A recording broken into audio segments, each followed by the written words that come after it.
Alright, it is now officially that time where we finish the visual novel. I'm not gonna lie. Little antsy, little anxious. I'm like, oh man. This is that feeling in my chest that I had, like, around 5 years ago when the last Your Turn to Die update dropped. And I was like, oh, how's it gonna end? Except this time, we have the full package. It isn't an early access thing. I'm not still waiting for the final chapter. Final chapter's right here. I just gotta press the button and start. So it's gonna be, it's gonna be a time tonight. We're gonna have fun. We're gonna enjoy ourselves. We're gonna see what happens. That's definitive. That's a definitive. You can end that one with a period and it'll be fine. No question marks necessary there. Oh man. I do have a light headache. But I popped an ibuprofen earlier, so hopefully it'll fade in time. If it doesn't, it doesn't. But I'm gonna try. I'm gonna try and chase that motherfucker away. We finally received word from headquarters. They urged all the detectives still remaining on the island to not investigate any further. Attached to the message is a video of the Quartering Duke's latest irreverent broadcast. Why include this video? Could this mean the Duke's on the island with us right now? It seems pretty likely. That's the most obvious reason they'd request us to stop investigating. Either that or HQ has gotten their hands on some important intel. What kind of intel exactly? What would make them go out of their way to stop us from investigating like this?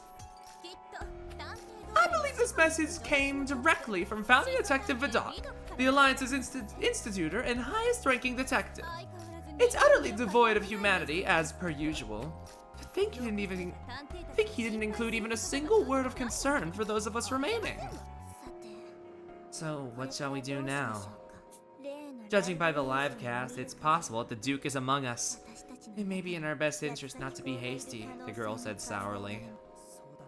Yeah, it's serious enough for HQ to contact us, so they must have a good reason. Even so, we can't sit idly by. Well, let's keep up the search like we planned. True to form, my #1 subordinate, a most excellent remark. We've no obligation to obey their orders. Come now, let's resume our investigation. Will that really be okay? The girl asked in full earnest. Why, of course, naturally. The dog may be a remarkable detective, but as a person, he's outright heartless.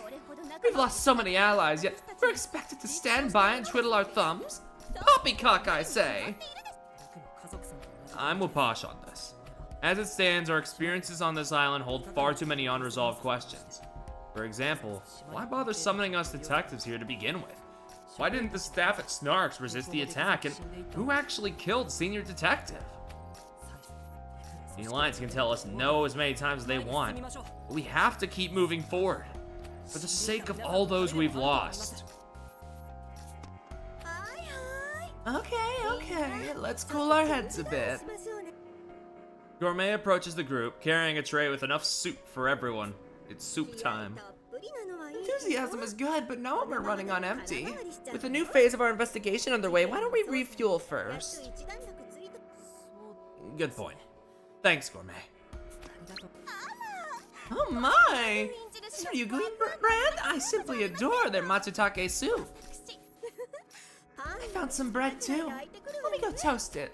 In the meantime, feel free to have a bowl and warm yourself up. We graciously accept the meal, helping ourselves to the soup as we lounge on the lobby sofas. Mushroom's flavor is pungent, blending in nicely with the bonito flakes and kombu broth. A pleasant feeling envelops my tired body. My mind starts wandering. Either that or I must be really spent the way my eyes start to droop. It's been a busy day, buddy. It's completely understandable. But then I noticed the others slumped against the sofas, already sound asleep. Wait, what? Don't tell me. An alarm bell goes off in my head, but nonetheless, my consciousness remains unroused. My eyelids grow heavier still. Oh. Oh. Oh. Oh, fuck. Through my hazy field of vision, I spot Gourmet in the distance. I can only vaguely make out her expression, but even so, I feel an intensity about her that I've never seen before. You drunk the soup? Sorry, incompetent. This too is for the greater good. Those are the last words I hear before my consciousness fades to nothing. I was too distracted this whole time. Fuck!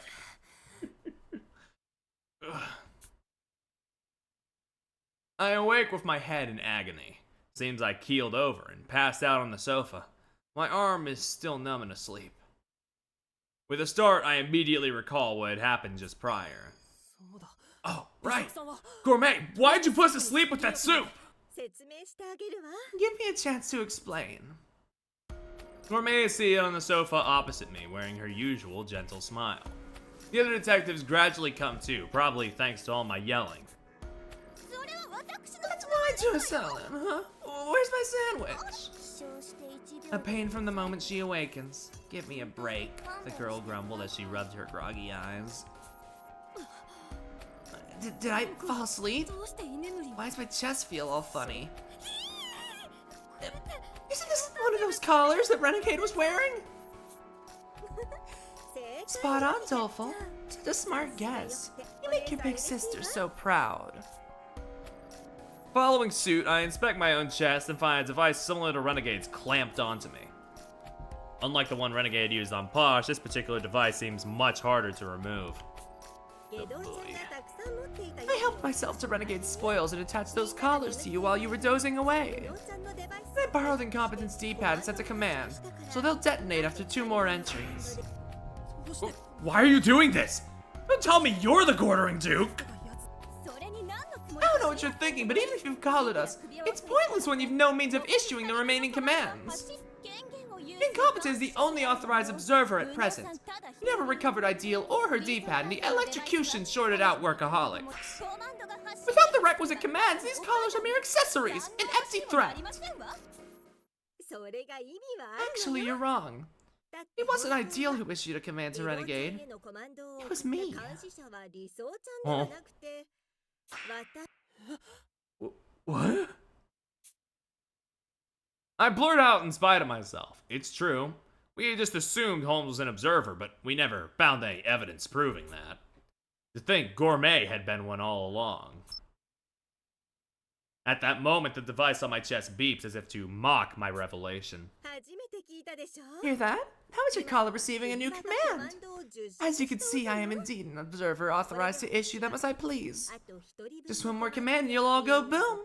If my heart stops and pulls that final trigger, it's curtains for everyone.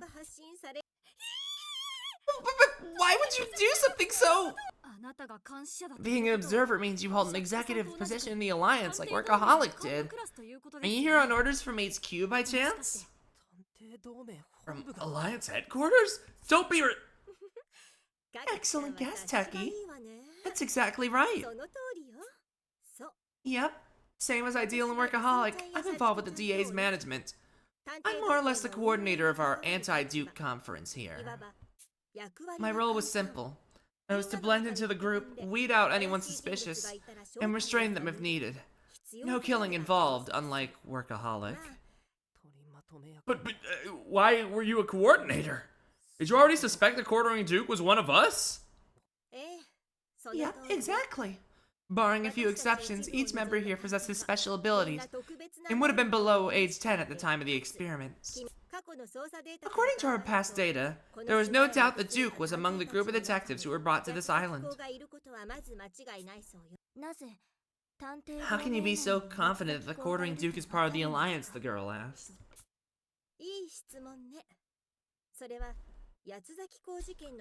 Good question. It's because without fail, every location where the Duke's victims were found had been previously investigated by the DA. What? Still, there were no commonalities between the members dispatched to those areas, leaving us with nothing that linked to the Duke directly. Why would you keep such an important fact to yourself the whole time? To avoid causing a commotion, vague and conclusive intel can only lead to unnecessary chaos, right? If you learned without a doubt that the Duke was among us, all hell would break loose. During that first case with Senior, I was afraid that the Duke's presence in our group would be brought to light, but Ideal's follow-up came to the rescue. That's true enough. We'd been jumping at our own shadows. Had we started pointing fingers, our teamwork would have crumbled. Which is exactly why Saika suggested that the Duke could still have been lurking in the manor. I'm grasping the situation now, but what's the deal with these callers? Are you really going to obey HQ's orders and force us to wait here until backup arrives? Don't worry, Incompetent. It's actually just the opposite. Come again? We're ignoring HQ's orders. We have 1 day until backup arrives, so let's root out that cornering Duke. But if we fail, I'm taking all of you down with me. I'm not letting the cornering Duke off this island, even if it costs me my life. What do you mean by that? She intends to detonate these collars if it's the last thing she ever does, the girl said, flaring daggers at Gourmet Detective. I misjudged you before. What reason is there to resort to such drastic measures? It isn't as if we would run or hide. Why not explain the situation rather than threaten us outright? The girl questioned angrily. Sorry, Bookworm. I didn't feel that alone would cut it. Killing everyone in this room and then myself, quite literally. You taught me something before, Incompetent. Me? What was it? To never waver with my convictions. Ever since losing Rowdy, I vowed to kill the Duke, no matter the cost. Gourmet cracks a smile even colder than ice. The lights left her eyes. As her mouth curls upward, she seems almost crazed. Truth is, Workaholic contacted me via D-pad on our first night in the underground research facility. He asked me to send the command to Renegade's collar. I complied at once. There's a decent chance Renegade was the Duke, plus he ultimately was responsible for Rowdy's death.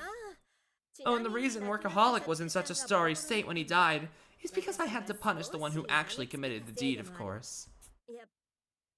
She admits these horrific facts like it's nothing. He always seemed so serene. I'm shocked by the brutality lurking beneath the facade. Why are you going to such extremes? Rowdy, she wouldn't have wanted this! Yes, I know. But this is for my own satisfaction. She wasn't a candidate for being the Duke, but when she asked to come, I couldn't say no. I brought her to the morgue, so now I've got to repent however I can. More than anything, though, I want to prevent another dayless night incident from occurring. Prevent another dayless night incident? That's right. Renegade did mention you were a victim of it yourself, but how is that related? So you knew. Yep, that's right. I still haven't been able to forget how tragic it all was. Due to a terrorist attack that day, I wound up pinned down under rubble for around half a month. I survived by eating dirt, rubber, iron, anything. Everyone else trapped with me had died, and even now my stomach still pangs with constant hunger. Never again. I won't accept another disaster like that, robbing people of their freedom to eat with relish. We can't allow tragedy to repeat itself. So under no circumstances am I letting the Duke off this island. Who cares what HQ has to say? I'm finding him, and you're all going to help. Gourmet dons a deadly serious expression, yet in spite of that, Posh approaches her meekly. As I wonder what she means to do, she slapped her! Posh forcefully smacks Gourmet across the face. This is no time to be stating the obvious! Posh, we were already determined to risk our lives in pursuit of the Duke without your orders. Even going so far as to accessorize us so crudely. You busybody, you!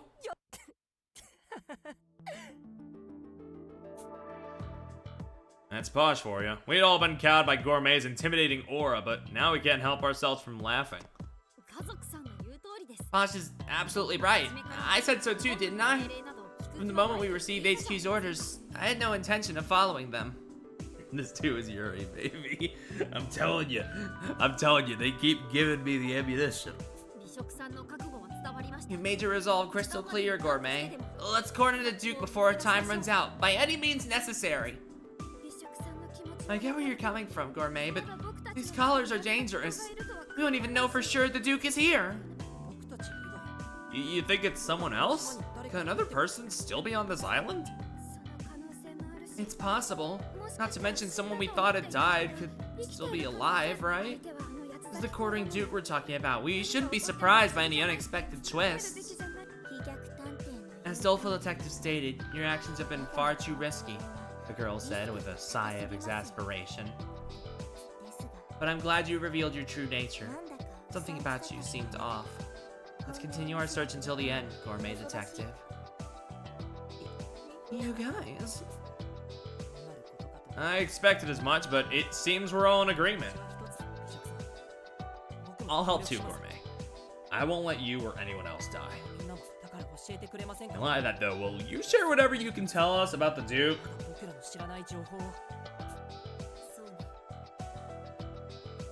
You got it. I'm sorry for tricking you all. As I said, there's no doubt the Duke was among the detectives called to this meeting. Records from the secret police's experiments confirm this much. Title aside, their gender is unknown. No foes of them remain, and they likely had cosmetic surgery, seeing as even workaholic only recognized renegade. So essentially, you know absolutely nothing? Easy now, that was probably the reason this meeting was called to order in the first place. Exactly, incompetent. We have very few leads to go off of, suffice to say, I'm also on edge. I don't know why HQ ordered we stop, but I refuse to sit idly by. Even if it meant threatening you all, I had to keep this investigation going. If we're looking for clues, maybe we can start there, said the girl, pointing outside. What? Outside? I follow her pointer finger and finally come to a vital realization. That black SPX through the heliport is gone. Yes, we should be able to look around outside now, correct? Yeah! Good looking out, Bookworm. We can always count on you. The girl chuckled, puffing out her chest with pride. It's still light out, so we shouldn't be caught off guard. Yeah, I'm not sensing any threats at the moment either. We should be safe if we head out now. With how massive that SPX is, we should notice it first. But nevertheless, let's keep a close watch on our surroundings, shall we? Where are we headed first? Isn't that obvious? Posh lets out a sigh before continuing. Our first priority is recovering Ideal's body. She's a lady after all, leaving her exposed to the elements is unthinkable. Why, pray tell, is your jaw agape? No, it's just that, you're not usually so thoughtful. It was a little shocking is all. You may be a fool, but you're surprisingly empathetic. Though a fool regardless, said the girl, offering Posh her highest praise. Beg pardon? Who's calling whom a fool, you fool?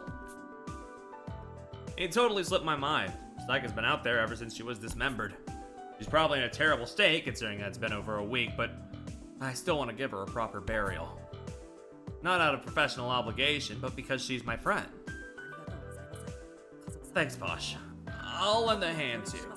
It'd make me happy if we could keep Ideal's body safe until backup arrives. No trouble at all. We'll fetch her at once. Now follow my lead, everyone. With Posh at the forefront, we waste no time exiting the research facility. I made some good allies in the end, Saika. I'm sorry for being so reckless, but come what may, I swear to avenge you. 22 hours remain until our callers detonate. It's far too long. The blue skies, the warmth of the sun, a cool summer breeze caressing my skin. How wonderfully refreshing. Posh, you might want to keep your voice down. Going outside excites you this much? She may as well be a dog, the girl quipped, sighing with disgust. Nevertheless, Posh takes the lead, laughing in high spirits as we walk out the building. It's our first time outside in about a week. While Posh's behavior may seem over the top, I honestly feel like jumping for joy myself. I'm sure the others must feel the same. They've all got some much needed color on their faces compared to when we were in the facility. Okay, yeah. I'm not sensing that black SPX. Maybe it's circling the manor like it was when we first got here. Alright, then let's follow the mountain path up ahead and search for Holmes's body. Smells like it rained a bit ago. That must be why the ground has some give to it. My wheels just keep spinning in place. Would anyone mind giving me a push? Sure, no problem. Leave it to your big sis. Gourmet pushes Techie's chair happily as they continue onward together. Nice. I wondered what would become of our team, but it seems all the commotion with the collars earlier hasn't affected things too much. Even so, Gourmet is resolute. If backup arrives before we can finish our investigation, I think she's serious about detonating these collars. No matter what it takes, we need to find a clue to the Duke's true identity before that time arrives. We keep our eyes peeled as we head towards the mountain road, but to no avail. Before long, we arrive at the fateful path where we fought off the Black SPX. 1 week ago, in this very spot, Saika was... Incompetent? Are you okay there? Doleful supports me as I begin to stagger. Thanks, Doleful. I've been psyching myself up, but coming back here really hits hard. Yeah. When I think about what happened that night, it feels like my chest is about to burst. It's already been over a week since Ideal was killed by an SPX, I mean. Thinking back, all this turmoil really started with Saika's sudden demise. Now, here we are, 7 days later. Downtown's phantom killing, workaholic semi-sealed cell, renegade scheme in the maze, the Paradox murders in the underground facility. It's 4 mysteries solved. Back then, we didn't know that Black Mech was an SPX entry, nor did we know about the existence of the secret police. But things are different now. We should be able to solve the riddles we couldn't before. Let's find the truth and avenge our friends! Yeah, let's. Incompetent! The strangest thing happened! Posh, who had gone off ahead, suddenly comes racing back with a fretful expression. I found what appears to be traces of blood, but Ideal's body, the target of our recovery mission, is nowhere to be seen. Holmes's body is gone? Why? Her blood's still there. So how? There's no sense of rot either. She was likely carried off either before or during the rain. The body didn't leave any trails when it was moved, so the blood was probably completely dry already. Which means it must have happened after we've been locked in the manor for 3 days or more. No, with the rain, it would have been 2 at most. I can't believe she evaporated. Foreshadowing, because her ghost evaporated in the previous chapter. But by whom? For what purpose? Is there a chance that perhaps Ideal Detective's death was staged? Bookworm, who had been standing a fair distance back so as to avoid seeing the body, now comes striding towards me. In mysteries, it's not unheard of for the one killed in the prologue to be the mastermind all along, said the girl, slightly colored by bias. A reference. Just one moment, Bookworm! You mustn't say such things so heedlessly!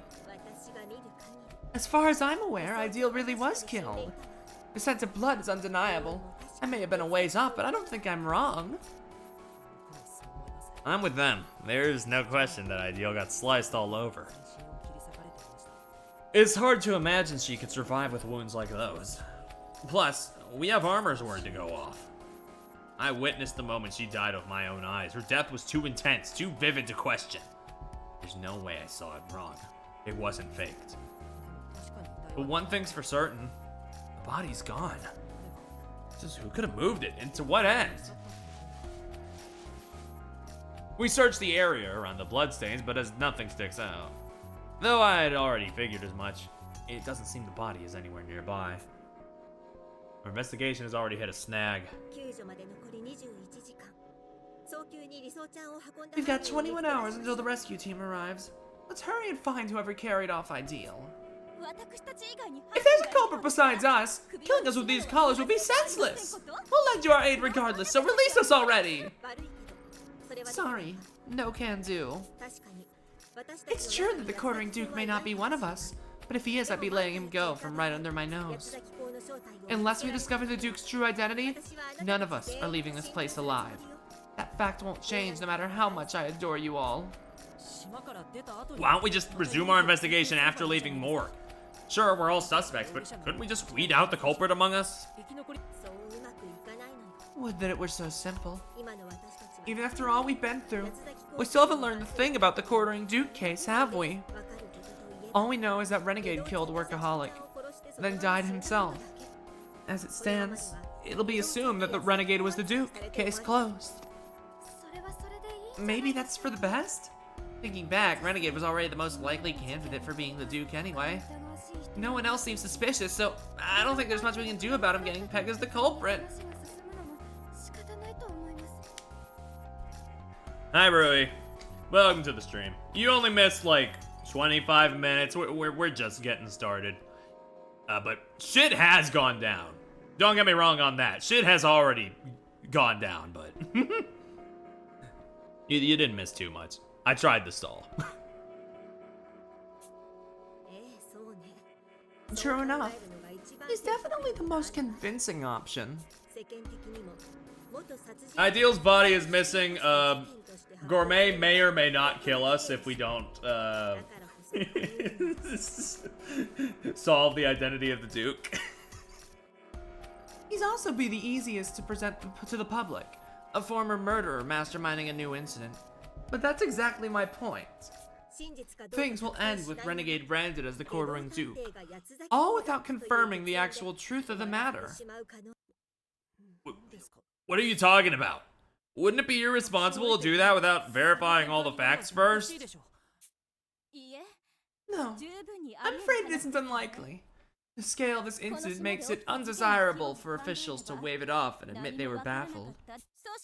It's quite conceivable that they would settle for a passable, if remiss, conclusion, so as to save face as an organization and stem nationwide panic.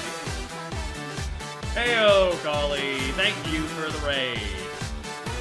Hope your stream went well. I don't know what you were doing over there, actually. Ratchet and Clank, it looks like? That's fun, that's good. I need to play some of those games, but, hello. We are currently right in the thick of, Process of Elimination. This is a murder mystery visual novel. We are in the, we're in the final chapter. This is quite literally the end game, so spoilers abound and all that, so, you know. Whether for that reason or for other reasons, if you need to raid and run, then, you know, that's totally fine by me. Yeah, I've noticed, I noticed that you've been, doing a lot of, like, old PlayStation and PlayStation 2 stuff, which is always fun to go back to that era. Ooh. But, yeah. No, this game's been great so far, and, you know, we're gonna just continue onwards and hopefully finish tonight. That's the plan, to finish the game tonight, so, yeah. Wish me luck, I guess. You're kidding me. What kind of detectives would do something like that? Page full of butlers, and you have to figure out which one did it. Write that down! It's what all detectives do, incompetent. You know about the Pinkertons, right? This line of work involves plenty that can't be discussed openly, so obscuring the truth isn't unheard of. Real-life detectives aren't like the characters you read about in novels. They aren't putting on a show with brilliant statements of fact. But... Yesterday I was shown a horrific vision of the quartering Duke's future victims. A half-baked explanation wouldn't be enough to stop him. In fact, he could take advantage of the DA's misinformation to cause further havoc unchecked. Gourmet's concern is definitely warranted. In short, if we don't find a clue pertaining to the Duke's identity before help arrives, the true mastermind may get away scot-free, said the girl. These collars are our plan B to keep the Duke from leaving the island. You're willing to literally give your life to stop him, huh, Gourmet? You bet I am. Hate me for it all you want. Try to outsmart or even kill me if you've got what it takes. It doesn't matter. I'm dragging you all down with me. I want to fight for the sake of the world. For the sake of everyone we've lost. We won't quit now. Not for anything. I swear, we'll uncover the truth of the quartering Duke. Come hell or high water. And come they will. Whoa. There are only 21 hours left for us to uncover the truth. We need to find the Duke by any means necessary. To do that, there's one place we should start. For now, let's figure out where Holmes' body disappeared to. The culprit didn't just vanish into thin air. They came here and took her elsewhere. There must be some clue pointing to their current whereabouts. At my behest, the others begin searching our surroundings once more. Whoever took Holmes' body is, beyond a doubt, our prime candidate for being the Duke. I zero in my senses, doing my best to take in the entire scene, not just the bloodstains. Oh, I saw Holmes in the microwave on the follow animation. That is the follow animation. I've had that as the note for like a couple years now. I keep meaning to like update it, but it's so good, you know. It's just so good. And then, oh, another vision. Armor. Huh? Where? Where is he? What? He's right next to you, Techie. Can't you see him? What? How could you say something so wholly unscientific? You're not gonna scare me, okay? Huh? No, really, I'll be getting back to my investigation. See you. Techie puffs his cheeks ever so slightly in apparent annoyance, then returns to the area he'd been inspecting prior. But even though he should be dead, Armor's still there, unmoving and unresponsive. What in the world is going on here? Suddenly, Armor approaches the bloodstains left by Saika, and lifts what I can only assume is her body from off the ground. Seeing it be. Is this a vision of the past? I've only seen the future until now, so what am I supposed to make of this? No, wait, I've encountered residual thoughts at crime scenes before, and those gave me glimpses of the past. Maybe this is the same? Yo, contextualizing the optional gameplay mechanic into the story, yo. What was it Saika said at the end? That the denouement doesn't predict the future, but rather sees all? She said to reflect back on everything that's happened so far. Could this be what she meant? As I continue to focus my eyes, I notice something in the shadows of the tall grass. It's a footprint, which has now begun to dry. Judging by the size and shape, it's clearly Armor's. Maybe I saw it subconsciously, and my mind visualized how things played out. Just like Sherlock Holmes' specialty, abductive reasoning. By reading traces of the past, I can infer what took place. So Armor really did move Saika's body? How was he even here, or alive in the first place? I have millions of questions, but mulling them over in my head won't get us anywhere. I've got to tell the others about my discovery. Come here, guys! I found a footprint! This print, it doesn't seem like it's been here long. I wonder why there's only one. Maybe because the ground's still damp from the rain. It must have stopped when the culprit came to retrieve Ideal's body, but once they did, it picked up again, forcing them to seek shelter. As a result, their foot sank into the muddied ground here. Leaving a mark would have been practically unavoidable on damp soil, given that they were walking with the weight of two people. Shall we follow these tracks to their owner then? The girl suggested. You have any guesses which way they went, Bookworm? Whoever made them, I mean. I thought you had already noticed. Considering the size of the print, it could only have been armor, said the girl, her tone somewhat snide. Oh, yeah, of course I did. That's bookworm for you. I tried to avoid bringing the fact up myself, but it was plain as day to her. If armor created this footprint, we can surmise that he accessed the area by riding the helipad up from the underground maze to the surface. So it stands to reason that our next areas of investigation should be the heliport and maze in question, the girl stated simply. Armor? Would he really be alive? I'm so happy to hear it. But the elephant in the room is, how? And why come back to the surface to take Holmes' body? Gourmet asks what we'd all been wondering. If he managed to survive, the natural course of action would be to contact us and regroup. For what purpose is he acting so secretively? The only way to find out will be to ask him directly. I wonder why Armor moved the body. We should hear from the man himself. Whatever the case, fretting it over right now won't get us anywhere. Come, let's head for the labyrinth via the heliport. We may be able to follow his trail or perhaps find a clue as to his destination. Being a part of this group has been a good way to get murdered so far. Very true. We return once more to the heliport. Following Bosch's orders, I make sure we're all clustered in the center of the circular landing pad. I stand in front of the control panel, initiating the necessary operations. First, I release the lock, and then I just have to flip the switch to make it ascend. It's so easy I can do it in my sleep. The panel is kind of a ways from the platform though, meaning I've got to book it once I'm done, so everyone doesn't go down without me. A bit nerve-wracking, to say the least. Oh, wait a second, Competent. It looks like the heliport's controls can actually be operated via D-pad. Seriously? Thank goodness. I wasn't feeling too sure about risking it. Not too long after, I see my D-pad notify me of external devices ready to connect, followed by what seems to be the heliport's name. It's probably set to display when the lock is released. I hurry and connect my D-pad to the control panel. I join the others on the landing pad, tap the screen of my device, and watch as the circular floor beneath us dips downward.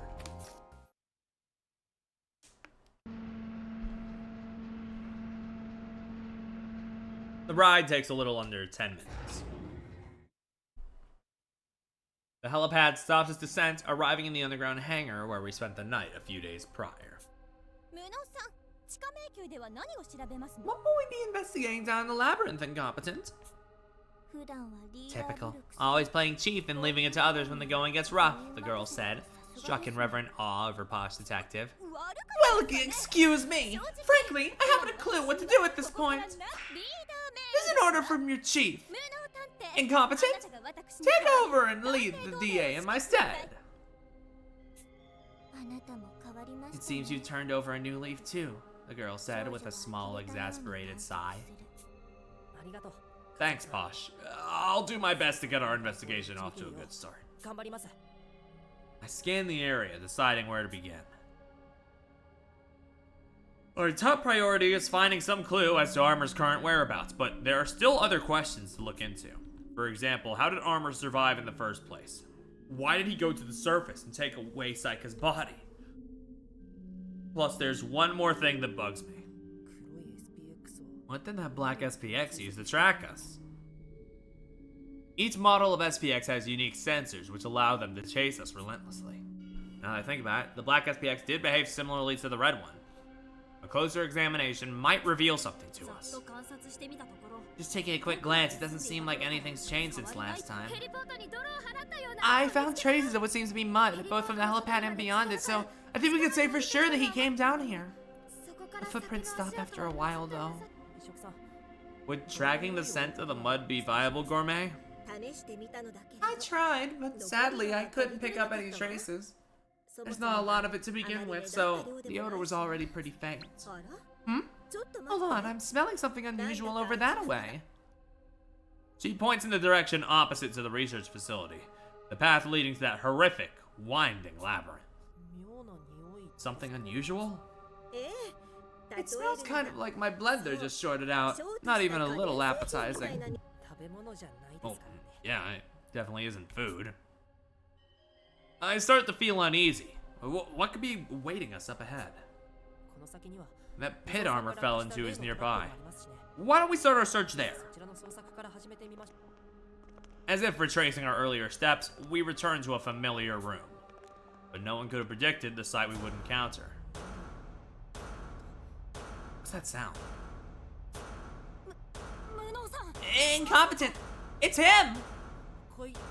The red SPX? Following the sound, I see the red SPX repeatedly ramming itself against the wall, its exterior like crumpled aluminum. Can't believe it can still move after getting crushed by the helipad. It's heavily damaged and doesn't seem to notice us, so it's likely broken.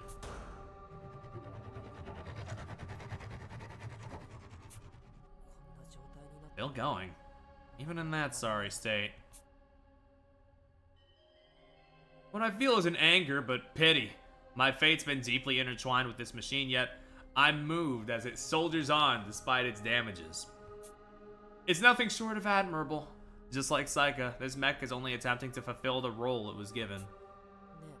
Hey, Techie, is there a way to finish this SPX off? I feel bad for it, but is there a way to kill it?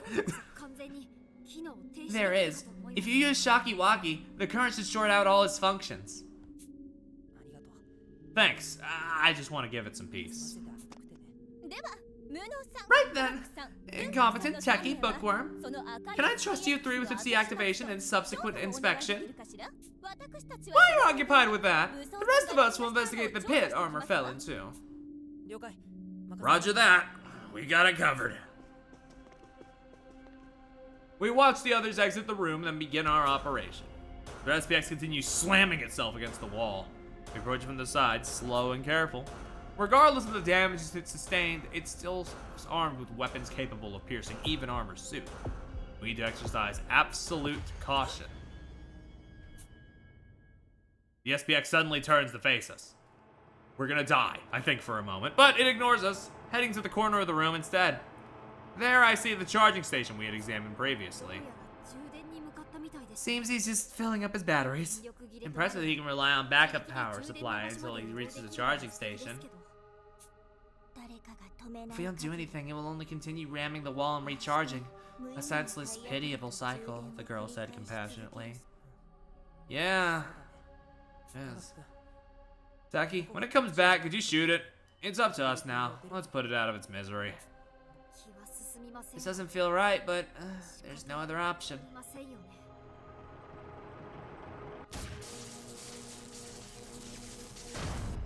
True to his word, Teki ejects Shakiwaki's spikes into the SPX, shorting out its circuitry within electrical currents. We make our way up close, but it gives no sign of aggression.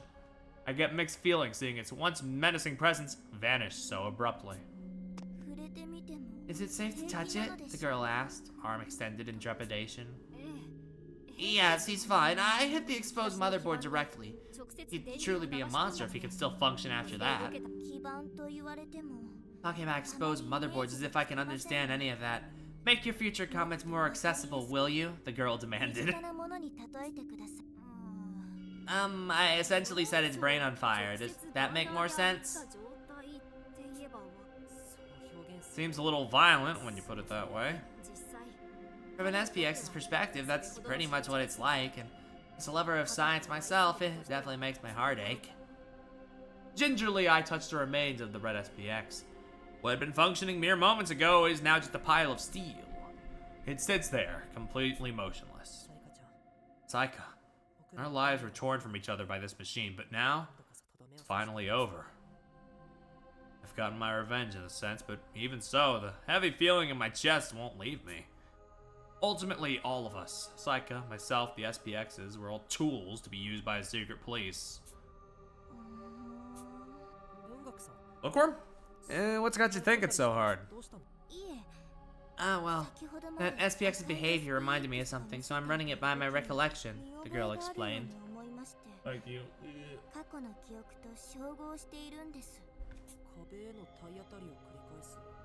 What? When was it banging against the wall? Wait, what? When it was banging against the wall? I don't follow, but Bookworm's memory isn't something to sneeze at. If she has a hunch, there can't be any mistaking it. I quietly gave her some space, doing my best not to interrupt her train of thought. At that moment, the other three suddenly returned from inspecting the hole that Armor had fallen into. Hey guys, that was quick. Find any clues in the pit? Incredible speed, the gourmet fearlessly rappelling into the depths on a safety line. I didn't sense any danger, but still, I was practically shaking with fear. I figured making a proper descent would take too much time. Considering I'm the one holding you all hostage, it's only fair that I take on a few additional risks. At any rate, no threats to report. That hole goes quite a ways down, though. There's even a hot spring at the bottom. Wait, a hot spring? Geothermal activity must be heating the water. It actually goes pretty deep, so you might survive if you fell into the spring. Huh. So that's how Armor made it out okay. That'd also explain why he couldn't contact our D-pads. Falling into the water would have shorted his out. Wait, but incompetent. We all saw him get stabbed in the chest, remember? It clearly hit a vital organ, so how could he possibly be alive after that? That's what I've been wondering, but I didn't want to say anything. Well, I have no idea. Like Dolphel said, it definitely appeared that the blade pierced Armor's heart. Even if he survived the fall, he would have died from the blood loss. A mortal wound like that should have spelled the end of him. At any rate, there are 2 points for us to prioritize in our investigation right now. First is finding a clue as to Armor's whereabouts. After escaping that hole, he must have gone through this room on his way to the surface. Let's all take another look around and see if he might have left some sort of trace behind. Secondly, we need to figure out why the SPX was acting so repetitively. His behavior followed too much of a pattern to just be a simple error. Remember, it's possible we're overlooking some key information. There's no detail too small as far as that mech is concerned. Now, let's all give this labyrinth a thorough reinvestigation.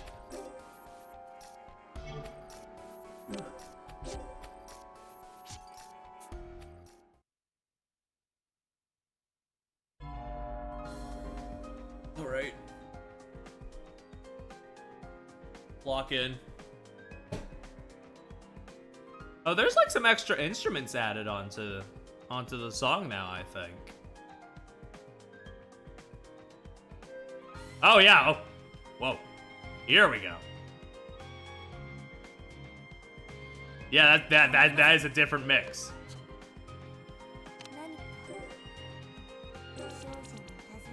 Wait, hold on. 4, 6. Okay, so that could just be 10 right there.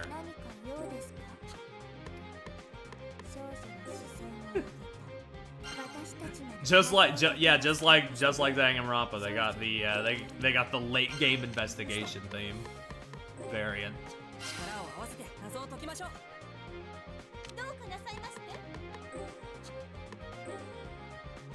God damn it, Bosch. Can't even give me a freebie.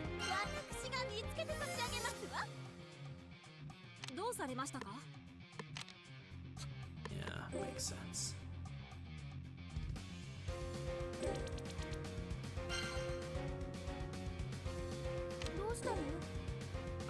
Yeah, you got some good movement, so we'll start getting you over there. This appears to be an SPX component. It may be worth analyzing to solve the mystery behind that black rust bucket. Busto.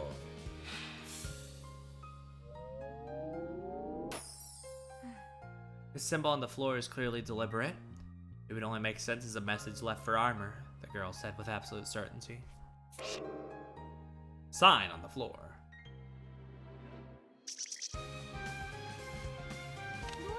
Damn cook!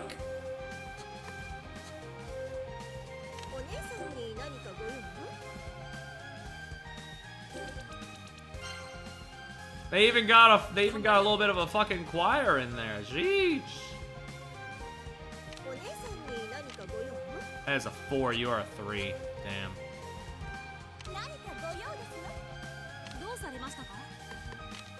Yeah, you can get that. Sure, why not?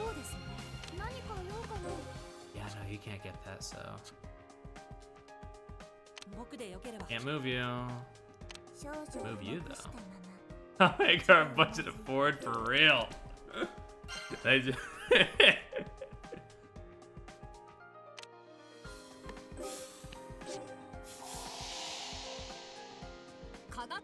I found the red SPX's ID number. It reads SPX03G0001.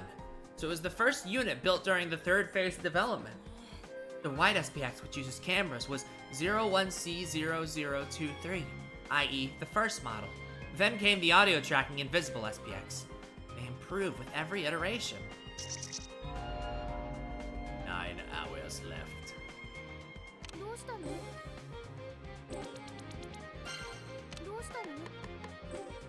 Doink. Let's start moving and copy over here. Get you over here. Which one of you has a better assist? Board 6, I'll take the 6.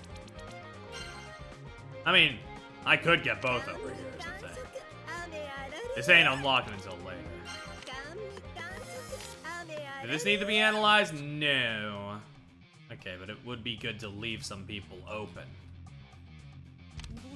It is deceptively simple. There's not much going on here. It leads me to believe there's gonna be a good bit more. I mean, they wouldn't break out the big guns like this if there wasn't. Renegade Detective left the stain. Uses his own blood to box us in a corner. Blood trace. That is a 3!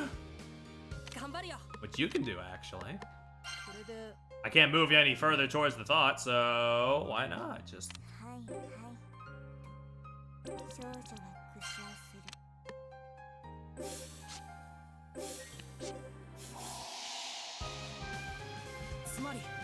That's it! Red SPX was behaving exactly like the black one did when it rammed itself against the manor door. This might be important. 7 hours remain.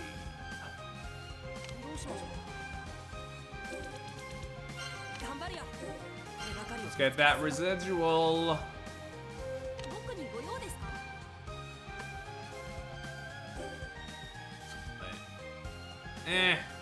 It'll end up being pretty much the same.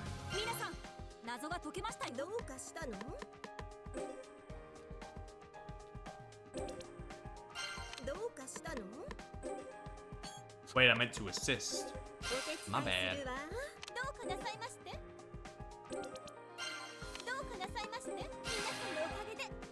Right. And I guess I can just start. Well, actually, hold on. I might as well. Ah, shit, no! Hold on. I'll move you a little closer. I mean, you're literally right here. Might as well.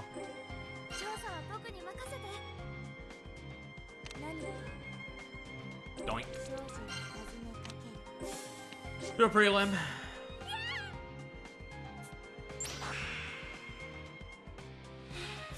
$13, not bad.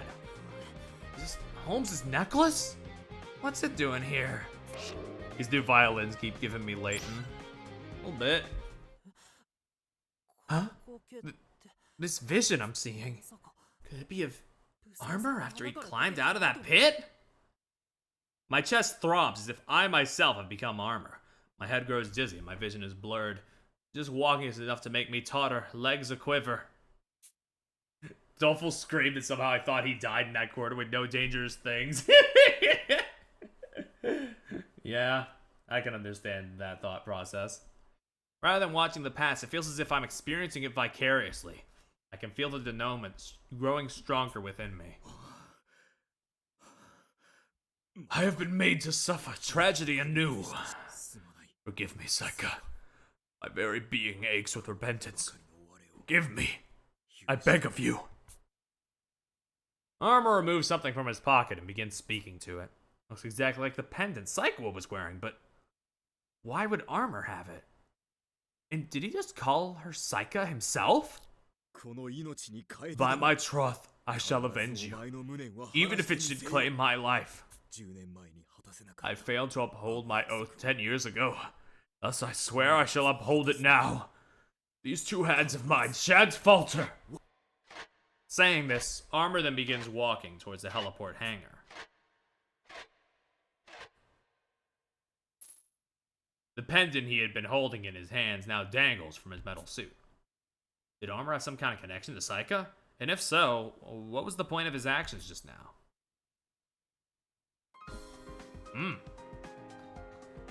Short and mysterious one. Ooh.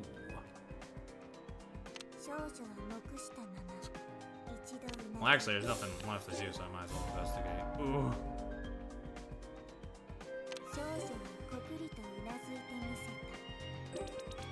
Remember, you mentioned something about a girl he failed to save as well. That, I believe, is true, yeah.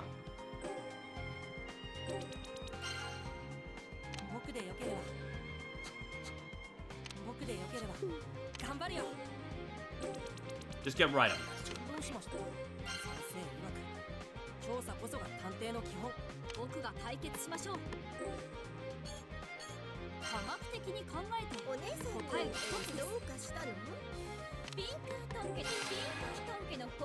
Just what's going on around here? Busto!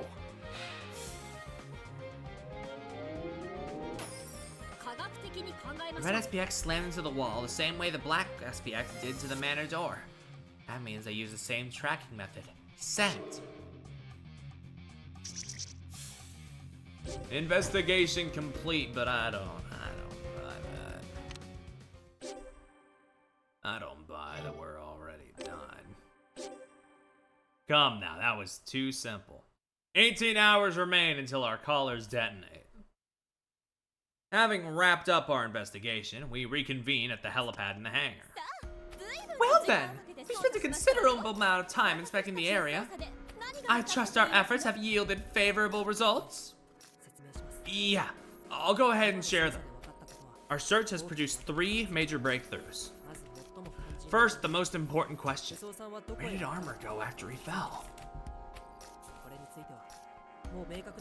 As it turns out, we already have the answer. I recall what we found and reveal where Armor headed.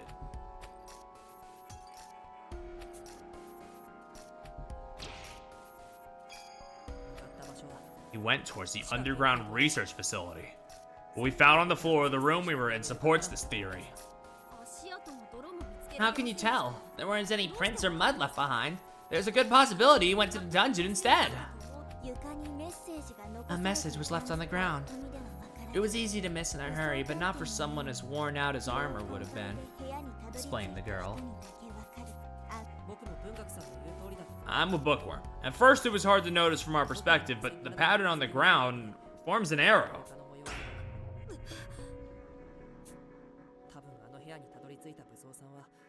I assume Armor was exhausted by the time he got there, so his eyes were naturally cast down at the floor.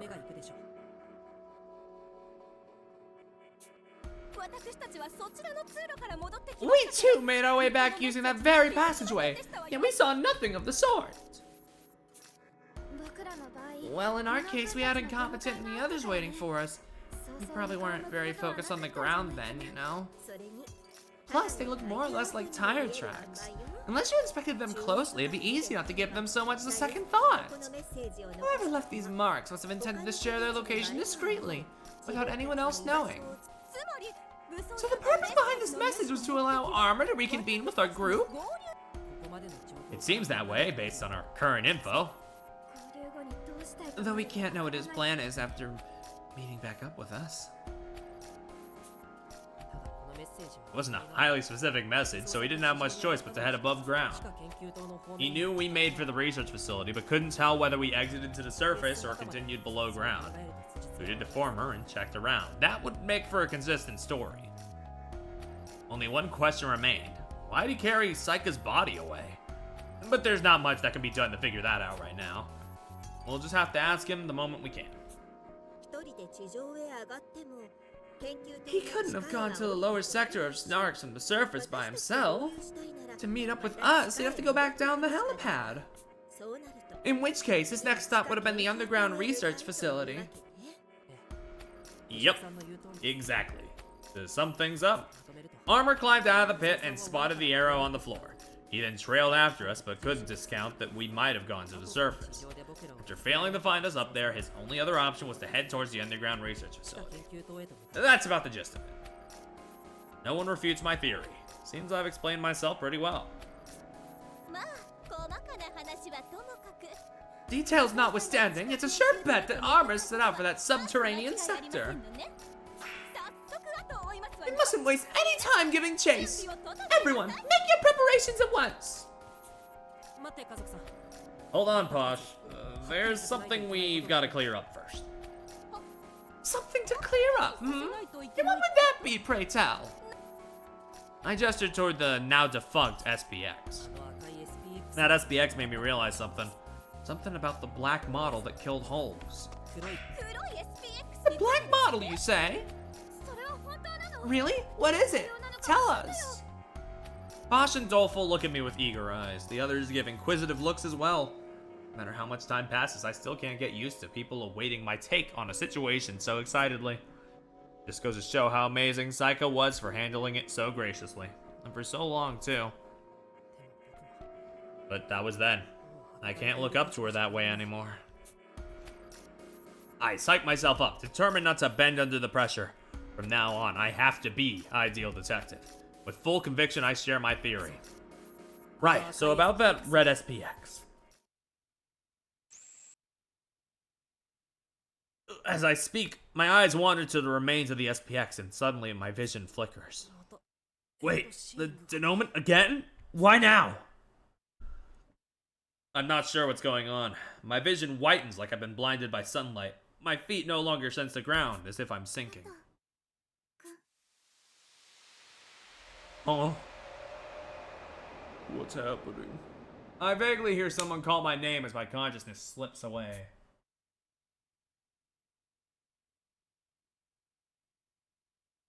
When I come to, I find myself alone, standing in a familiar maze. It's freezing.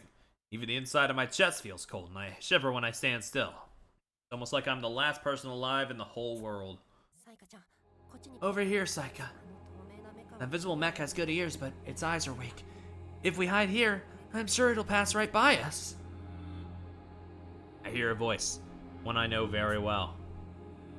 In the distance, I see a boy I recognize at once. He feels extremely trustworthy. Just the sight of him makes my frozen chest swell with warmth. He runs, no, I run to him. Hey, Watto, why are you protecting me? The question comes out spontaneously, but the boy in front of me gives a reassuring smile, as if the answer is a given. Because my dream is to become the greatest sleuth in the whole wide world. Of course I'm gonna keep you safe. I want to be like the famous detective, Sherlock Holmes. Sherlock? You mean the guy from the stories? Doesn't actually exist, does he? Of course not. It's just fiction. But that's why I'm aiming to become an even better detective than Sherlock. If he doesn't exist, then I just gotta become him myself. Don't you think? He tries to flash a cool smile at me, and I can't stop myself from bursting into laughter. His dream is childish, absurd even, but for someone as lost and empty as I am, he's like a shining beacon drawing me to him. Sherlock is real, this is true. The other kids only think about themselves. They're solely focused on their own survival. Only this boy here, only Watto, would try so desperately to find a way to save all of us himself. I just can't understand why he acts this way. Seriously, you're such a softie. Quit calling me that! Keep it up and I won't help you the next time you're in trouble. A liar. Whenever anybody's in trouble, this boy is the first one to spring into action without a second thought. Even for someone as cold and standoffish as me. He's not just any old softie. Spending time together like this has pretty much proven he is a softie to his core. Then, that fateful day arrives.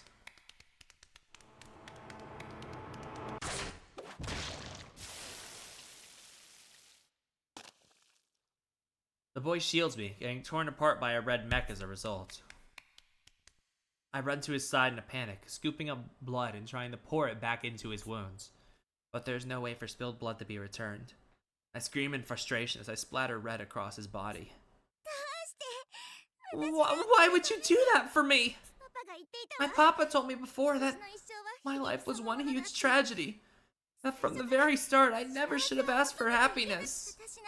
You can't die protecting me like this. You just can't. The boy is covered in cold sweat and clearly suffering, yet still, he smiles at me. A tragedy? What's up with that? Your story, but your dad's gonna go ahead and decide it for you? No matter what, you're always the protagonist of your own story. Mob Psycho?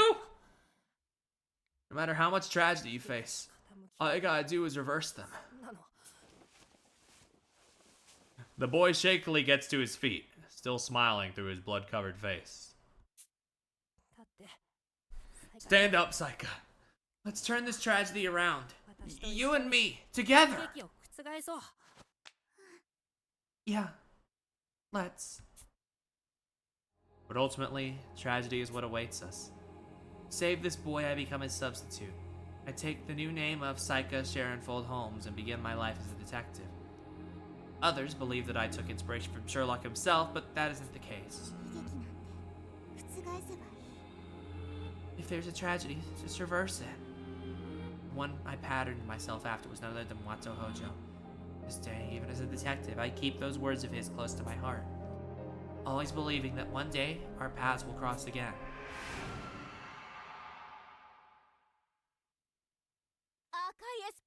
What is it about the SPX that has you spacing out like this? Sorry. I was just thinking about the past a bit.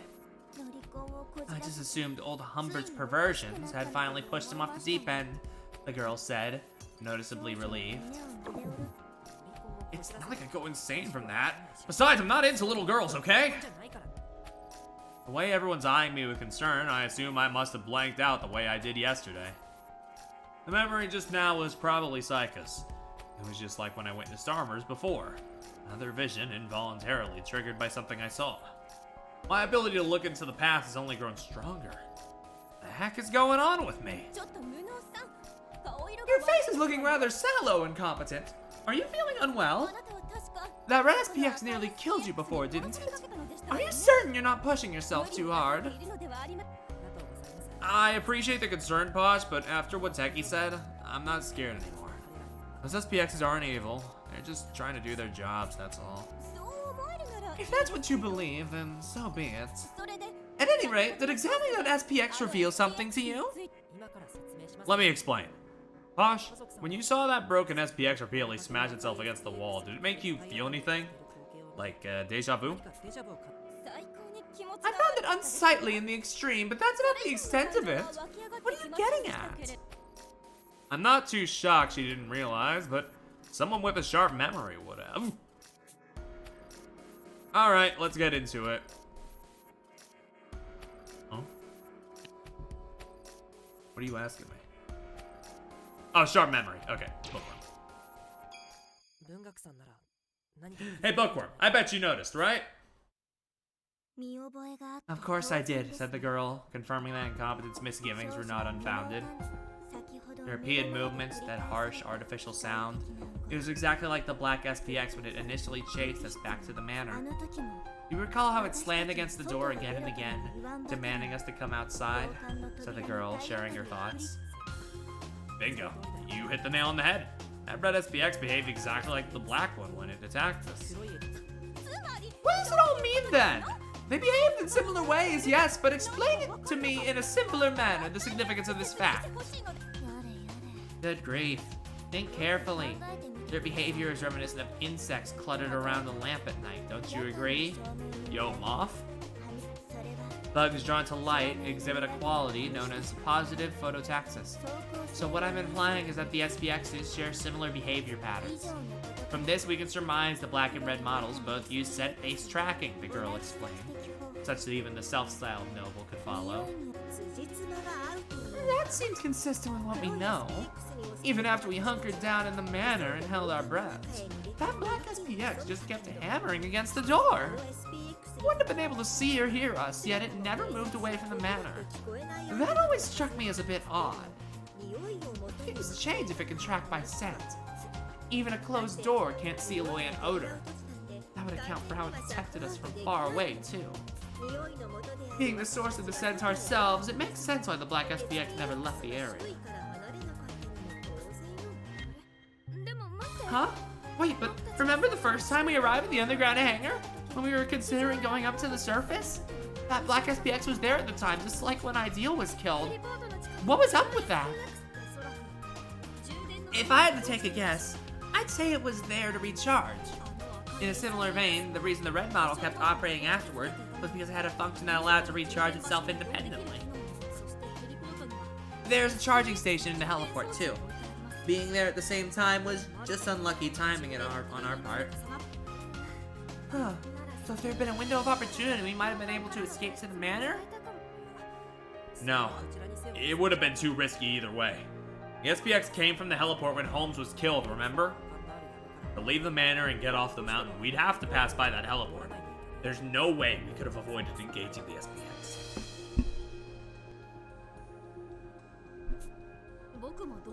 I agree. In fact, wrongfully assuming it left the manor and making a break for it would have been even more dangerous. So no matter how our cards were played, we still wouldn't be able to escape that SPX. There's not enough proof to say for certain, but the black SPX most likely tracks using scent.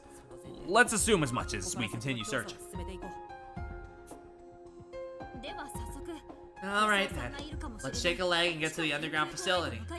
There's a chance Armor could already be there. But we locked the shutter to the entrance, remember? It makes me wonder if he really went that way.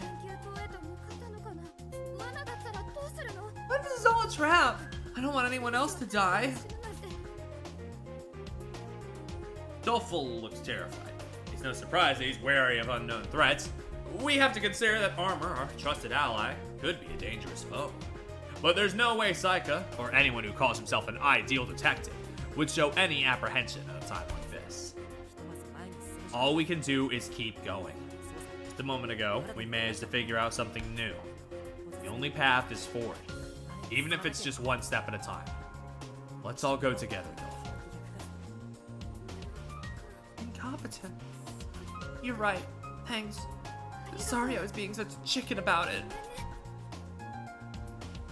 Dolphin grabs my outstretched hand, climbing to his feet. I feel like I've managed to invoke a bit of ideal detective into my speech. What are the Black SPX's capabilities? Why is Armor still alive? What is his goal and who's working with him?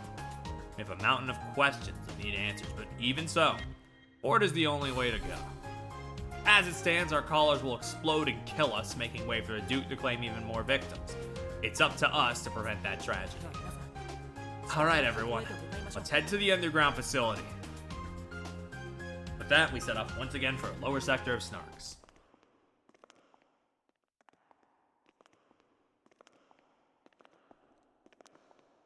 "18 hours remain."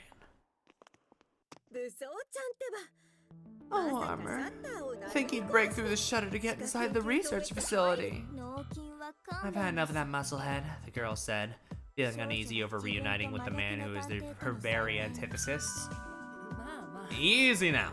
At least this tells us he's been through here. Let's examine the area and try to find any traces he might have left. I have to wonder, though, what exactly is he trying to accomplish? I suppose he could be a member of the Deus Knight like Renegade was, but... Could he be Invincible Detective? You know, the person Workaholic mentioned before? Huh? But Renegade was Invincible Detective, wasn't he? Why bring that up now anyway? Well, there's no way an Invincible Detective could actually die, right? We all thought Armor was dead, but suddenly he's alive again? Doesn't it feel like he's defying mortality or something? His motives don't matter to me. Armor's alive. Right now, I just want to celebrate that fact. You're right. Sorry, Tucky. I'm happy about that too, of course. Sorry, I let my emotions do the talking without any basis. I ought to be decommissioned for this. No need to apologize. Dolphin wants to believe in Armor, but is afraid. You want to trust your heart over your head. I understand how both of you feel. Still, I'm Techie Detective. Shouldn't let my personal sentiments get the better of me. The same would happen to anyone who just learned their dear friend was still kicking. Try not to forget what you're feeling right now, Techie. What you're going through is a valuable lesson for any detective. Picking nits can wait until later. All will be revealed once we locate Armor. Now allow me to demonstrate to you all the unrivaled elegance of my investigative prowess.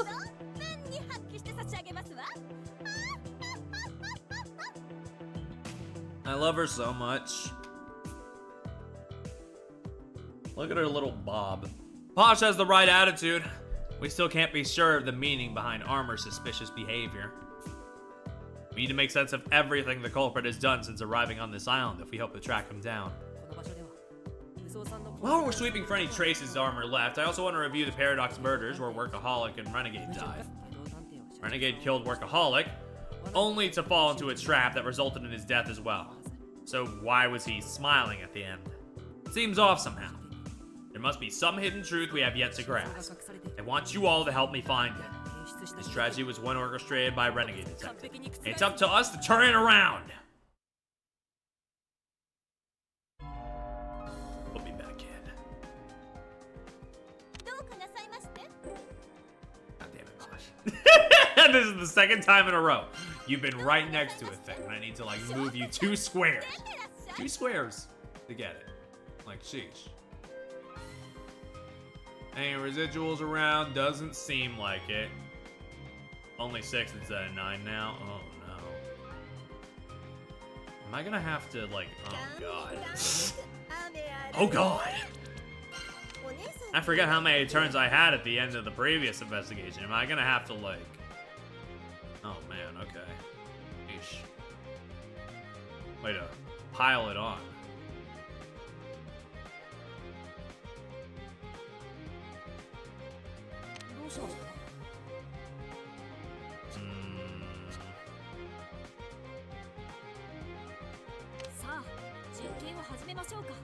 Oop.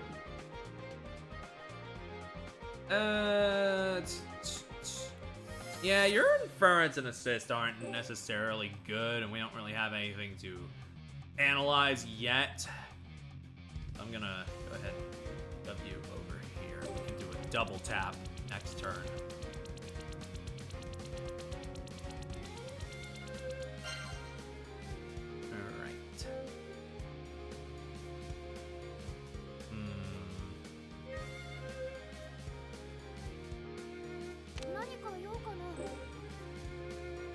Might as well, like, since there's no other extra objectives, I might as well just...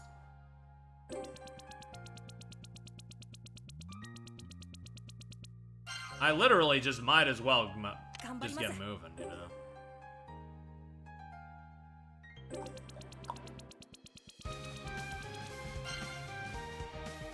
What's your inspection range again?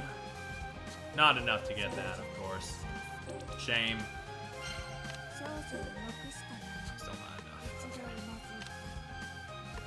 enough. Yeah, prelim.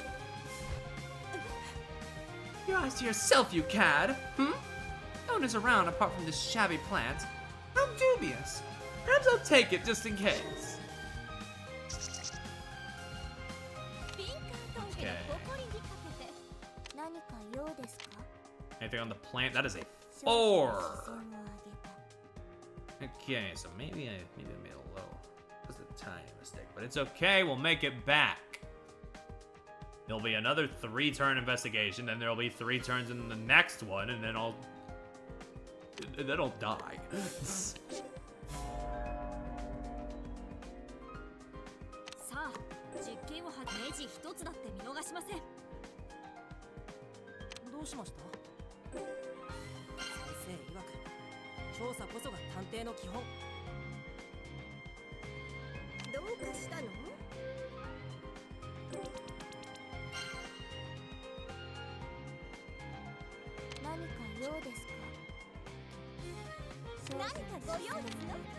Hold on. Right. And then... Yeah, I don't know. Really, yeah. one can hope to deceive my keen eyes. There's a surveillance camera hidden behind the leaves. How dodgy, it reeks of a commoner's handiwork. I'm glad I left you there. There's another thing right there. We never found this knife yesterday, so why is it here now? My finger on it, but something feels off. Let's examine it, quick! There are spare rubber wristbands. Same kind used on Workaholic when he was killed. I think I'm overlooking something crucial here.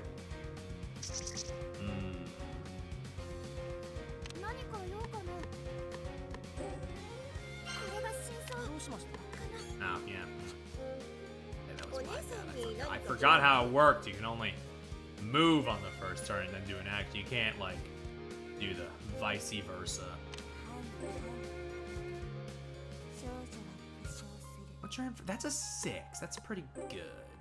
If I move you over here, we can, like, get an extra hand on there. With assistance, that's 12. That'd be pretty good. You're already there, so I guess I might as well just leave you there. There's no reason to prelim. Nothing else to do. As well. Waste time, as it were. Oh, I probably could have analyzed the wristband. Come to think of it. What's the analysis number on that? Oh yeah, there was a 3 and a 5. Komasi, komasa. Alright. Do that, please.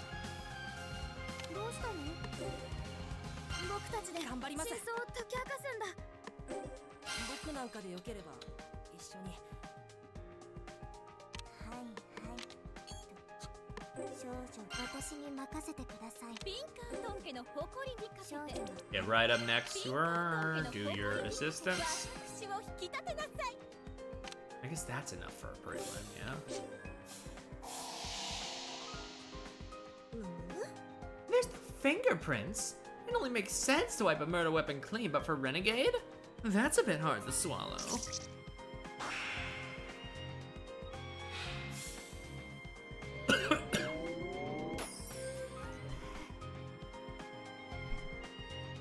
Every PC is broken. It must be because the heater was left all the way up. Is this what Armor came to the underground facility for?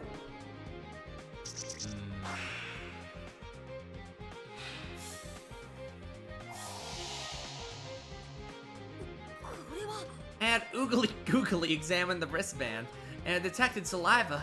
Given Workaholic situation, only one person would have bitten it. You could not be calling shit Oogly Googly, bro.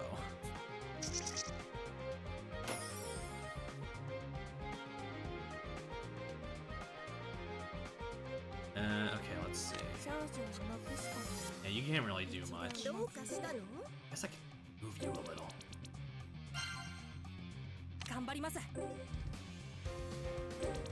Kinda seems like a waste at this point, but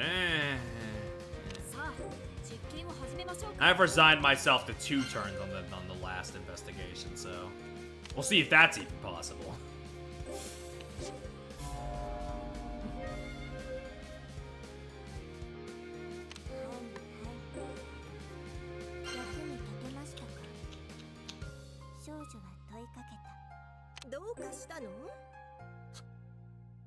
Yep, it's gonna be a 2-turner.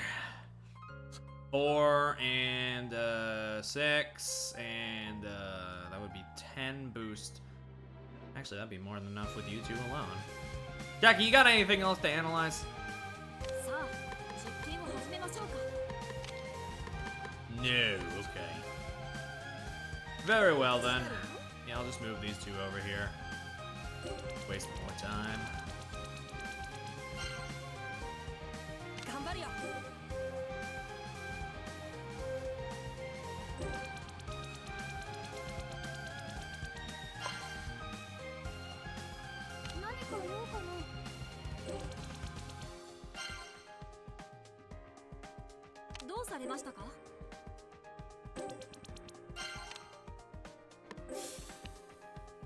Might as well.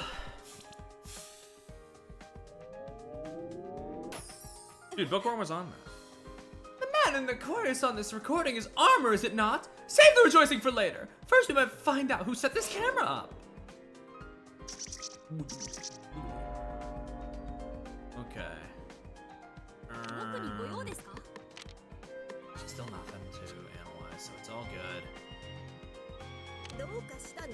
I mean, it's not all good, but I'm pretending it's all good.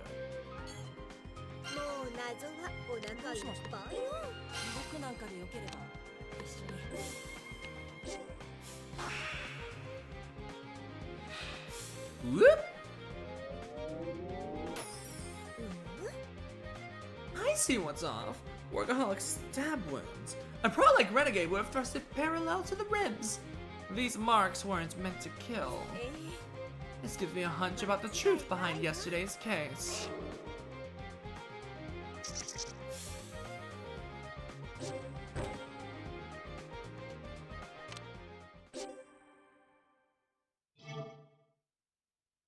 Okie dokie. 10 hours remain until our collars detonate. We gather in front of Renegade's corpse. I cut right to it and summarize our findings. I kept feeling like something was off during yesterday's investigation. Couldn't put my finger on it then, but I think I finally figured it out. Workaholic was never actually murdered. He planned his death from the start, committing suicide by electrocution. Why the stab wounds on his chest then? Not even Gourmet would go that far to punish him, would she? The girl inquired honestly. These wounds are actually what give him away. Seeing them, anyone would assume he was attacked, but a closer look reveals a mistake Renegade would never make. These marks are perpendicular to the ribs. Oh, yeah, Ami just going. He just went completely through it, yeah. Are they not meant to be that way? The girl asked, her head cocked in confusion. She didn't harbor much interest in graphic literature. A perpendicular thrust would catch on the ribs and miss the heart. Had Renegade truly been responsible, the wounds would have been parallel. That means these stabs were calculated so as to not be fatal. Knowing this makes it very likely that they were Workaholic's own doing. This is all very convincing coming from Incompetent, given his own personal experience with such injuries. Bob. Is that really something to joke about? The girl asked, testing the waters. I guess I'd prefer it if you laughed. Workaholic's own saliva was found on his wristband as well, which would support this same hypothesis. Naturally, he would have already known removing it would electrocute him to death.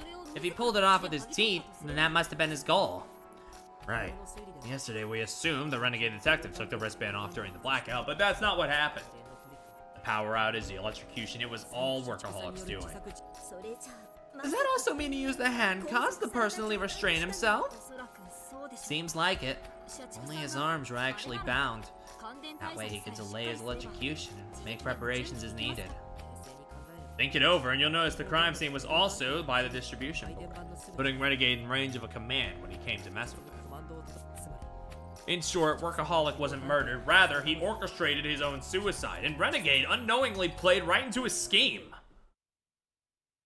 The room falls silent. While I may have just uncovered the truth, it's a difficult reality to accept. We had assumed he was a victim of tragedy, taken by Renegade's hand, but in truth, he was a madman who used Renegade to kill himself deliberately. This makes me wish we never really learned what happened. Why would Workaholic go and willingly end his own life? Even going so far as to pin the blame on Renegade. I guess he intended to kill Renegade by triggering his collar, even if it meant sacrificing himself in the process. Workaholic would have been treated as a murderer if he made it off the island. That level of infamy would have affected his family, right? So, maybe he figured it'd be better to go out as a murder victim?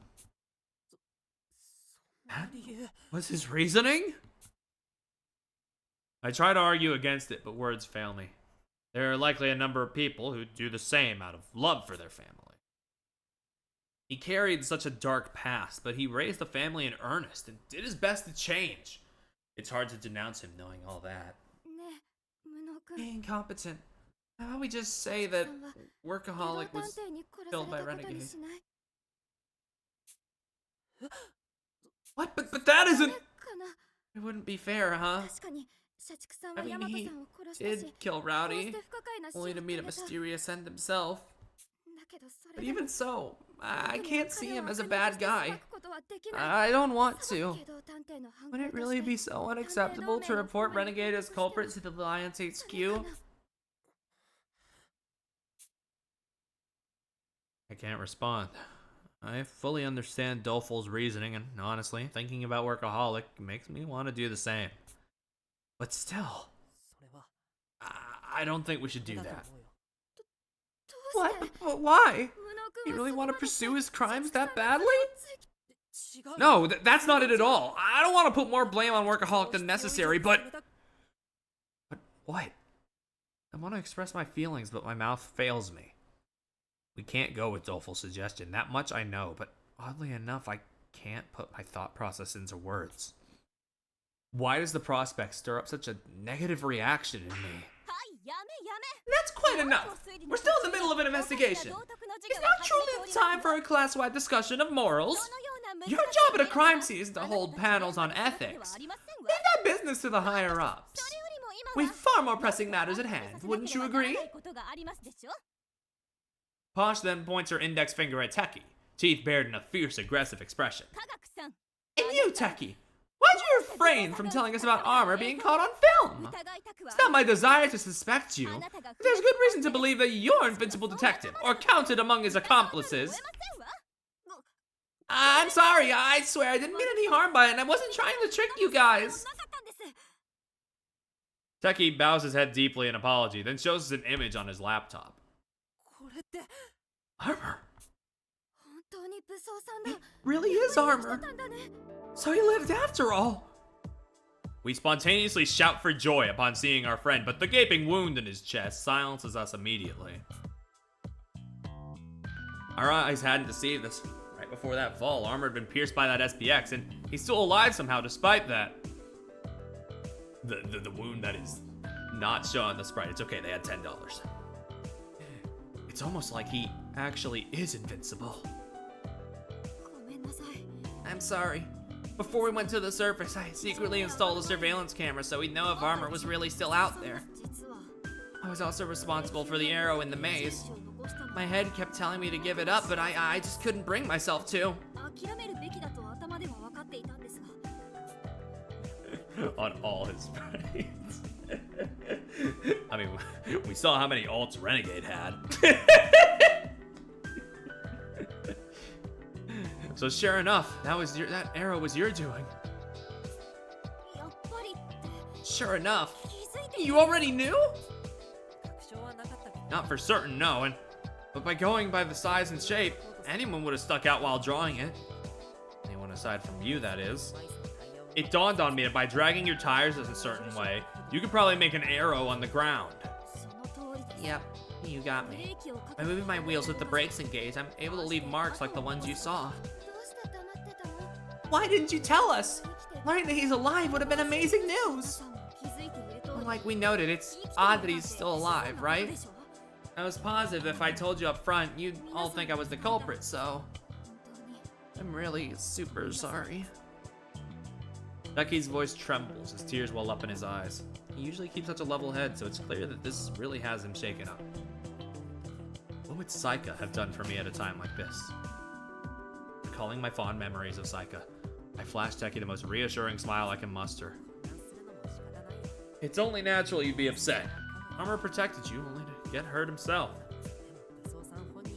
There's no way we'll ever learn the truth unless we ask him directly. So let's find him. Teki nods in silent agreement. I wait for him to calm his breathing.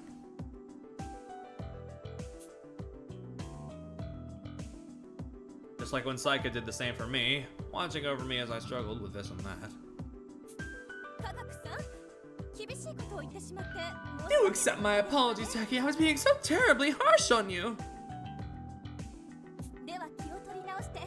With that, let us collect our bearings and continue this manhunt together, shall we? Come along now.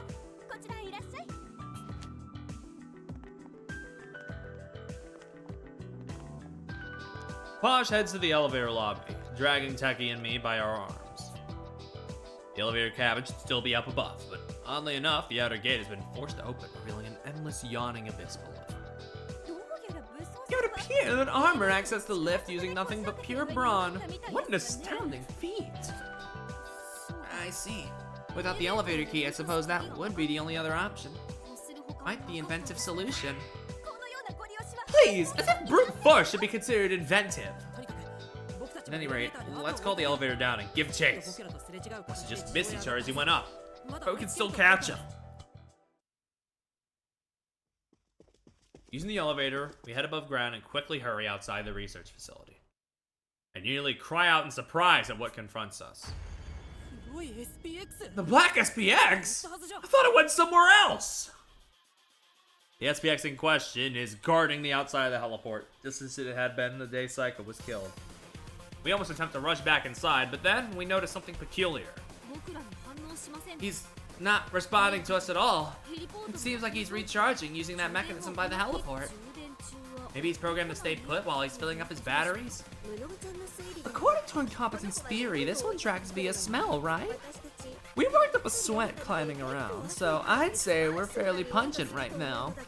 Isn't it strange that it's not even phased? Yeah, definitely. First time, this thing reacted to us before we could even see it. The rest of the exit sensors had a wide range, too. If my theory is correct, there's no way this one shouldn't be picking up our sense right now. But I've gotten it wrong?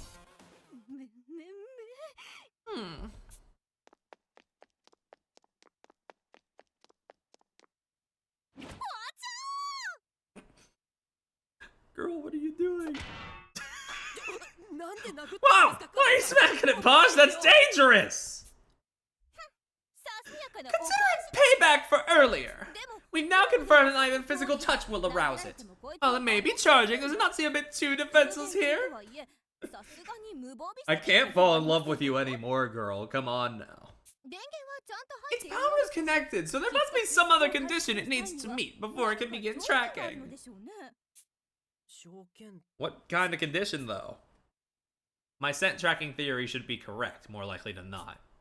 The red SPX tracks using blood, so I wonder if this bottle also has a specific scent that it responds to. Just as I ponder this, its treads let out a squeak and start to rotate.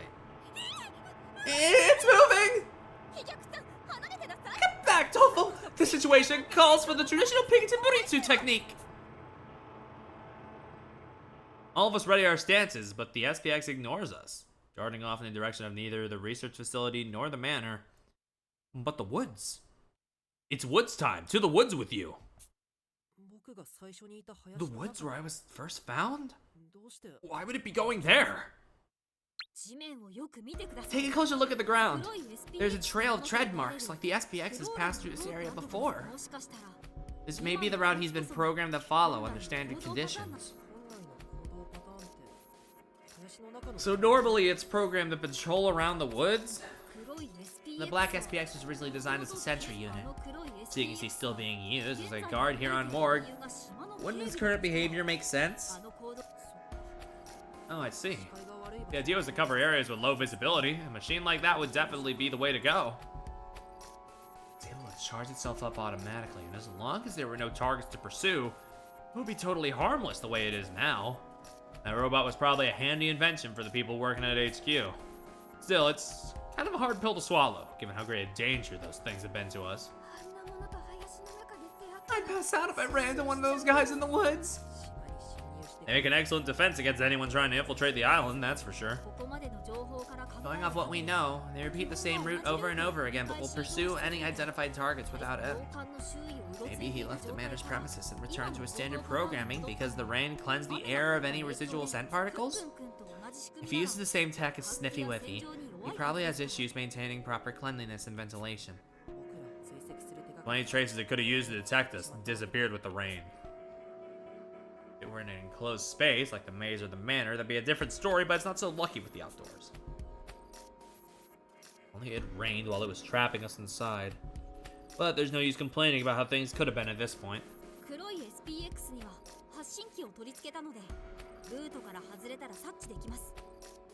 I attached the transmitter to that SPX in case he strays from his route. Let's keep looking for armor now.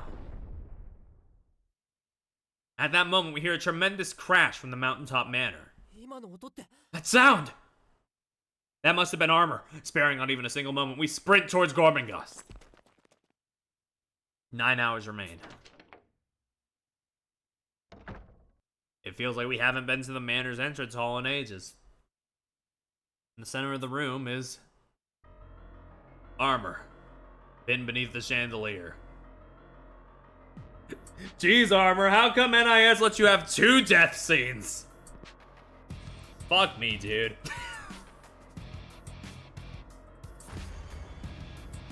Armor. No! Just when we thought he was alive. Just when I thought I could talk to him again. This is too much to bear. With trembling legs, I approach him and touch his metal suit. Suddenly... Huh?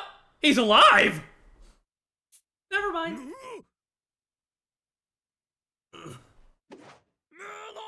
So incompetent! And company!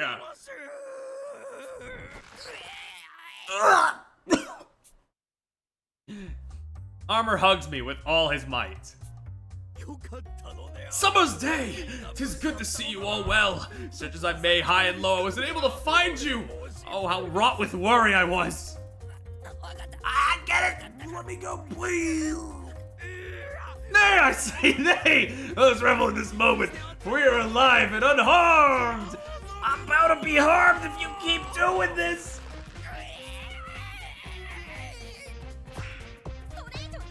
He shan't be for much longer if you keep embracing him so. Unhands him, you oaf! I'm seeing ghosts. My apologies! I'm simply overcome with joy. I narrowly avoid passing away as Armor finally releases me from his death grip. There's a close one. I could have sworn I saw Mystic and the others waving me over. That chandelier fell directly on you. Are you alright? Plus, you were already wounded when you fell into that pit. Are you sure your body's doing okay? A bobbling chandelier is no match for my carapace of steel. What's more, there was a hot spring situated at the bottom of my ascension. My wounds were mended by dint of its curative properties. Fucking video game hot springs, dude. Between Kid Icarus and this, it's just like... 'tis but a scratch, I guess. Yeah, we discovered that ourselves a bit ago. We're really lucky to survive all that. That was the gulf thrice deep. It took me a considerable amount of time to clamber out. Your vitality is remarkable. I see grieving your loss was a complete waste of tears, the girl said with a sigh. Oh wait, you were stabbed in the chest by the red SPX. It seemed like it struck your heart. Are you sure you're alright? He's just smiling as he's crushed at that. She's such a little freak. Yeah. This preserved me. Is that your D-pad? Armor produces a heavily damaged D-pad from his pocket. It stayed as a testament to how lethal an SPX's attack can be, even for Armor and his defenses. Why, I wasn't even its target, but the thought makes me shudder all the same. In sooth, his D-pad belonged to Lady Ideal. I mentioned that I went to confirm whether she was alive or not, yes? I humbly took her device at the time as to bear it as a good luck charm. Lo and behold, it obstructed the SPX's blade immaculately. With it, I narrowly escaped mine own demise. I cannot express my gratitude to Lady Ideal enough. As a token of thanks, I buried her in a spot where she could overpeer the ocean. Once this ordeal is over, I ask that you pay her your respects. Wait, so that's why you went above ground and moved Ideal's body? What other motive would there be? He's literally just nice.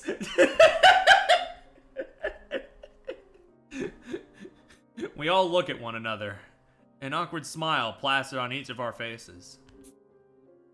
He really isn't much of a thinker, but despite it all, doing what he did is just part of his nature.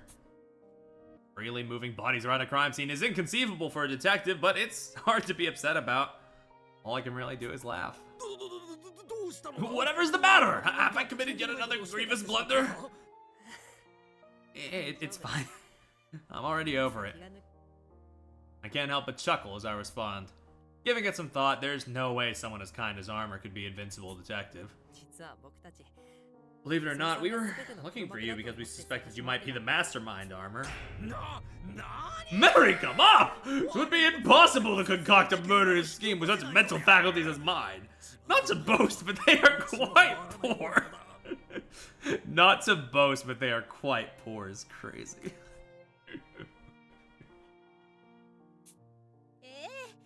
Yes, that much is patently obvious.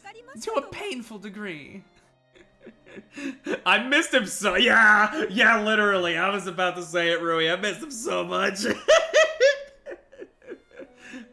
Now, moving on from this lummox here, we're back at square one, are we not? Moreover, we've circled all the way around Gormenghast, the very place this all began. Oh, the bitter irony.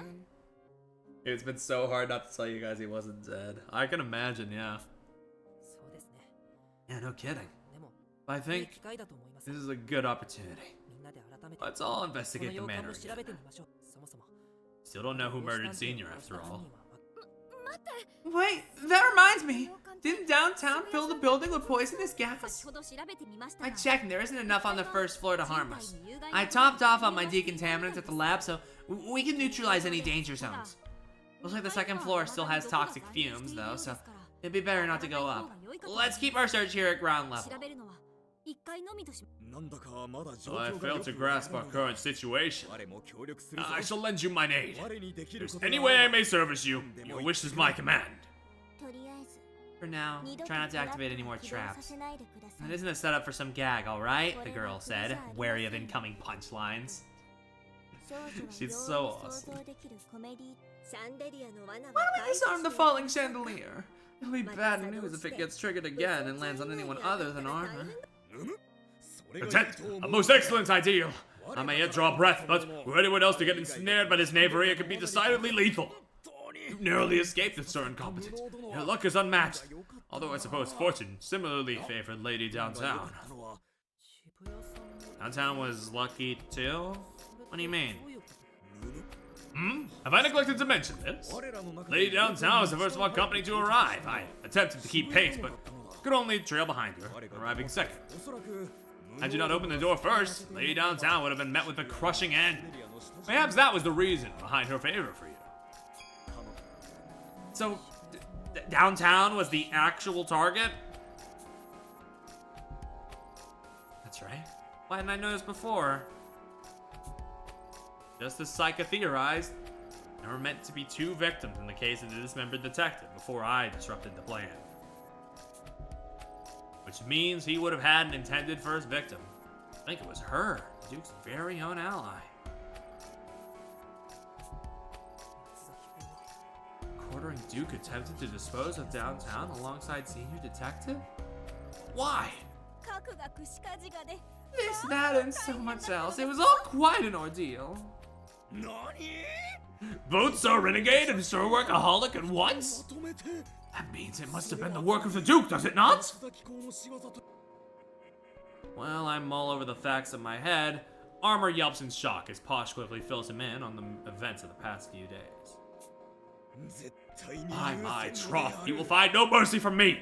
Yet again, he slays 2 in one fell swoop. 'Tis utterly reprehensible. Good people, lend me your ears. I shall give unto you mine armor, mine flesh. I shall bar nothing in the name of your safety. Actually, Armor, when you figured out just a bit ago that Renegade Zep's was Workaholic's doing, He staged the whole thing and put on a show of... Wait. Put on a show? Say that again? Suddenly, it hits me like a bolt from the blue. The common thread among the Quartering Duke cases is that there are always 2 simultaneous victims. I've been so fixated on solving the case, I didn't notice, but Armor's right. Paradox murders fit the same pattern. Just coincidence, or was it premeditated by Workaholic, who had hoped to pin the blame on Renegade? I get the feeling we're missing some crucial detail here. The method with which Senior was killed was clearly meant to evoke the Quartering Duke, so why was there only 1 victim? maybe you were meant to be the victim all along, incompetent, and you just avoided it through sheer luck?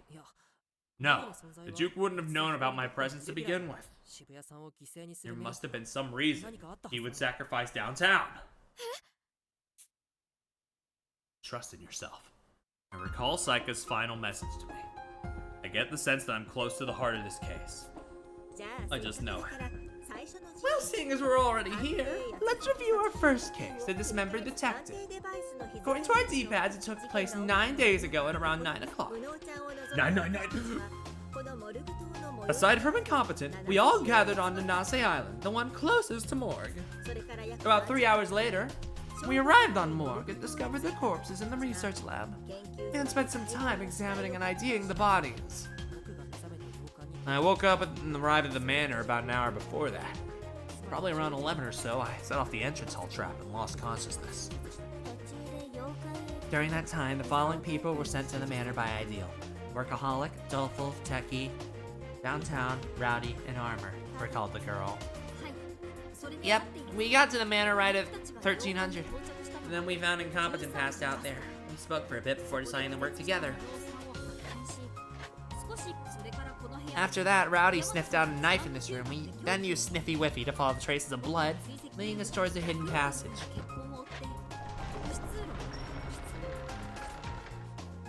And here's where we discovered how to open up the passage. I remember it so clearly. Workaholic used experience to locate it, and Doleful risked his life to discover the trap inside. I'm so impressed by how amazing the DA was. Oh no, I didn't do anything. I mean, Armor was the one who actually cut the wire saws. Nonsense! I witnessed you press on, even while wounded. My heart would not halt. It's quaking for you, Sir Doleful. Once we made it through the passage, We discovered the dismembered corpse of Senior Detective. The body's since been removed, but the massive bloodstains it left behind serve as a grim reminder of the horrific crime. Now I think about it, this is where everything had been set in motion. Senior brought me to this island, yet we had barely even spoken before his death. There's no question the chandelier killed him. Given the nature of the trap, anyone could be the culprit. I still don't know who did it. The trick itself was simple, but there hasn't been a more difficult case to solve.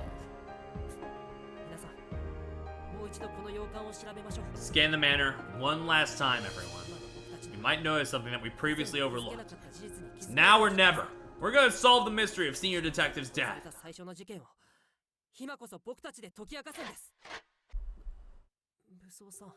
Armor. Bodies. They? Indeed. Lay downtown in Sir Mystic. We simply left them where they lay too far. Sir Techie agreed to sanitize them and permitted their relocation to the first floor, although they may be departed, they still deserve proper rest. As had been done with Sir Senior, I felt to situate them in these private chambers. I appreciate it, Armor. I'd love to help, but with all the poison, it'd be dangerous to handle them without any protection. Verily! I would have you entrust this to me. I've been idle for some time, but henceforth, my duties shall recommence. Happy to have you. Welcome back, Armor. He's so happy. Look at him, he's...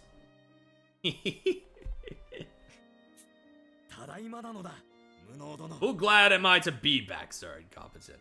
He's... I don't know, Incompetent's face is... Incompetent. It's just so... It's just this, you know? He's just doing the fucking...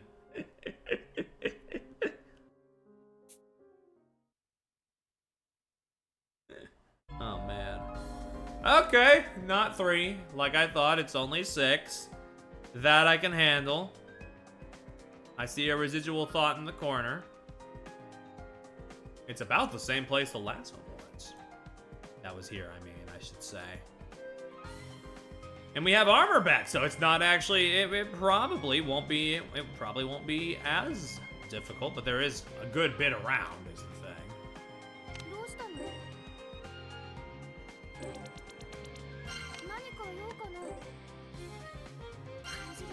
Nah, hold on, that didn't hit. This shit ain't hitting! Oink.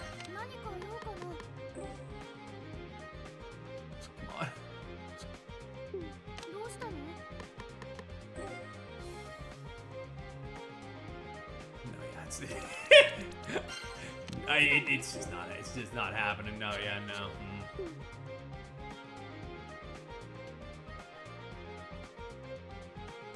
Where to start then? I guess I could just move you over here.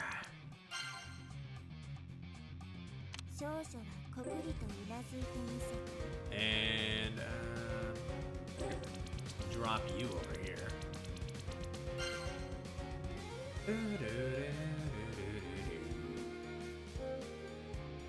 There's no MP things right now, so yeah, not any unlocked ones anyway. So your assist won't do us much good just yet, but it will later. It's a surprise tool that'll help us later. I'm gonna move you. Wait, actually, yeah, no. I'm good. I think I'm good with that. I'm comfortable doing that.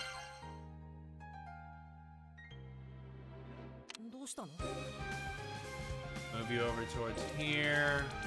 Just a big movement phase for the first phase. You know how it be sometimes. You just gotta make big moves. You do have a one square, I forgot about that. Move you over here. And I guess, thinking if it's going to unlock later, I should start inching, since it is going to start moving later, I should say. I should start moving Gourmet and Posh. Actually, I can just move Posh over here. I don't know. If this is a big move phase, I can just move both of them. Big move over there. Yeah. Sure. I meant to do it like she'd be here and Posh would be here, but this also works.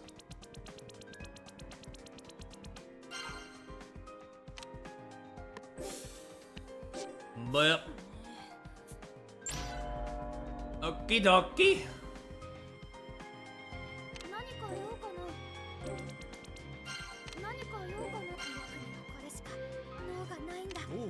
Big inspection.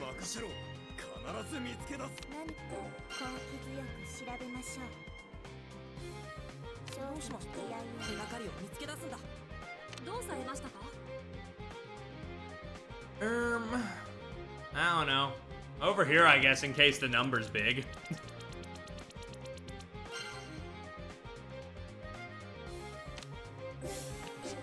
Whoop. This is downtown smartphone. The photo booth sticker on the case shows her having a good time with her friend. They could be so cruel. And we got the keyword in the range as well. I didn't even realize that. I'm told Doleful tripped over this wire trap on our first day here. Looking at the dried blood is painful, the girl said, recoiling away. Oh, day! What have we here? A book left open? How very significant seeming. Ne'er have I heard of this architect, Meicho Iragi. I feel like we've heard that name like a single time. Huh? Broken glasses? They don't belong to Renegade. So whose are they? They're round glasses. After escaping from the trap room, we eat dinner. While we're cleaning up, I notice Incompetent talking with Doleful, as they are wont to do. Looks like he's desperately trying to cheer up that sad sack while they wash the silverware. And despite the fact that Doleful tops him in rank and skill, maybe it's because Incompetent's older, or whatever, he really is an easy mark. Even the merciless Duke mentioned wanting to spare him to leave as a living witness. I'll admit, he's got a weird way of moving people. Yeah, they really are the same. He's so empathetic and sincere. He may be a wuss, but he'll bungle his way through anything. He'll even trust a gutter trash like me 100%. His looks, gender, and everything else might be different, but he really does remind me of Miyuki, the best friend I lost to the Duke. I'm worried that he's too gullible for his own good, so I find a spot away from Doleful to chat him up a bit. Hey, what's up, dude? What are you and Doleful talking about just now? Huh? Definitely not his real name. I didn't even hear it, I swear. Oh, you're on a first name basis, huh? Real smooth there, dude. Could you be any more obvious? No lie, this guy's got me stressing. Like, will he be able to suss out a bunch of liars? He's getting tricked by me, and I'm Garbo. That honestly is gonna get you killed, bro. You gotta learn to be less trusting, okay? Not everyone out there is as kind as you. Don't freak me out like that. At least all the people here on Morgue seem okay. Well, except for Renegade. Get a clue, Dingus. You're legit standing next to a crazed killer right now. Ah, what a drag. For someone who wants to be a detective so bad, he's way too gentle. He'd be crushed if he found out the truth about me. Wait, this dude's literally after my ass. Why am I worried about him again? But he doesn't really give off bad vibes. If I can find a hidden passage myself, then maybe... Maybe we can dig up some evidence to use against the DA and get back to the mainland and, I don't know, work together or something? Lol, get real. This isn't make-believe time. I'm mad I even indulged myself like that just now. Oh, I know! How about we tell each other our real names too, and I'll keep that fact that you know Dolphal's on the down low. Huh? Why? The detective's real name is their weak point, so if we know each other's, that basically keeps both our lips sipped, you feel me? It'll help us keep our secrets, because if you leak mine, I'll leak yours. It's like a truce, except, you know, kind of twisted. If you could just trust people at their word. It won't work unless they benefit from keeping their promise. Gonna be jazzed if he realizes that. Ah, that makes sense. Okay then. My name is... Hold up, if you tell me yours first, you'll just risk me piecing out and blabbering about it right after. Jeez, okay. So my name, it's Inumi-Sanae. I like super hate it, so if you ever call me that, we're donezo. There. Now each of us has some dirt on the other. Just tell me your name once we make it out alive, okay? Huh? Can't I tell you now? Nah, it's cool. This way you can't die before me, so don't start slipping so much that I get you killed, got it? Got it. I won't let you down. Goes and screams in the woods. Fair and real. He says it with the most earnest face ever. This guy is so serious, it's actually funny. Still, that's exactly how I know he'll keep his end of the deal. He should watch out for himself a little better now. But most importantly,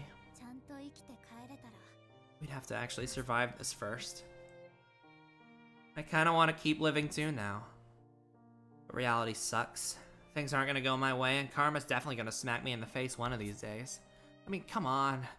There's no such thing as tragedy reversing heroes in the real world, and yet... he makes me want to live. My BFF was such a softie, she died for it, and this dude's so much like her. I just gotta see the sleuth he becomes. Yeah, man. Ah. Oh. It's crazy how Watch has 3 awesome partners and 2 of them died. True.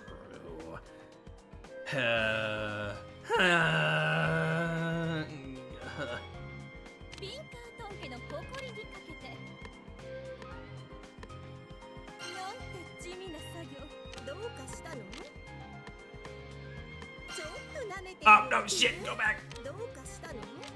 I want you on the 3. You still have a move. You have a move, but it's not exactly what I need.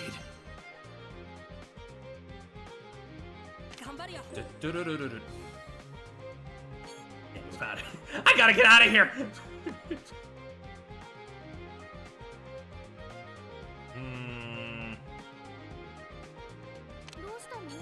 Yeah, no, nothing else, I guess. We can just investigate. Oh, actually? No, wait, no. She would only be able to move. She couldn't infer on the same turn if this thing unlocks after she analyzes. I believe I recognize this recent picture of the author. Could the architect, Meicho Aragi, truly have been a detective all along? Ooh, there's one in the middle too, fuck.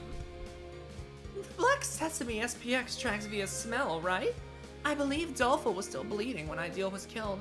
Maybe that's somehow relevant here. Why did I get you up?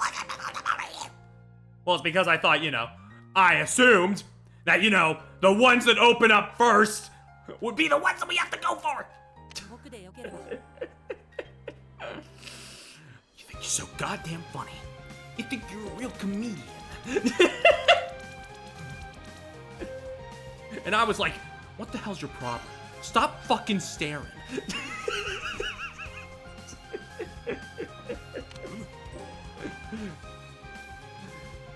Oh, it's gonna be tight. It's gonna be real fucking tight, you know that? I gotta do map-wide movements, which will leave me with 3 turns. And I gotta, like, basically, like, get the math done. Okay.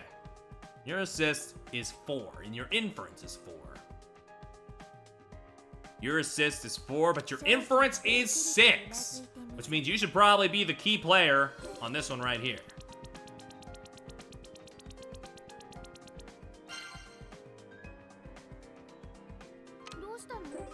At least it seems like, kind of, like, it's gonna be tight, but, like, still with enough wiggle room, I think. It'll be generous enough, since I'm not going for the keywords.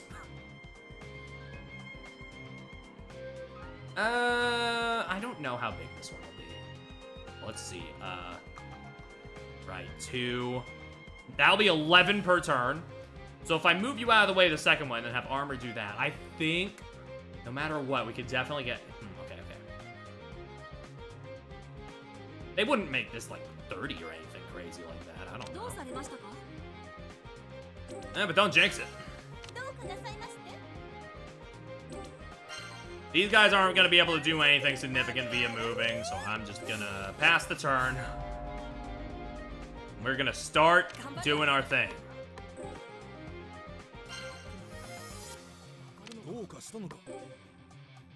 Wait. I almost forgot. Fuck me, it might be over. Wait, actually, hold on. Go back. I could have used Techie before. Well, it's already happening. It's already in motion. We'll put it out of motion. I fucking can't. You know what they say? Hindsight, yada yada. Fuck it. Whatever.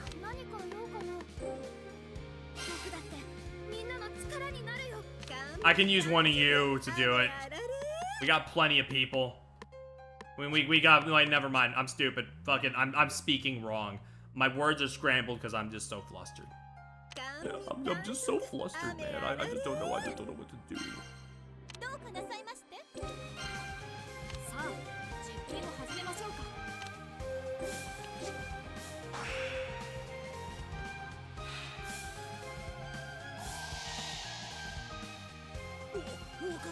On death's door, lady downtown imparted a clue about the quartering Duke case. Oh, sagacious compatriots, prithee decipher it. Yeah, this is gonna suck. Hey, 18 though. This could be something.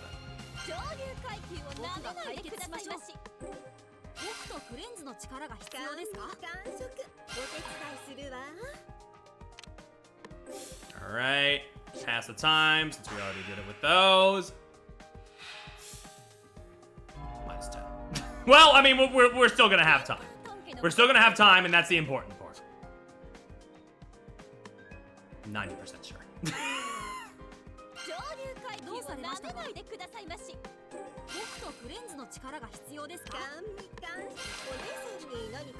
Exactly. That's the thought that propped up in my head. Provided I don't have to analyze anymore,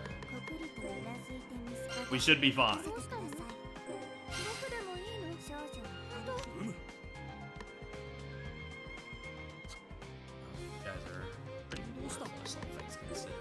Except an assistant. But in that regard, you're my guy. So do it.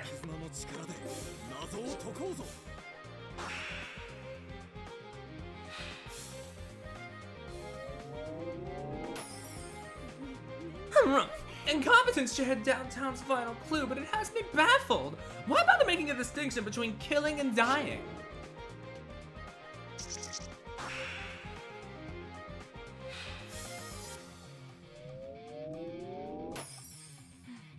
There's a bloodstain on the entrance.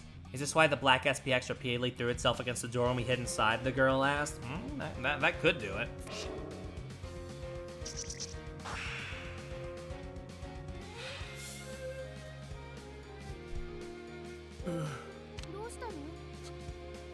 Is there anyone available that I can use to look at the... No, I don't think so. I think I gotta pass time and pray to God. But there's plenty of guys is the thing. There's so many guys that even if there was one piece of evidence per thing, I think we're in the clear.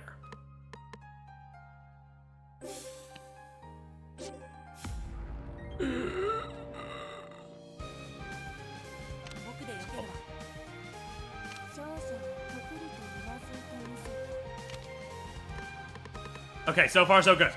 I think I'm seeing a solution. No.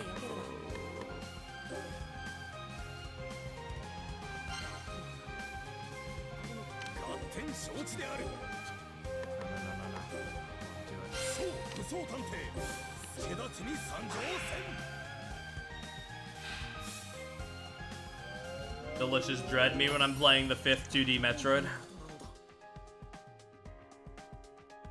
Sir Incompetent, there's something amiss about the blueprints you shared to our D-pads. The chandelier was once but an idle threat, with little capacity for harm. Wherefore doubt it now possess an abundance of deadly might. It's simple armor. Think of who could make such a large-scale renovation. You know them pretty well. It was the architect who designed this manor. Tilly Valley? What foolishness is this? Did Sir Senior create a trap wherein he himself would be slain? Is such a thing truly conceivable? No. It isn't conceivable in the least, but if we consider it as a possibility, we should be able to see a truth that were once hidden from us. I gotta say, by the way, like, it's just because, like, we've gotten so many more sprites of him at an angle, but I'm now, like, more aware of Incompetent's gay little cape. I'm, like, perceiving it more. We're good! We're good. Ugh.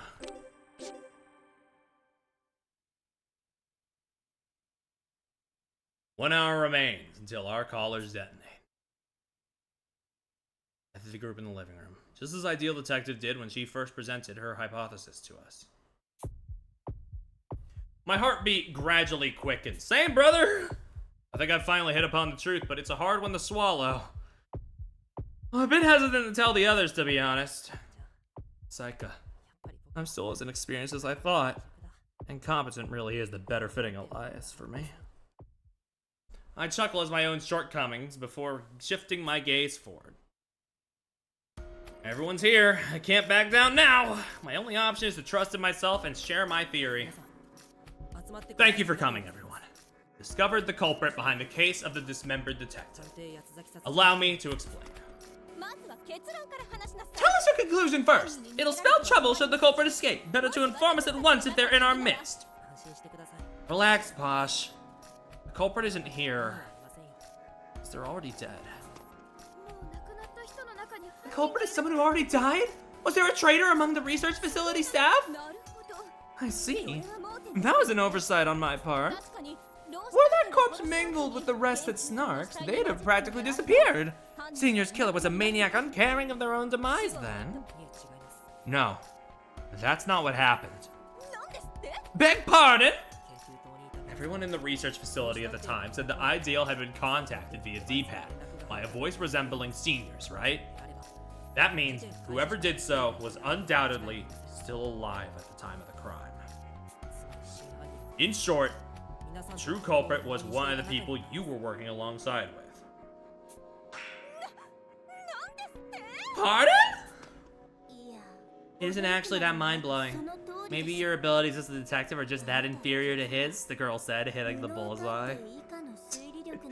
Come on. You're right, but come on. I will not be called inferior to an incompetent! And there are no bullseyes to speak of. In fact, your shot is by a mile, do you hear me? She's so mad! She's seething! She's seething! Why don't we disregard Clown Detective and continue with our discussion? Girl, chill the fuck out. We're on the cusp of a breakthrough here.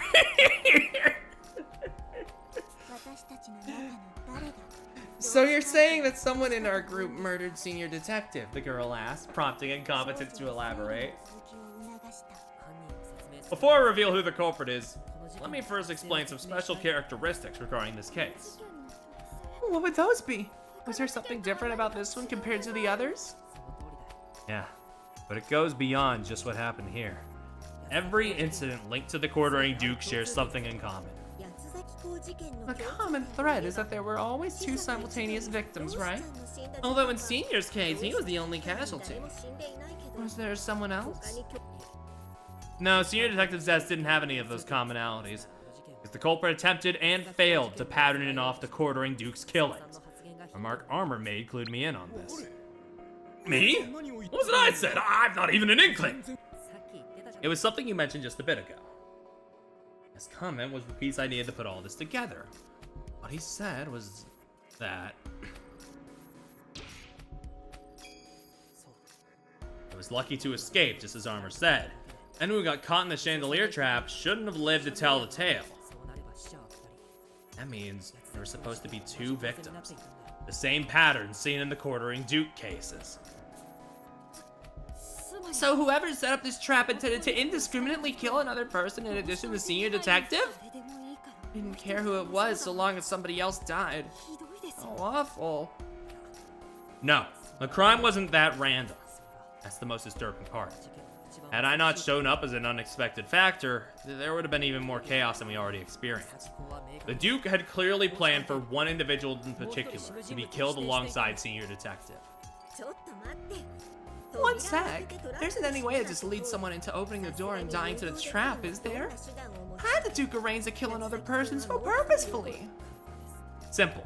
He told that person in advance to open the manor door before anyone else, and stand right in the chandelier's path, feigning ignorance. Just a moment. You're suggesting that someone was willing to die merely because the Quartering Duke bade them to? That's impossible! But someone already was, remember? Someone died right in front of us, all for the sake of the Duke. You mean? That's right. They were part of the group that was heading towards the manor at the time. The initial plan was for them to fall victim to the lethal chandelier that I wound up setting off instead. And that person was...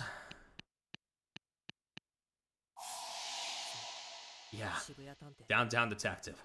Originally it was she, not I, who was meant to trigger the trap and die on the spot. Doleful, Techie, you remember, don't you?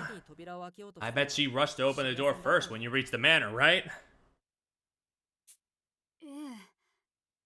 Yeah, you're right. She did. I take a bit longer to get from point A to point B, so she offered to go ahead and turn on the AC before running off.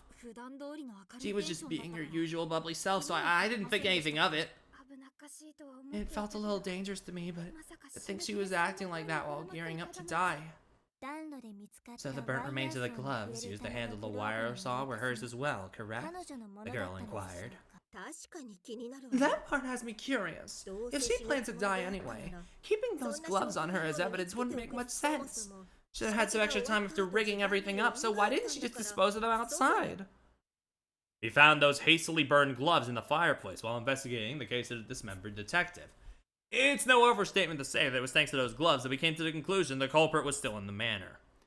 Even if she was prepared to lay down her life, Downtown would have been needlessly walking around with the evidence that implicated her.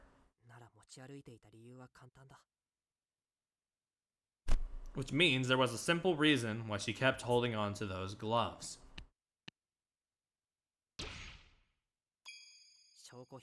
What if her goal was to die with the evidence on her, so she'd wind up being suspected? Being a suspect was her goal? But why? Think back to what happened with Renegade. If you left something suspicious when you died, what do you think would happen? You'd be labeled the culprit, no question. Right, so if Downtown died at that time with the evidence on her person, she likely would have been deemed the Quartering Duke. I can imagine the headlines already. Pitiable serial killer ends murder spree via suicide, the girl said with a wry chuckle. So the true motive behind killing Senior was to pin the blame on Downtown Detective and have her die as the Duke. Hold on, even in her final moments, Downtown never once claimed to be the Duke, right? Doesn't that seem odd if taking the credit was her goal?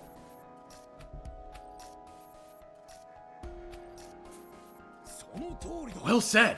Sir Incompetent had deepened his bond with Lady Downtown just the same as I. It is unconscionable to think that she would sink so low as to claim to be the quartering duke. Yeah. I get the feeling she ended up going against the duke's orders there. Didn't realize that at the time, but true to form, her final words were actually a message to us. True to form? How so? Right at the end, Downtown showed her prize a detective by using her signature ability. Come on now, guys. Remember what she said at the very end.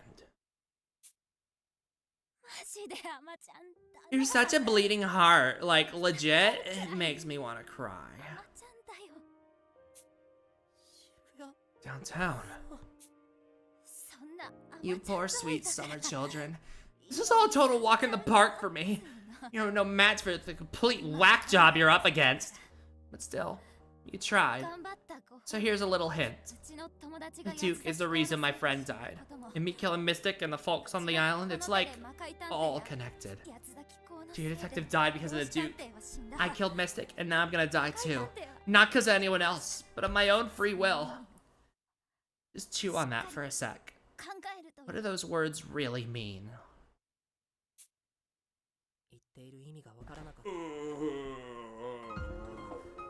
I didn't get what she was trying to say back then, but her encoded message was definitely on brand with her communication skills. It's all connected? In what sense? Was this all one overarching crime? I see.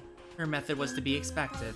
She was quite adept at manipulating others with her words, actions, and demeanor. She used die when referring to Senior and herself, while Mystic and the others were killed. The difference in verbs is key. Exactly, Bookworm. Dissociate differentiate between verbs? To what end would she do such a thing?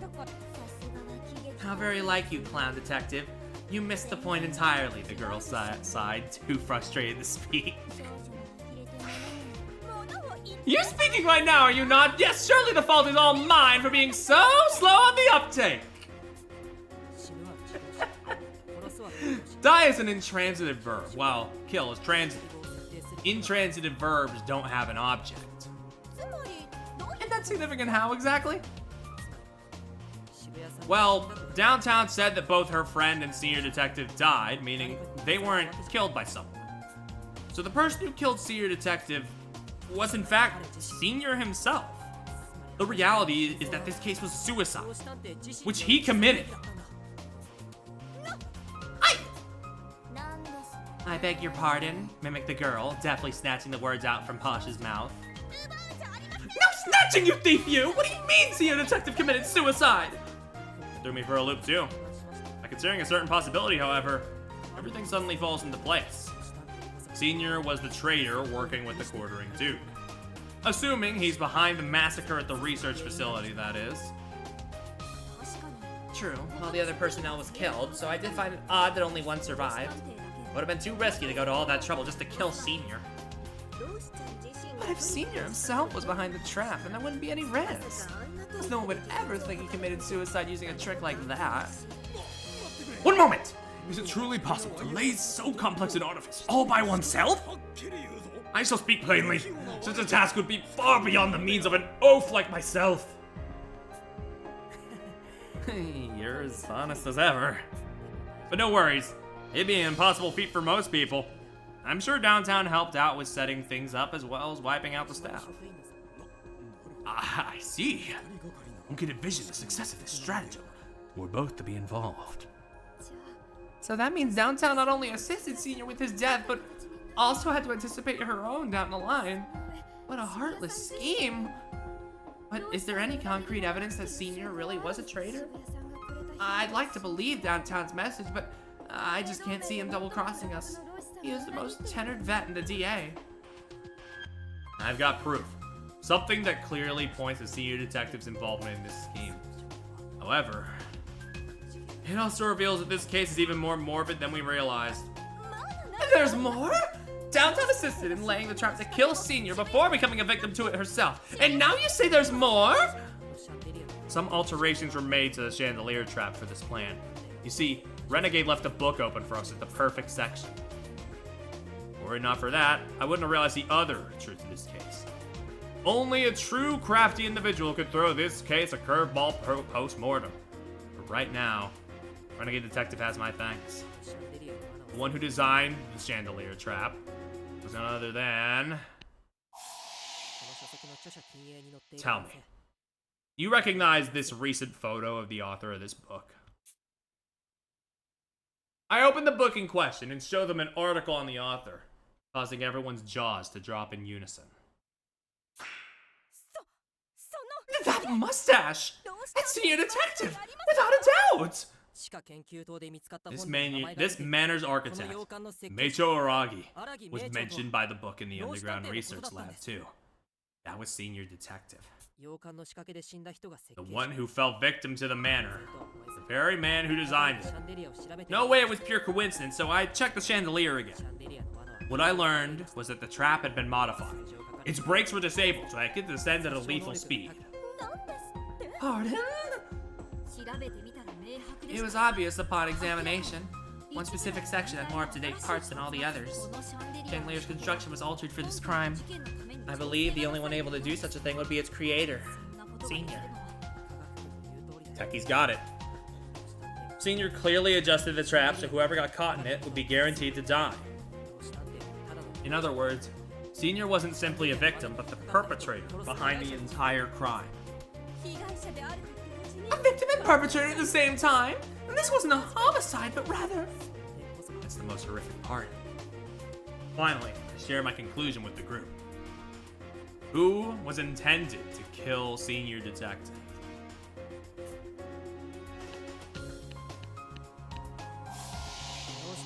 The one who was supposed to kill Senior was downtown. But I suspect he also helped the arrangements to end his own life. At the same time, he collaborated with her so that she would die by the trap as well. Who was intended to kill Downtown Detective? There's a whole lot of back and forth, huh? By killing one another, they would both become victims and culprits, resulting in a truly bizarre scenario. First, Downtown arrived at the manor first, so she could open the door and trigger the trap, killing both herself and Senior. Or so the plan went. It turned out an unfamiliar boy had already set it off. Even worse, the murder weapon was still on the chandelier and the gloves were in her pocket. As it stood, she would be pointlessly outed as a traitor, and the DA wouldn't fall into disarray. She must have really been panicking. So in an attempt to cover her tracks as much as possible before Armor arrived, she slipped on the gloves and took the wire saw off the chandelier. The evidence still on her person, she joined up with us, quietly tossing the wire on the floor as she went through the underground passage. Then, once Saika directed us to split up, she hurried to the living room, lit the fireplace, and burnt the gloves. While things hadn't gone according to plan, she did manage to dispose of the evidence. These were surely the facts behind this case. Everyone else is dead silent. That's no surprise, though. Not only have I outed Senior as a traitor, I've also revealed that two allies of the Duke had plotted to kill one another. It's unfathomable. There's still one more truth left to reveal. Yeah. It's time to tell them the Quartering Duke's true identity. Decide to leave the manor and head to the heliport. As always, that black SPX is standing guard outside. Although its intimidating presence has me daunted, I begin discussing the next part of my investigation. Sorry to bring you guys out, but there's actually something we gotta do here. I have a clue as to what you're intending. Would you mind finishing this up sooner rather than later? I don't care if that machine is merely sitting there like a scarecrow. It's quite unpleasant for one of my gentility to be in such close proximity to it. I wonder if this is really a good idea. Couldn't we, head back to the research facility? This won't take long. Just give me a second. Don't worry. I promise the SPX won't attack us. You figured out what the black SPX tracks, haven't you? Give a nod, continuing my explanation. So first, now that we know the truth behind the case of the dismembered detective, I'll explain how another one parallels it. The one where Workaholic and Renegade died. Case of the Paradox murders. You said a bit ago that Workaholic had also committed suicide, right? Workaholic, like Senior, prepped in advance, rigging a trap where he'd get electrocuted when Renegade reset the breakers. I understand that much. But what method did Workaholic use to kill Renegade? The fact that his death resulted in 3 total commands was circumstantial, no?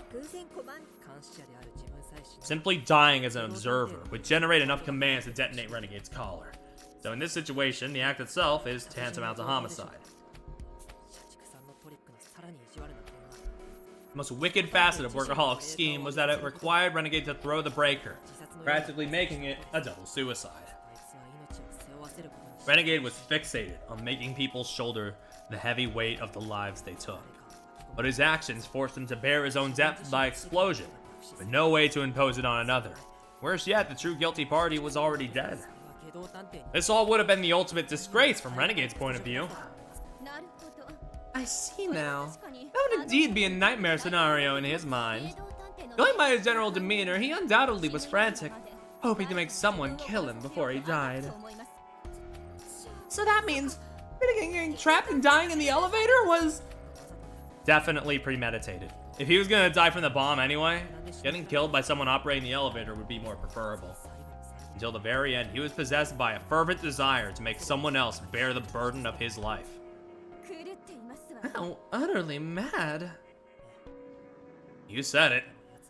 But he did stick to his principles, I'll give him that. Which is precisely why he died wearing such a satisfied grin. The smile on his dead face truly seemed to be one of contentment. We don't know who did Renegade in, but he somehow managed to get himself killed by another, flooding him with total euphoria. Not that I can empathize or have any interest in doing so, but in some odd sense, he really lucked out with this one. I follow your logic, but why would Workaholic want to take his own life? Said the girl, posing yet another question. And why would Senior, for that matter? They're both veteran sleuths, you know. This goes beyond mere manipulation. They were led to kill themselves. No way it was the work of an ordinary person. Most likely, the Duke did this. He was able to draw a number of seasoned detectives to his side. Maybe his true ability is his charisma. But then, who actually is the Duke? When we crossed paths with Workaholic in the maze, he didn't seem suicidal. He probably had an encounter while in the research facility. And that meeting must have involved a member of our group. Just who is this quartering Duke, I wonder? Asked the girl, speaking for everyone. Enough idle prattle! Tell us the Duke's identity this instant! Alright. Allow me to remove the quartering Duke's mask. Right before your very eyes. I take out the knife I brought from the manor and give my palm a shallow cut. Alarmed by the action, everyone scrambles to intervene, but I stop them and continue my explanation. Please stay calm. As I've said, the Duke is exceptionally talented at guiding others to their deaths. That very skill was on full display when he used it to get Ideal Detective killed. So the Duke was behind Ideal Detective's demise after all? That's right. Quartering Duke brazenly operated the SPX right in front of us all. And not a single person noticed. How was he able to control it? The girl asked, keeping a lid on her excitement. He controlled it using blood. Blood? Come to think of it, Renegade used a set of his blood to lower the red SPX, did he not? Wait! If that's what the SPX is drawn to, won't your injury place us in peril? Stop the bleeding! Someone! Anyone! My blood is fine, actually. All of ours is. Aside from a certain someone. What are you getting at? Said the girl, cocking her head in utter confusion. The red SPX proved that models without any clues on how to disarm them are put to use as sentries, right?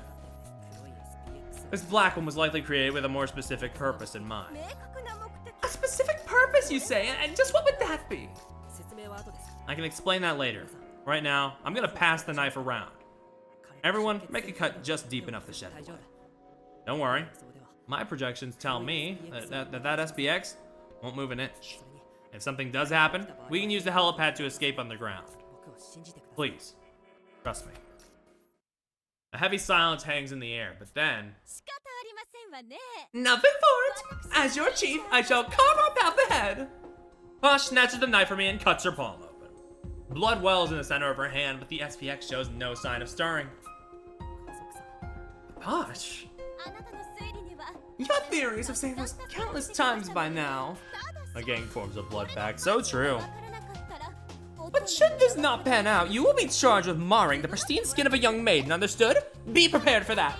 You're not really of the age to be considered a young maiden anymore, the girl said before grabbing a knife from MILF Detective! Yo!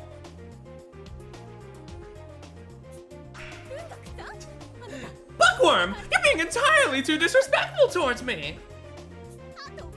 What's more, I'm only 21, a young woman in the prime of her youth.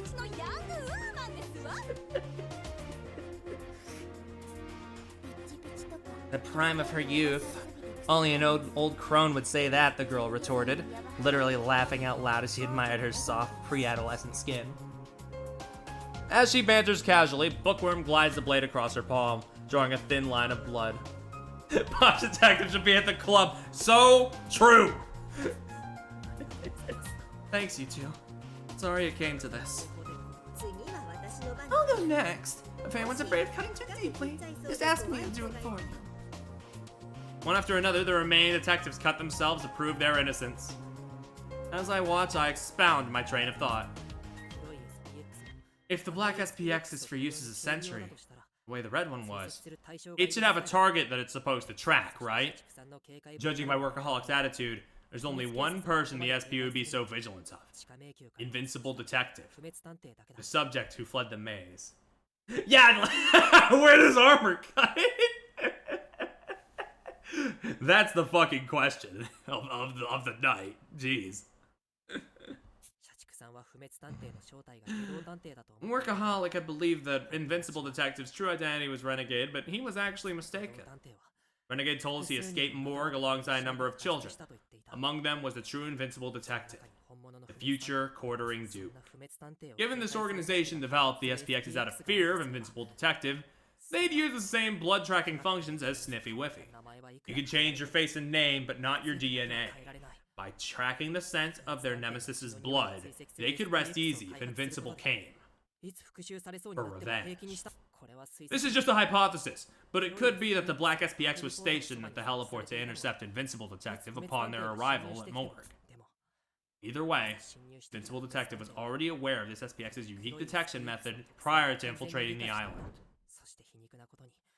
And in an ironic twist, it didn't simply target Invincible Detective, it was manipulated by the scent of their blood to attack Ideal instead. I haven't forgotten. I know for a fact that you were bleeding in the hidden passage. You pretended you were putting yourself on the line for your allies, which resulted in a premeditated accident. What's wrong? Your hands are shaking. Shouldn't you be used to pain already? Doleful Detective! Or should I say Invincible Detective? Bleed for us again, just like you did back then! If you do, it'll prove your innocence, and I'll apologize from the bottom of my heart. I'll grovel as many times as it takes! So please, Doleful, make me owe you that apology. Laugh at me. Tell me I'm wrong! Incompetent. I hate being right. Ooh. Wano truly could not have shit. Doleful's expression twists as he holds the knife in one hand. But no matter how much I call to him, he refuses to reply. His silence is far more telling than words could ever be. He really is the quartering Duke.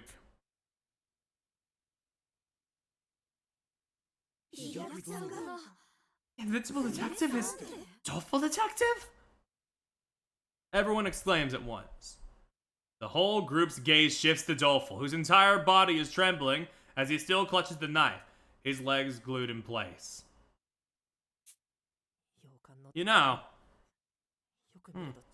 Yeah. I'm thinking. Yeah, I'm remembering, yeah. Yeah. That was kinda staring us in the face. If you examine it closely, you'll find blood on the manor door too. Techie helped me analyze it. It was a perfect match with yours, Doleful. You smeared your own blood on the door so that black SPX wouldn't leave the premises. I hadn't noticed it all until now. You've got it all wrong, incompetent. Doleful finally breaks his silence with a plea of denial. Think of all the dangers we've been through so far. All the trials we overcame together.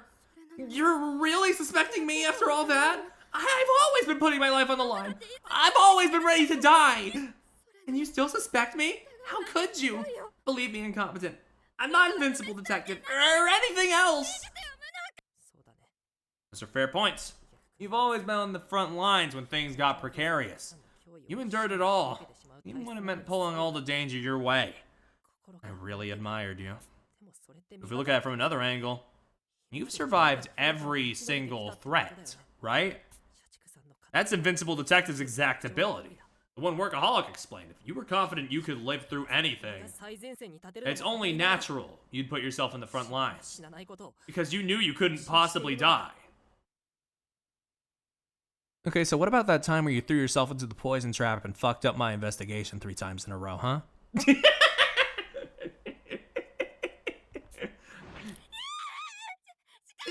away from me!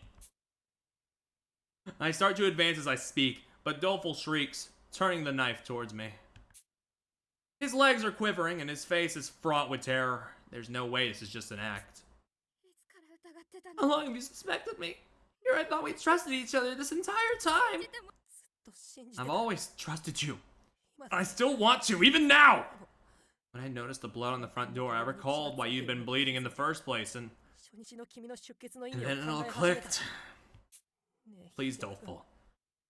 Let's be honest with me. Are you really the quartering Duke? Can my phone please stop recommending me 100-line streams? I'm streaming right now! Sorry. Carry on. Carry on. Don't come any closer! You're awful, incompetent! Unbelievably awful! While screaming to keep me at bay, Doleful hunches down, cowering where he stands. The sight makes me want to cry. Oh, the doomed Yowie. But I push through the overwhelming guilt and attempt to speak with him once more. Get back, incompetent. He hasn't shed a single tear this whole performance. Are you done with the theatrics, Doleful? I can smell when someone's lying through their teeth, you know. You've hidden it so well this whole time, but right now it's overwhelming. A delectably delicious, delightful scent. I can't resist. Delectable! Doleful.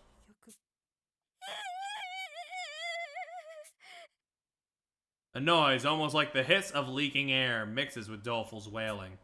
The strange sound grows steadily louder.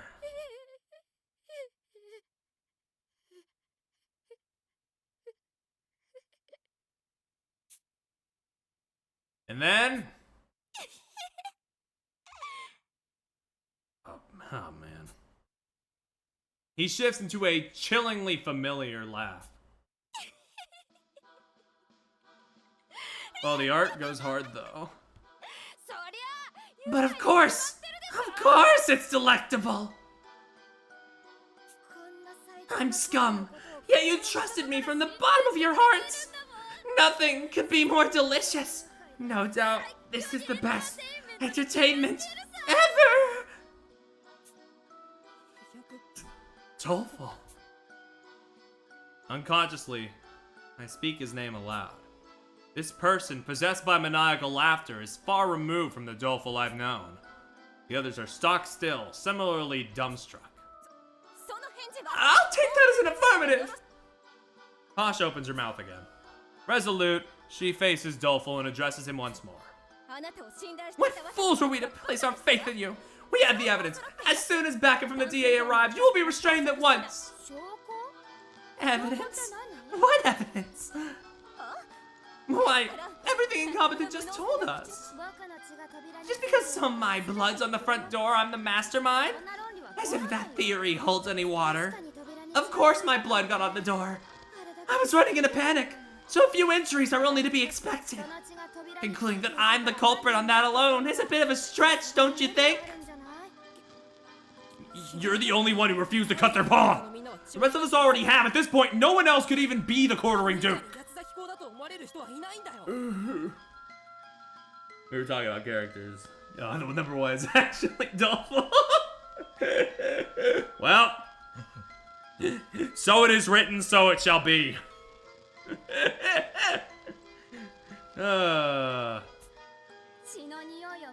Hey, that blood tracking mech is right next to us, okay?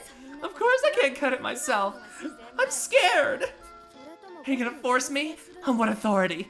It's well within my rights to refuse. To call me a criminal for exercising that right would be pretty unprofessional. Pasha and I are lost for words. By now, it's obvious that Dolful is invincible detective, but we still have no physical proof. In light of his rebuttal, we can't actually condemn him of anything. And then it just goes back to the most innocent smile you've ever seen in your life.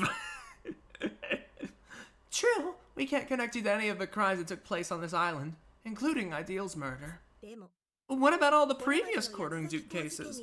No matter how much you protest, we'll still take into account your actions as the perpetrator. Smiling like he's normal. He's so normal.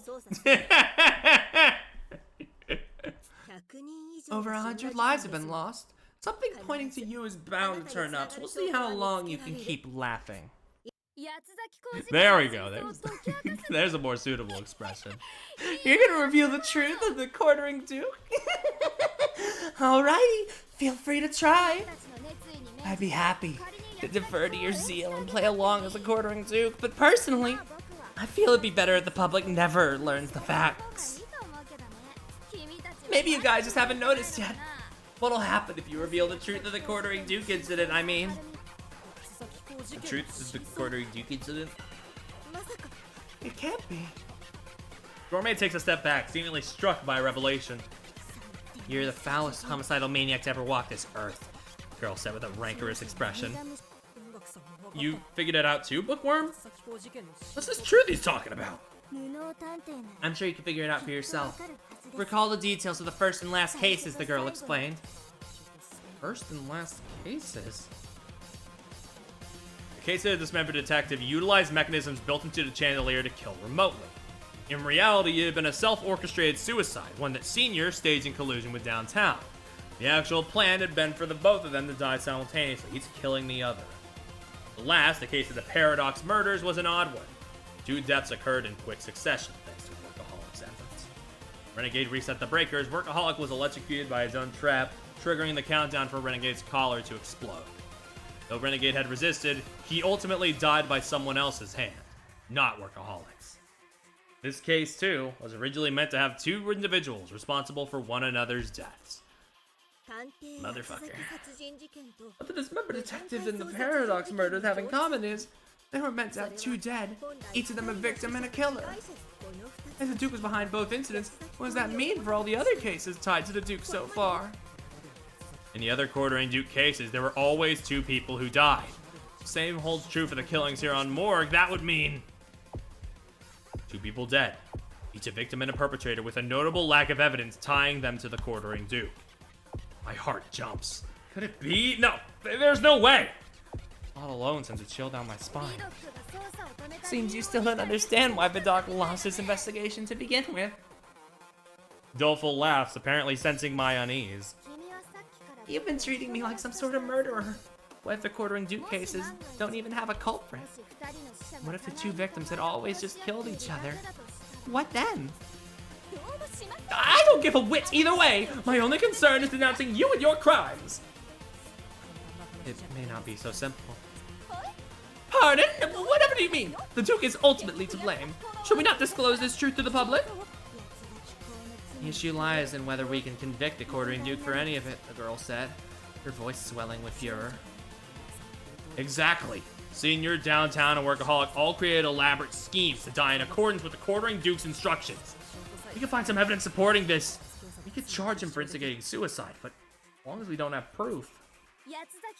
You can't accuse the Duke of anything. Am I right? And that's not your only problem. Oh, those people you consider to be victims of the Duke? Turns out they're perpetrators too. Seriously, what a pickle!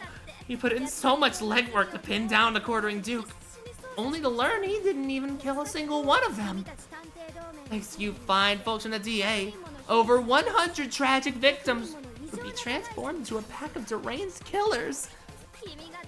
As you're so fond of saying, you'll reverse those tragedies, won't you? But ultimately, can you really call any of that justice? Exposing the truth won't make anyone happy. Nobody wants to learn about a reality like this, don't you think?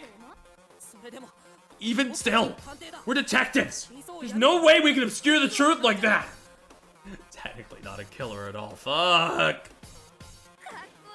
My, such impressive words. How titillating.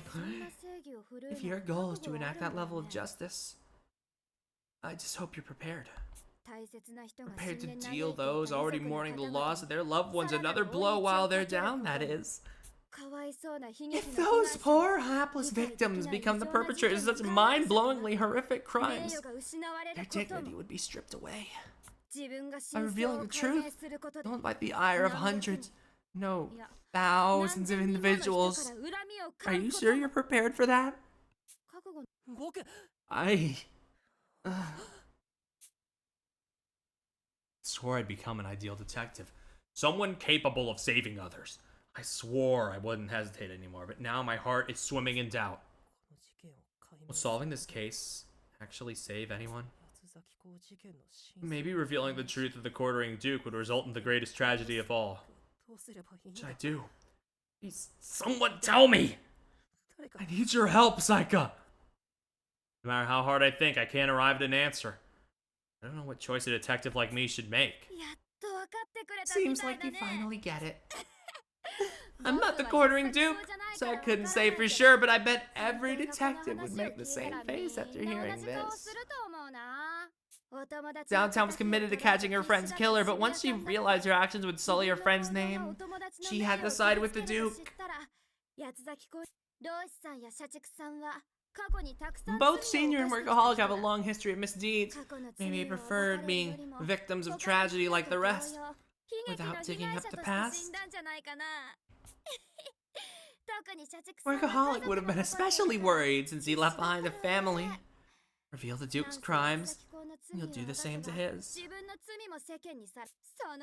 What's more, he wrongly suspected Renegade and killed a fellow Alliance member. His only way of atoning was to blame Renegade and die himself. Of course, this is all just my own speculation. You... How inhumane can you be? Who's the inhumane one, really? Taking a life while having yours taken? That's just the place people's worries and anguish lead them to. And some meddling gumshoe barges in like he owns the place, hoping to reveal the truth. So idiotic. It won't be allowed to happen. In fact, it can't! That's exactly why the Quartering Duke created these cases that don't need anyone to solve them!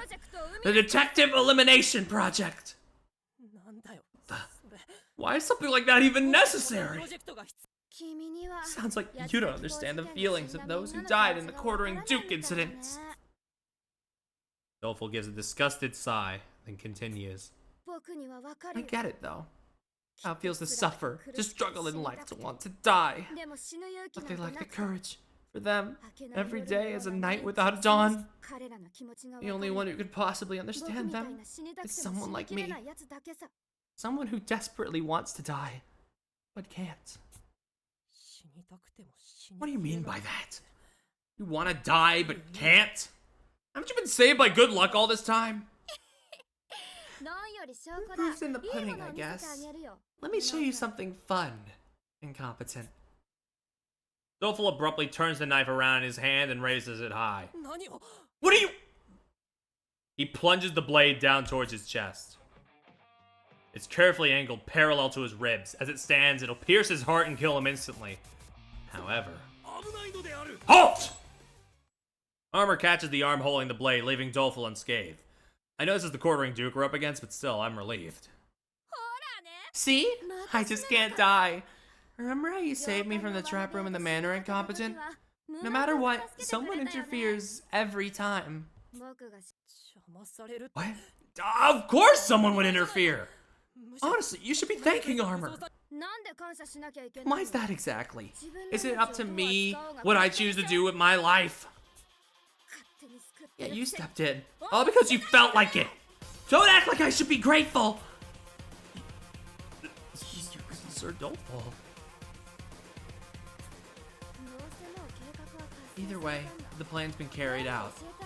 So I'll tell you everything. For years, people around me have died. Even my mom and dad. Around the time I was old enough to understand, I was in prison here on Morgue. That's when I learned about my power. The ability I had to unconsciously sense danger and avoid it. Traps, traitors, SPXs, I evaded them all. The staff, having witnessed me survive every trial imaginable, dubbed me Invincible Detective. But of all the survivors, I was especially puny. Apparently, I didn't notice I had the power of invincibility until the very end.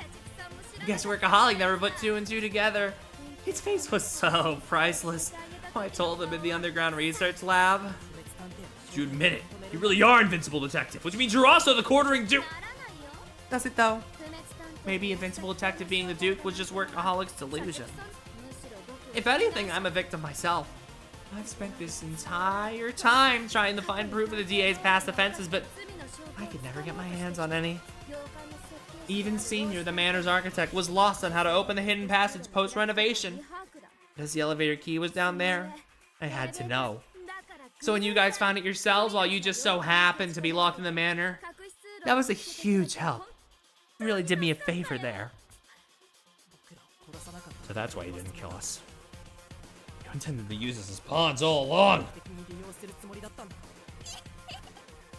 Once I discovered the secret to opening the passage, it wouldn't have mattered much if you all died. I didn't mix well with Renegade. Plus, he caused an unnecessary murder and set the Red SPX loose. No way I could have handled him alone. That's why I played nice and worked alongside everyone. So thanks. Love you guys. Does all the death you caused mean nothing to you? You brute! You ought to be ashamed! Ashamed? Why? You should know by now that Senior, Downtown Workaholic, and the rest of them willingly chose to die. So what's the issue? What about that can't you allow? I'm lazy. Pardon? It's not my own sense of justice, but society as a whole that won't abide it. Society? Define that for me. Is it something to prioritize above one's own self? You're spewing words more insipid than a roadside campaign flyer, Posh. Just goes to show you've never truly wanted to die. For those who do, living on is the real tragedy. They long for a swift release, for peace. They're always, always, always thinking about it! So you've always wanted to die? Yep. I've spent my whole life wishing that death would take me. Back since Arcos with me, my family, friends, foster father, anyone I interacted with. They all died, one after another. Only I survived. If I'm cursed to suffer this much, I'd rather be dead. But every time, every single time, I always survive!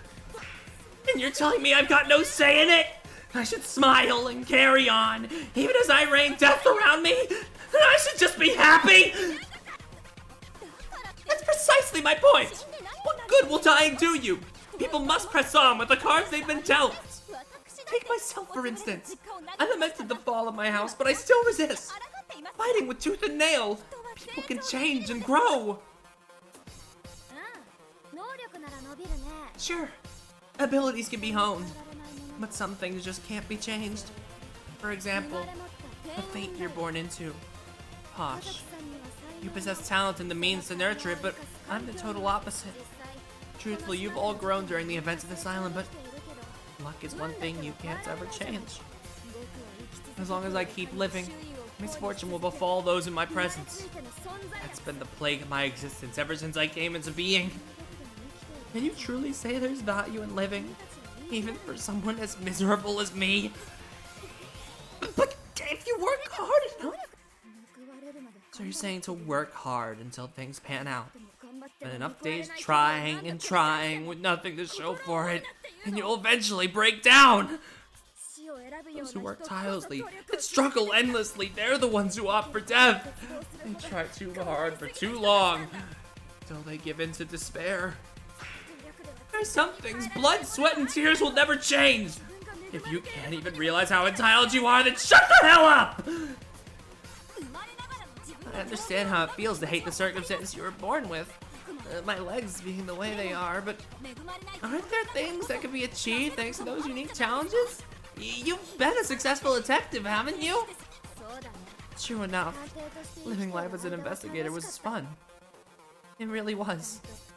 There was actually a point where I thought I'd like to stay one, seeing as this line of work can accommodate the use of my strange abilities. As I encountered tragedies as a detective, I realized something. There are those who are born into tragedy, and those who can't bear it. Is not being able to handle it really so wrong? Is dying not an acceptable option for someone to have? Of course not! Their families would be devastated, wouldn't they? Oh, I see. So people without families are free to die then? But no! That's not... I've experienced every hardship under the sun, so I know. There are plenty of people who aren't loved by their families, or don't love them back. We found our ultimate nemesis, a blue sky reply guy. My first family loved me, only to end up killed in a car accident. I saw them ground into meat right before my very eyes. I was wasting away, so my second family tried desperately to cheer me up. As a reward for their love, they were flattened by a mountain of rubble. My third family feared me. They tried to kill me, calling me an angel of death. But now they're together forever, bedridden in a hospital. You know exactly. Like the kind of guy who just shows up uninvited and is like, But what about me, huh? How can I make this about me?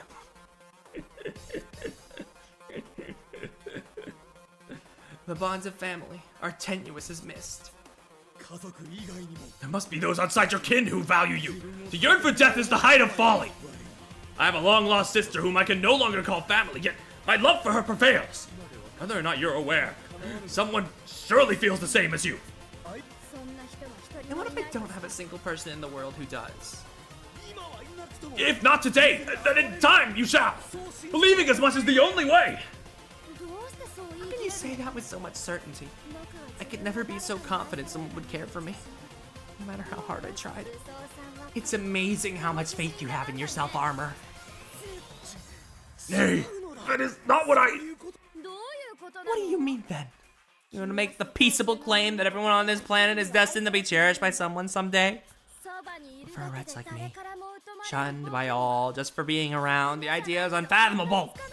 It must be nice. Lovable people like you have it so good. Humans are social creatures. We need to be for our survival. As long as you exist, your death will inevitably impact someone you've interacted with. That's why you've got to live. Live for all those people with whom you've made a connection. There it is. There's the exact way of thinking that strips people of their rightful choice to die. What are you getting at? If all you're seeing is yourself, you'll limit your perspective, and your life will become that much more empty.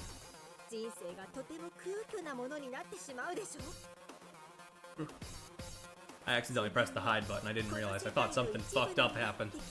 By accepting yourself as a part of this world, you can expand your point of view and walk down a brighter path. There you go again! That carefree attitude is so typical of those privileged enough to take that road. I'm part of this world. Expand my point of view. What does that even mean? Well, wake up and realize how many people that totalitarian mindset hurts. Totalitarian? Yeah, like the name of that one monkey ball state.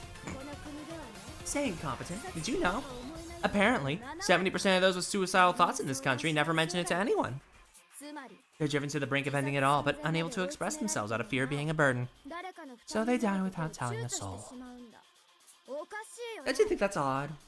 Shouldn't you be your own highest priority? And yet these people would rather prioritize the convenience of others. Why? Well, gourmet detective, isn't the fact that you're trying to slit your throat right now another one of those baffling contradictions? Whoa. Gourmet freezes, knife in hand. The blade is pointed at her neck. Gourmet, are you seriously? Yes, I've made up my mind. He's too much of a menace to this world. Anyone who doesn't want to get caught in this, stand back!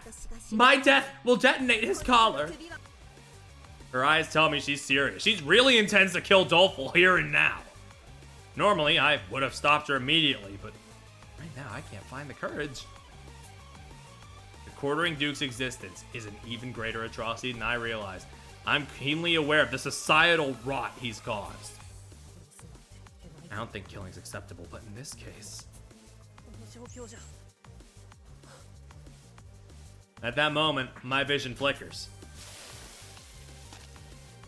Next thing I see is Gourmet, collapsed and covered in blood. There stands Dolful, without so much as a scratch. It's pointless, Gourmet. Even if you die, it won't make a difference. Oh, what are you saying? It's just like Dolful said earlier. Even if you sacrifice yourself to detonate the collar, you still won't be able to kill him. I'm guessing the collar will misfire. I was able to simulate that outcome. Misfire? That's impossible! The collars may be a little old, but by the odds he'd get the only defective one. That's why I thought I'd finally find my release. Such a shame, Gourmet. But incompetent is right. Even if you die, my collar won't explode. I'll survive, and your death will be meaningless. You get it now, right? I won't die. I can't! I'm not allowed to! This is who I am! And I'll stab you myself, even if it costs me my life! Gourmet readies her knife. Her hand trembles ever so slightly. You're shaking, you know. You weren't able to act on your do-or-die resolve. That's a blow to your pride, I bet. Why are you so set on this anyway? Do you really think being some kind of martyr will be a thing for society? Oh, of course it would! Stopping you here means fewer casualties we have to endure. Fewer casualties you have to endure what I have, or worse! That's why you're gonna make a casualty of yourself? The world is full of people like you, Gourmet. Folks who care too much about society at large. The most important thing is yourself. But you're out here thinking of others you can't even name. That's why this modern world needs the Quartering Duke more than ever. Consider why there have been over 100 victims. You mean why the death toll has climbed so high? I've been wondering how the Duke was able to find so many obedient pairs wanting to kill each other. Then, as if sensing my confusion, Dolful shoots me a grin and continues his speech. The victims were the one who contacted the Quartering Duke in the first place. All of them were people desperately wishing to die. That can't be. Contacted the Duke just to die? That's absurd! How can they get in touch with him without leaving any traces? It's not that hard. If the Duke were a detective, he'd just have to build an affinity with these Death Seekers wherever he gets deployed. And with a gal like downtown and all her followers online, it'd be simple to create an invisible network with the Duke at its center. He's the fine thread linking all the victims. He doesn't even need to meet them in person, so you wouldn't be able to ferret anything out. How could someone be so intent on dying that they'd reach out to him like that? Is it really so enigmatic? It seems pretty sensical to me. Like I said, when people want to die, they end up thinking about the impact. They worry about causing others trouble, or leaving family behind. Our lives should be our own. Yet their thoughts are poisoned by the rampant totalitarianism in this world, and they end up paralyzed. But what about the victims of the Quartering Duke incident? Has anyone ever blamed them as opposed to the Duke himself? Thinking back on it, I've seen comments from the Duke's followers praising him, but never anyone who derided the ones who died. Not a soul, right? Of course not. The only people who mock the poor, hapless target of an unjust murder are those who live to put others down. Get it now? If they were killed by the Duke, no one would blame them.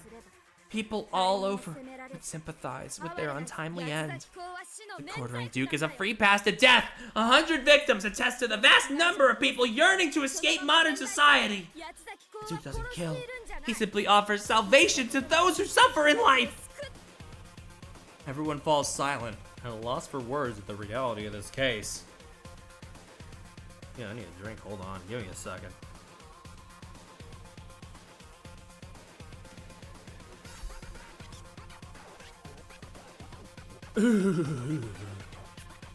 Dolfo's argument is a strong one. No one speaks up to counter it. We've gone through so much together. Now we understand just how much pain his ability has caused him. For some, life is such agony that death would be a salvation. The quartering Duke is a free pass to get there. In the face of this unspeakable truth, someone as ordinary as me couldn't muster a reply. Hey, incompetent. You know what's going on about reversing tragedies and all that, yeah? Why don't you try and turn this one around too? I thought you'd be able to do that for over 100 people. No matter how hard you try. Doleful, no. The quartering Duke erupts into raucous laughter. I clench my fist and stand there uselessly, unable to do a thing. I don't know what to do. I don't know what to say. Maybe becoming a great detective is really beyond my capacity.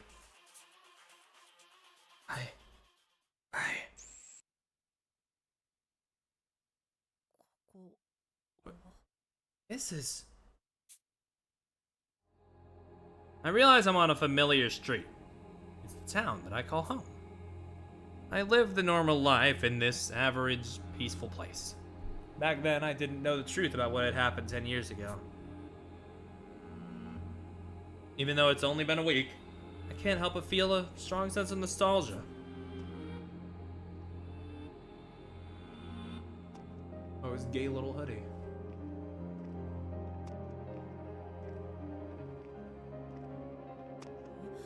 Huh? I see a familiar boy pass by. It's me? His complexion is sickly, and his gait is unsteady. Looks like he can keel over at any second. Hey! You alright? Huh? I can't stop myself from calling out. Even his voice is identical to mine, but he doesn't seem fazed as he responds to me. What's up? I'm gonna be late to cram school, so if it's not important, I'm gonna keep going. Huh? Oh, sorry.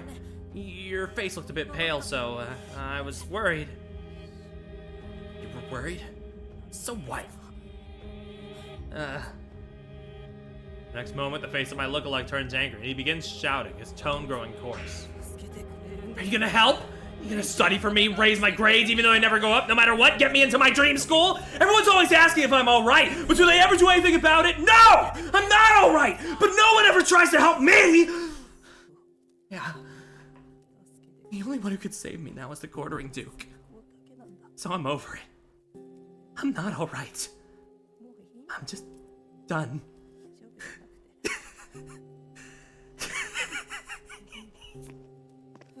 Huh? Wait!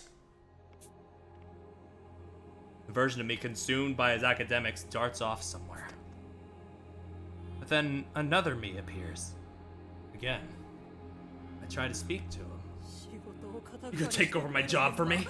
How'd you even help? By giving me money, raising my family, rid me of all my anxieties about the future? If you can't save me, then don't you dare tell me I have to live! I just want life to be easier! In the end, living won't ever make me happy! I stand there, berated by my own self. It's nothing. Living just doesn't interest me. Must be nice having stuff you enjoy. I'm jealous. But what about my dull existence? Why is your life so fun, huh? Another version of myself confronts me, exasperated. If you're gonna sweep it all under the rug, then help me. Take on the debts my parents left me. Why me? Why does this only happen to me? And another, sobbing in frustration. As my awareness fades, my various selves continue to cry out at me, lamenting their lots in life.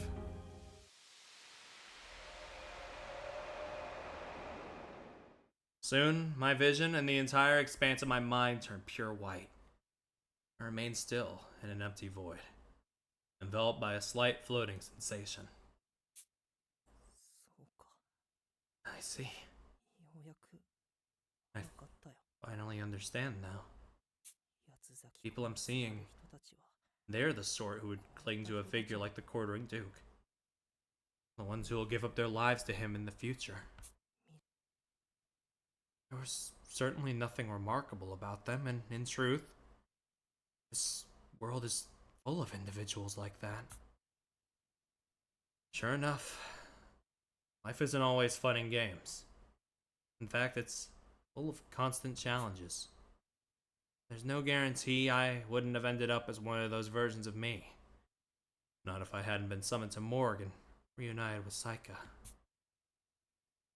It's like Dolful says, and we truly inhabit a world where anyone might call upon the Duke. Maybe we're in the wrong for trying to expose his crimes after all. Maybe detectives who reveal unpleasant realities aren't necessary. Maybe it's preferable to tell a palatable lie. Maybe dying is easier than living. Maybe I should just give up. I feel my resolve crumble as I second-guess my ability to continue following in Saika's footsteps. I've walked the path of a detective for so long, yet I've lost the road ahead of me. With my willpower gone, I feel weariness take over. Get it? I should just leave things as they are.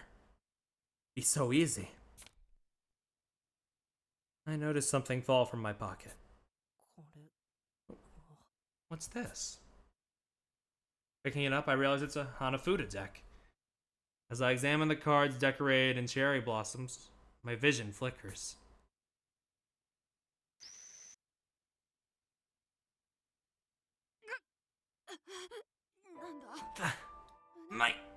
My chest! What if I just started, like, crying, you know? Man.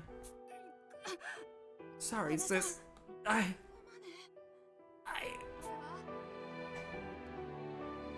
Rowdy. I think I hear Rowdy's devastated voice. Burning pain lingers within me as if I've been pierced through the chest.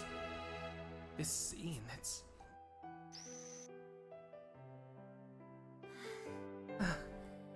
This is how it feels to get poisoned. It feels like my brain's gonna melt. This sucks major ass. Mystic, Bookworm, and everyone else. I'm sorry I got you all caught up in this. Incompetent dude. You better not lose to Dolful. Not when you finally figured it out. When you're dying, you're like, really thinking about all the stuff you wish you could have done. Downtown. I'm struck by a sudden chill, as though my mind is dissolving. It hurts. Dizzy. I'm nauseous. Needless down my feet, I topple over. Tears stream freely from my eyes. But it isn't because I'm in pain. It's because I finally grasped the purpose of this vision. The Gnomon is showing me the past, the final memories of the detectives who perished here on Morgue. Losing a trap. How inhumane. I shall not. All so easily. I cannot leave Bucky all on her own. I must live. Sorry to go on ahead without the rest of you. Because demons are demons right until the end. But either way, my love for you is real. You probably won't ever know it. But here in my final moments, my thoughts are with you all.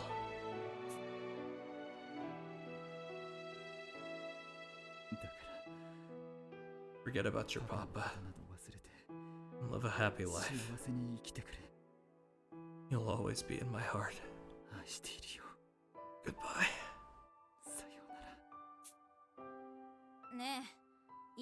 Hey, are we seriously gonna do this? There's still time to back out, you know. -1 point. Woman is here at last. You're hesitating? Downtown? You've already taken 22 lives. Far be it from us to cling pathetically to our lives at this point. So why'd you bring some random kid to the island then?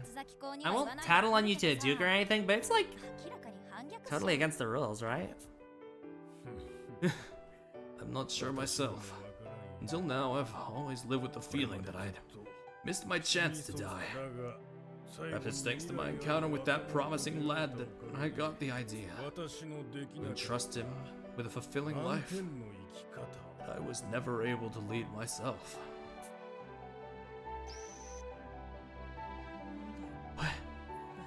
What is all this? Memory after memory plays in my head. Everyone has differing thoughts as they die, but all of them think about living, right until the bitter end. Not one of them was truly hoping for death. It's been too long since I've heard you call me by that name. I was prepared to die from the moment I arrived on Morgue. After all, in a way, I already had when you took on my fate 10 years ago.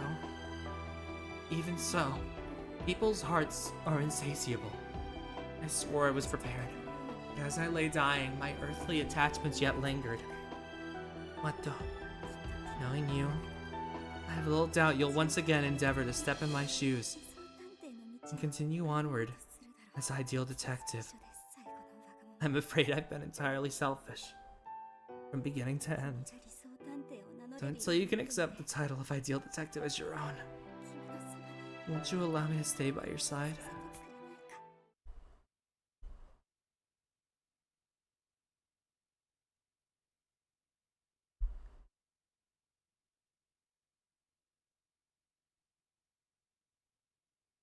Floating sensation that had consumed me soon disappears. I finally feel my feet firmly planted on the ground. Amidst the blinding whiteness, familiar figures loom just ahead. Everyone. Detectives who have since passed now appear before me. This can't be real. It's be a vision created by the denouement. They're all delusions born from my mind. At last, you've grasped your true power. I previously explained how the core essence of the denouement isn't predicting future deaths, but seeing all the world has to show, yes? And then, as if addressing my doubt, Saika materializes before me. Right now, you're witnessing their residual thoughts. But your connection to them was weaker, so I doubt you'll be able to interact. Tell me, do you know what they all regret? What they regret? I look again, but their faces have gone dark. What worldly repentance could they long for? I have no idea. What do they regret? I have no idea either. What's that supposed to mean?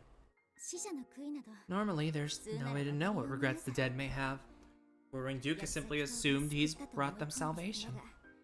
However, you have the ability to perceive much more. In time, you'll even be able to understand that which the departed think and feel. When that time comes, think long and hard. Consider if dying truly is the correct choice for them. At first, I felt the Duke had a point with his idea of salvation. After encountering so many different visions of death through the denouement, I believe the Quartering Duke is actually mistaken. Dying won't make things easier, nor will it bring deliverance to anybody. Insensibly, one begins to twist facts to suit theories, instead of theories to suit facts. Wise words from Sherlock himself. You mustn't let the sophistry fool you, Watto. You believe those who died by the Duke's hand truly wished for such a salvation?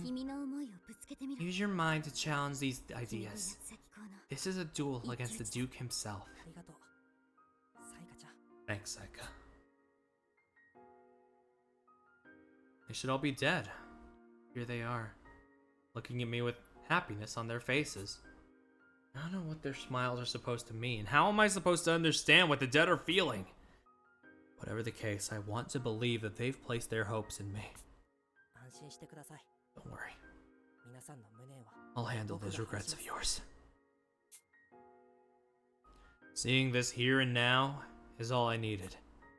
When I think about how I'm taking on the hopes and dreams of those who have passed, I feel as if a ray of light is shining upon me. I feel as if I've realized the whole truth behind the case of the Quartering Duke. My consciousness comes back to reality. I wipe the tears that have spilled from my eyes and face the Duke once more. I'm not gonna hesitate anymore. Even if the reality is a tragic one, there's only one thing a detective can do in a situation like this. Quartering Duke, your methods are all wrong. These incidents don't bring about salvation. They're undeniable murders. I swear on my pride as a detective, I'll bring you to justice. Here, I thought you'd zoned out. Now you're babbling all this nonsense. Someone hasn't gotten enough sleep. You want to bring me to justice? Doesn't that mean you're set on painting all those victims as perpetrators now? You lucky duck, you. At least you have to live a relatively happy life beforehand. So are you ready? You ready to be hated and despised by untold masses? Ready as I'll ever be. Bookworm steps in front of the Quartering Duke and begins to speak. Obviously, a truth isn't always a happy one. When I learned how my father had died, I felt like my heart had been torn to shreds. But now I'm glad I know the facts, because as long as I refuse to come to terms with them, I would never be able to move forward. You're a tough one, Bookworm. I'm almost jealous. You're the pinnacle of fortitude, and I really look up to that. But not everyone can be as strong as you. If you reveal the truth, I'm certain that even greater tragedy will spawn from it. True. A sweet lie may be easier to stomach than the bitter truth. It only makes sense to do what will save you, regardless of what the world says. But victims of the Quartering Duke aren't being saved, they're just being murdered, plain and simple! Murdered? And by whom exactly? They're simply entrusting their lives to the Quartering Duke's free pass. Don't try to brush it off by calling it a free pass. Say what you will. Even if it was suicide, that doesn't change the fact that people involved in the Quartering Duke incidents were killed! What? It's because they chose to die of their own free will that the body count is now over 100, and all without a shred of evidence. I won't repeat myself again. Even if the Duke never contacted them, their spirits were already dead. Living on would only make them suffer more. You're wrong. All you did was convince them dying was their only option. They feel so cornered that it narrows their outlook. The truth is, they're desperate to find an alternative to death. But the problem is they can't see any. Don't assume everybody can pave a new path through hard work alone. Some are too burnt out to make the effort. But they can still put in the effort to die.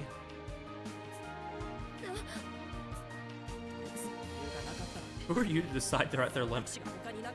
That no other options exist.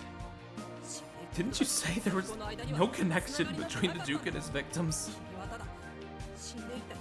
You're just projecting. Seeing their deaths the way you want to see them. How could you possibly know they had no other choice? Well, what do we have here? You can't make a fair argument, so now you're muddling the narrative with trick questions? But it's true. I can't say if dying in a Quartering Duke incident really makes them happy. You can't know if living would make them better off. At least the Duke's victims decide for themselves that dying will bring them joy. What reason could anyone have to dispute their actions? Coming to that conclusion is the real crime.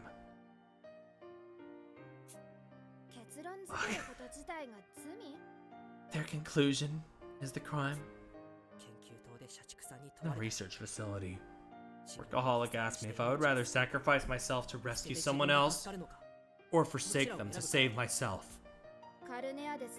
The plank of carnades. Workaholic's actions just prove he chose the option to sacrifice himself. So what about you, incompetent? Maybe you'd sacrifice yourself to rescue another? Just like him, you're always worrying about other people. No, I wouldn't. Now there's a surprise. You're the type that thinks you can save even more lives by surviving, huh? Wrong again. Actually, I wouldn't choose either option. See, I've realized the flaw in this question. I was wondering what you were about to say, but then you go and spoil the fun. Let me guess. You try and find a way to save everyone. When push comes to shove, naive sentiments like that won't help anybody. Don't forget, detectives exist to reveal the truth. I'm aware. That's why I don't want to talk about saving people in hypotheticals. The plank of carnage and the quartering duke share the same failing. Both force a choice between one of two options. You seriously think they're anything alike? Don't slander the quartering duke with your fallacies. He's a savior, mercifully ending lives that will never attain earthly salvation. There's no difference. From the outset, you forced others to choose between a miserable existence or an easy death. But that isn't reality. By choosing to die, it's all over. But choosing to live may eventually lead to something better. Unless someone opts for death, their future prospects are infinite. Shut up. Shut up, shut up, shut up! Only those who win the lottery of life will ever get those opportunities. Anyone born without that luck is doomed. There's no question. For them, death will only make things better. I can't die. That's why I understand. I truly understand the people of this nation who wish to ease the burden of life by dying. Didn't I just tell you? Over 100 people volunteered themselves to the Duke. There's your clear-cut answer. All of them open their eyes. They each realize that the ease and comfort of death will make them so much happier. Making things easier and finding happiness aren't the same thing. Workaholic got frustrated when he asked me about the plank too. He told me I should stop idealizing things by trying to save everybody.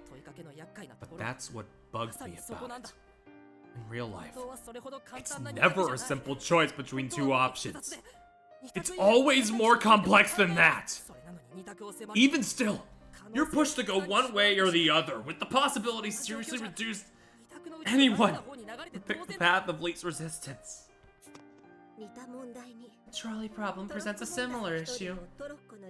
By throwing one person onto the rails, we can save 5 lives. Apparently, over 80% of respondents say they wouldn't do it. And 30% of them can affirm their choice. When faced with 2 unfavorable options, people inevitably gravitate to the easier one. It's one thing if you're strong like Rowdy, but you can't expect everybody to hold that much conviction in their decisions. Yeah. I agree completely. I'm here on Morgue. I often found myself wrestling with these thoughts alone. I couldn't have solved a single case on my own. The Duke offers only 2 options: live and suffer or die in comfort. In that sense, his method is no different. Dying to make things easier isn't the only way. Even if it's hard, even if you're struggling, you might still get a chance to choose a happy life. And what if you don't? I also thought I could be saved if I didn't give up. Everyone who died probably felt the same. The way children believe babies come from storks. And yet, everyone gets brought back to reality at some point. They realize deliverance doesn't exist and their very life is a tragedy. Could you have saved them? You think one detective could have done anything to help? Couldn't rescue anyone. You have no right to criticize the Duke! What's so wrong about seeking salvation through death? Everything. After all, you said so yourself. What people truly yearn for isn't death. It's salvation itself, right?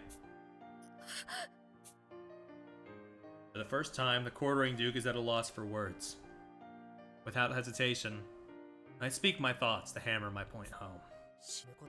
Settling for death is just a compromise. If they truly want salvation, surely there must be some other way of finding it. You bemoaned totalitarianism, but is dying without rocking the boat any different?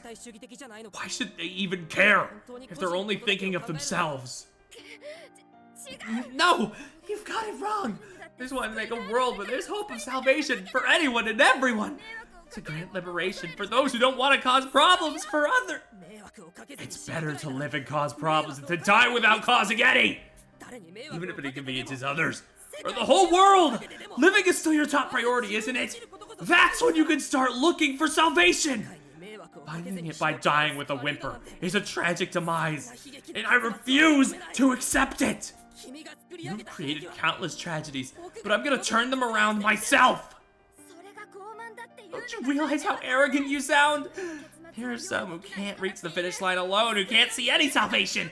That's why the Duke is needed to usher them into a comfortable end.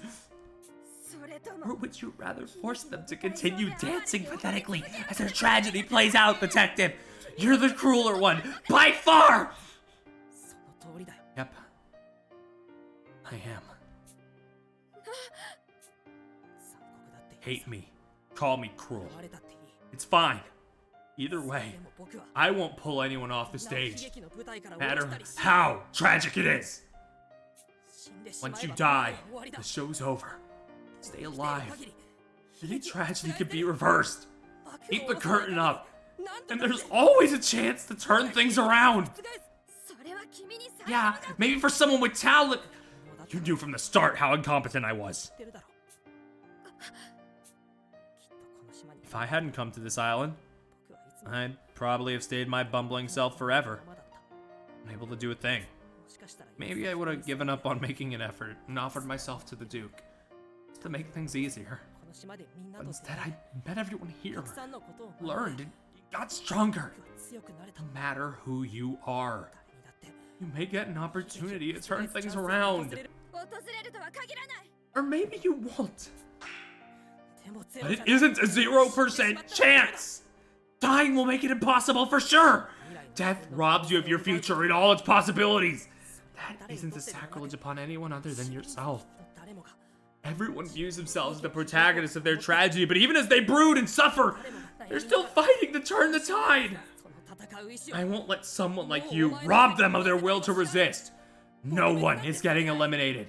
I'll take Aldeal's place and vow to reveal the truth!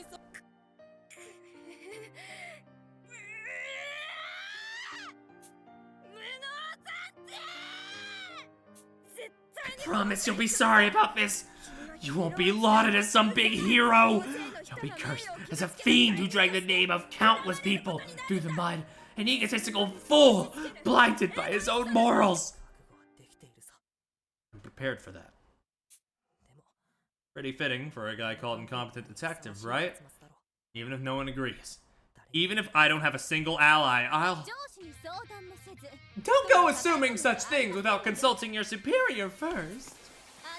You truly intend to accept this undertaking all by yourself? Incompetent. As your chief, I shall bear the blame alongside you. Let us indict the Duke, for the sake of all those we've lost. Posh. I too shall share in your burden, good sir. At times, one can indeed find succor in oblivion. But as one who has both brushed with death and failed to save those dear to me, I've this to say. No matter the reason, one mustn't flee from their mortal coil. By hook or by crook, I, the armored detective, shall protect you, sir incompetent. Making up her mind, the girl steps forward. But this is no time to be speaking in third person, is it? My father, downtown detective. All those we've lost on this island desperately tried to live. I know for certain that other people are the same. Regardless of its ugly cruelty, I too refuse to avert my gaze from the world. I'll survive along with you. Strongly, earnestly, and desperately. I've been trying to just keep the momentum going because it's just so fucking good. I didn't want to interrupt with anything, but man, this game really is the strongest, like, never kill yourself, of all time, you know? As Renegade said, I unwittingly took advantage of my circumstances, assuming others would protect me.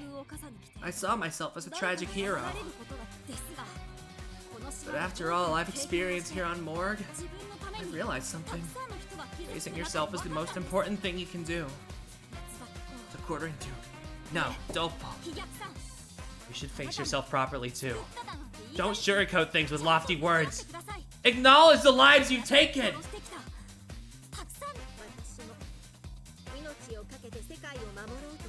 This game takes the hope and despair thing and it's like, okay, but what does that, like, really mean? It takes the microscope to it and it's like, okay, but, like, what does that actually mean, you know? Pissed that the game doesn't get more attention. It's our duty. It's our solemn duty to spread the word. I was also prepared to give my life for the sake of the world, but you know I'm competent. Dolfo's words helped me realize something. First and foremost, being a part of this world isn't for others, it's for yourself. So I'll do my part by bringing you in, Dolfo. Not for the sake of the world or anything, but because the way you live ticks me off. Dude.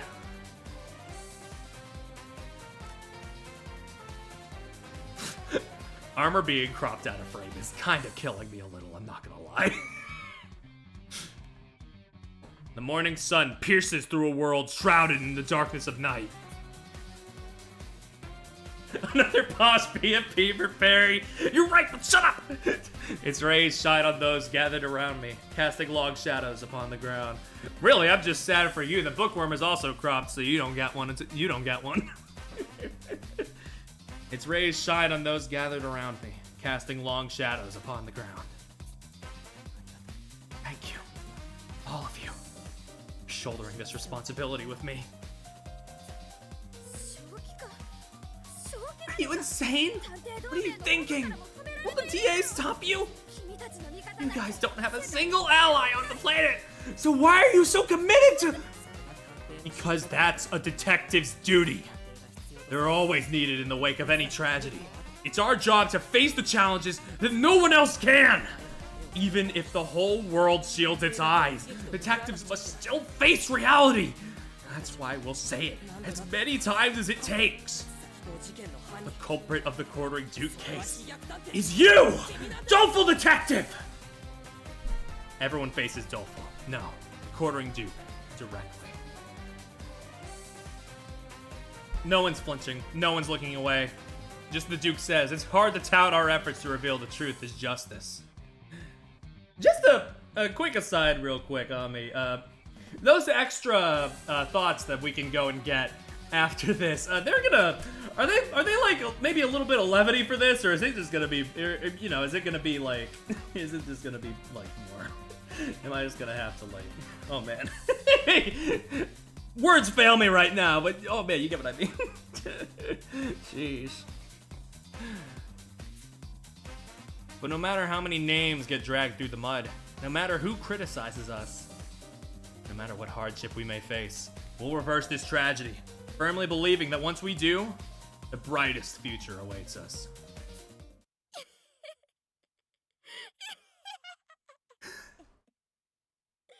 I almost forgot. The Quartering Duke chortles on as he raises his knife. Corner me all you want. I'm still invincible. There's no way I can die. If the XPX attacks now, I'm sure someone as dutiful as Ideal will come take the hit for me. The Quartering Duke slashes his wrists, spraying his blood every which way. In an instant, that dreadful mechanical warring erupts from close by. Oh boy! Reacting to the Quartering Duke's blood, the black SPX springs to life. Not good. This keeps up. He's gonna be killed. Oh man, is there any sense in saving a maniacal killer? Either way, there's no time for internal debates.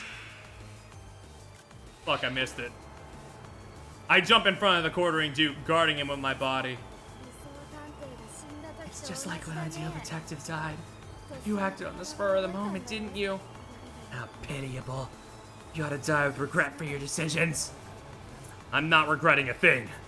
Because I'm committed to keeping you alive, no matter what. As the quartering Duke's words reach my ears, my vision goes white.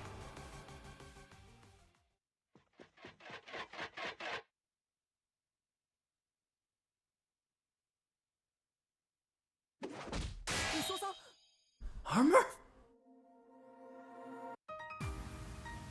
Oh, the theme drop, bro. Just as I'm about to be attacked, Armor leaps forward to shield me. Lackaday. First Psycho, and now you, my good sir. Oh, my beloved, sally forth without me. Evidently, I must needs become swifter and mightier. You're always looking out for me. Thank you. Tis not I alone. Nice! It detonated! It was a good call having Gourmet remove our collars. There's more where that came from, so get ready, guys! I'll buy us time. Everyone, get off the helipad, right now! Everyone moves away from the black SPX at Techi's command. You must have a strategy in mind. I follow after the others without question. All according to plan, said the girl, pressing the button to lower the helipad. Before I grasp the situation, Bookworm dashes to the control panel and operates it, causing the platform to descend with the SPX still on top.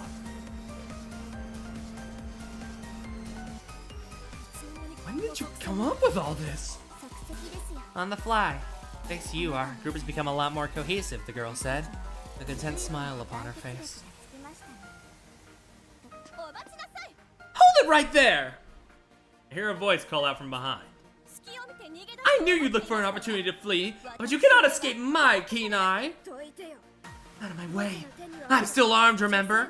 You think a woman like you can do a thing to me? Whoa. Tisk tisk. How unbecoming of you to underestimate my prowess. So true, wata! Let's fucking go, dude. Paz catches the quartering Duke in the collarbone with a knife hand strike. Unable to react, the Duke topples over from the sudden assault. That's my goat! That's my goat! Behold the Pinkerton family trump card, Burrito! At last I get this moment to shine.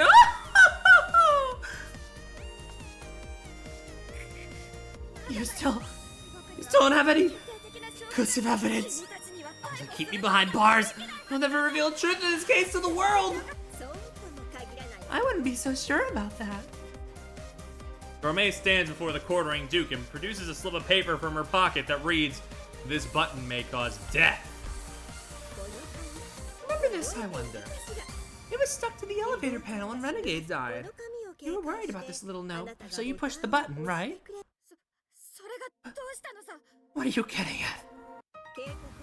Ignoring a warning which resulted in death? That's a potential involuntary manslaughter charge. We'll just have to find out how involuntary it was. There's reason to believe you intentionally caused a fatality. I'll be sure to really dig in and see what I discover about this and your other offenses. What right do you have? Same rights as any FBI operative, of course. In addition to my role as the DA, I'm also one of their active agents.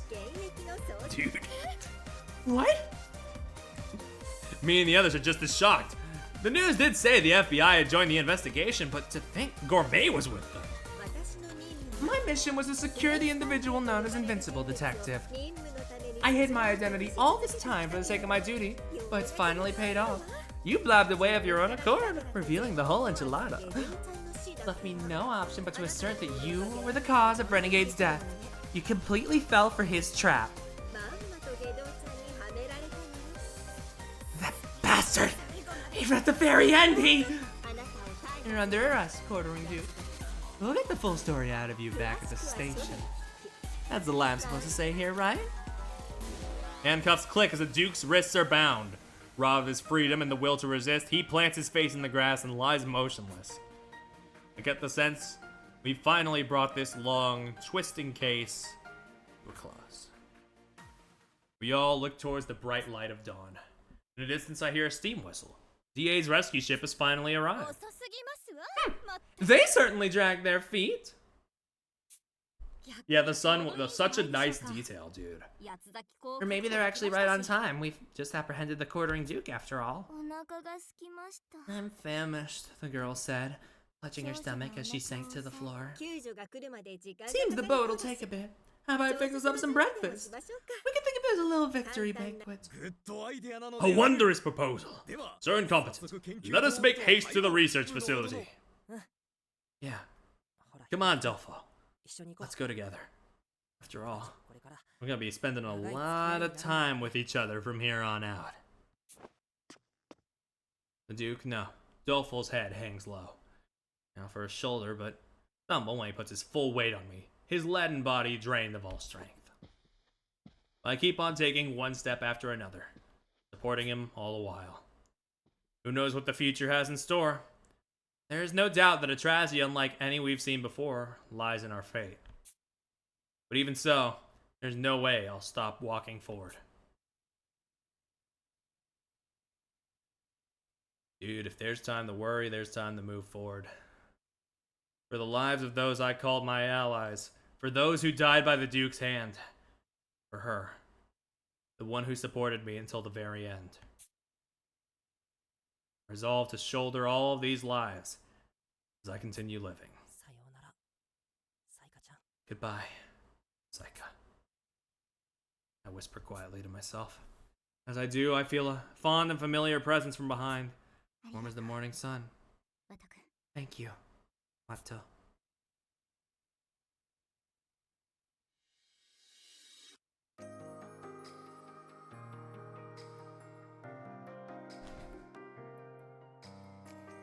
Man!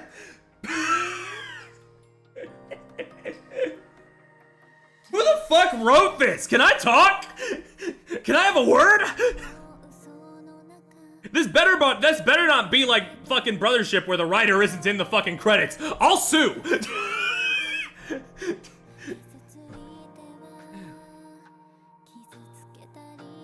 Oh my god. Of course, I'm always happy to, you know? Ami? If you hadn't put songs from this game into Secret's little minigame thing, into his little music game, I would have never seen Peak, I think. So thank you. Oh my god. Yeah, that's, Jesus Christ, you know? I joked a lot about them having $10, but like, even still, like, this is proof that, like, you could just do whatever the fuck you want if you have a strong enough vision. The singer for the Greds is Downtown's VA. That's very nice. Oh, yeah, fuck. I just got too wrapped up in that, as you could probably tell. Once again, I acted my ass off. I'm gonna have to probably answer to that later, but it's fine. It was worth it. It was worth it. Holy fuck, dude. If I had a nickel for every Nippon Ichi software game that changed my outlook on life, I'd have 2 nickels. They also both have gay people in them.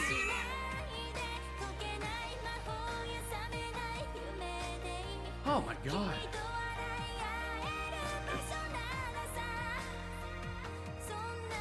I'm just sitting here like, man.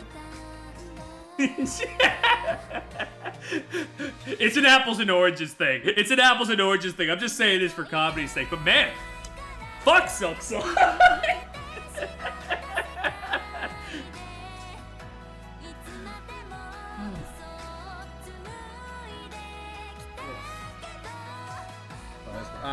I needed to lock in. I needed to work my shit. Not to pat myself on the back too much. Jesus Christ.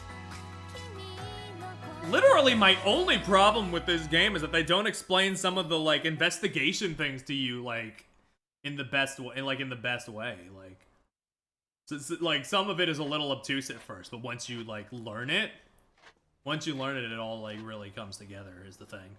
Like, after a certain point, I really didn't have much problem with anything. After receiving minor medical attention, we're all ushered onto a boat owned by the DA. Quartering Duke, formerly known as Doleful Detective, is restrained on the same ship. No one said anything yet, but I'm sure I'm headed towards a clash with the leader of the DA, the Doc. You know, I just really hope, you know, Nipponichi, I hope this guy keeps making them big money so they can just fund more little passion projects like this, because, oh my god! Oh, after all, if the truth of this case comes to light, the world will probably be thrown into an even greater chaos than the Daedalus Knight had caused. The Daedalus Knight organization to which the Duke belonged isn't my only enemy. I'm sure both the DA and the world at large will denounce me. It's exactly this is exactly like how CyberConnect fucking makes all those like fucking anime games to fund like Little Tail Bronx. It's just like, I love when studios like, you know, they have a big main thing, but, you know, they may still have some passion about, but they have these little gems hidden in their, like, resume that is like, oh, man. I gotta spread the word. I gotta, like, talk about these things. But still, I won't hesitate. From the bottom of my heart, I've sworn to keep walking this path. For the sake of all my friends who have died as well. Aren't you worried? Make no mistake, the thorny path ahead will make the events on Morgue seem like a cakewalk in comparison. But aren't you the one who forced me down that path in the first place? I suppose you have a point there. I thought this game was on Steam too. Yet again! Nipponichi Software, please! For the love of God, put your games on Steam! I'm begging!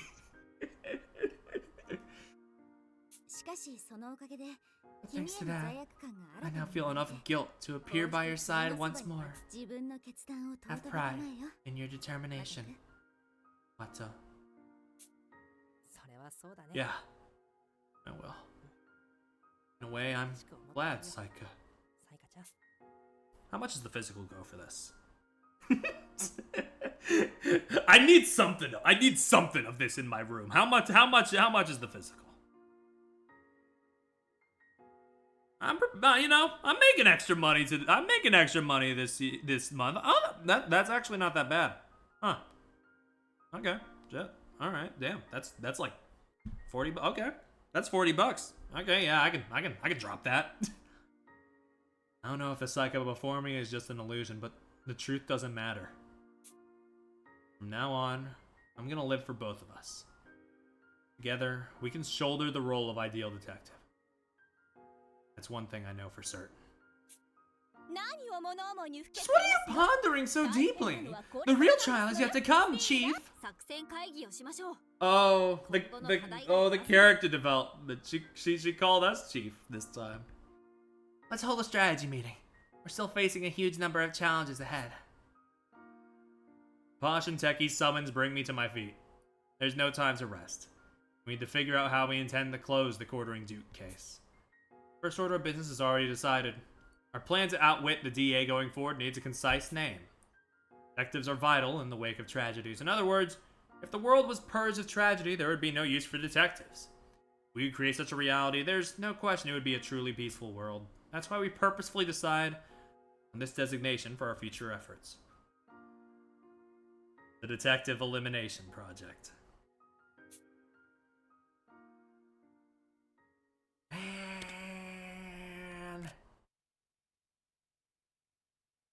Man!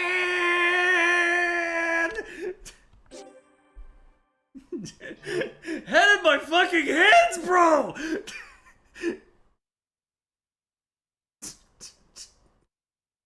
Who gave you guys guys the right? Who gave you guys the right to house the best writers in Japan?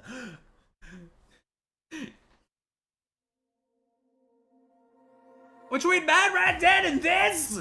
Are you fucking kidding me?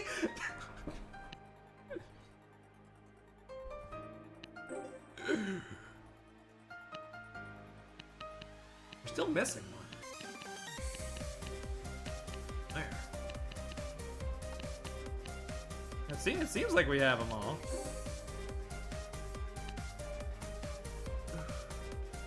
Sheesh. Oh my god. I just need this team to be allowed to make whatever they want. This story is a great standalone thing. I just want this team to keep making things because they clearly have they have their shit together. Maybe the bad ending if you say no to Psycho, but the thing is there's no blank spots, which is incredibly interesting to me. Okay. And so you said they're in the investigations, right? I can just hop in here and I'll be able to look around and see some of these. Oh yeah, I don't think this was here before. Oh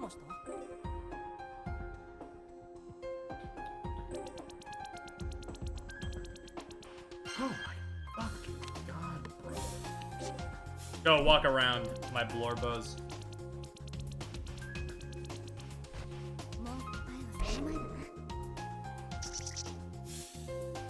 Oh, the mascot. That makes sense actually, because that's like that is like a choice. One of them does disappear, yeah. Nothing else is missable. Yeah, pretty much. Someone's handkerchief is here. I feel like I've seen it before a long, long time ago. I think the research facility would be targeted. Even the denouement wasn't able to predict this outcome. The crime was executed meticulously, leaving not even a single trace to go off of.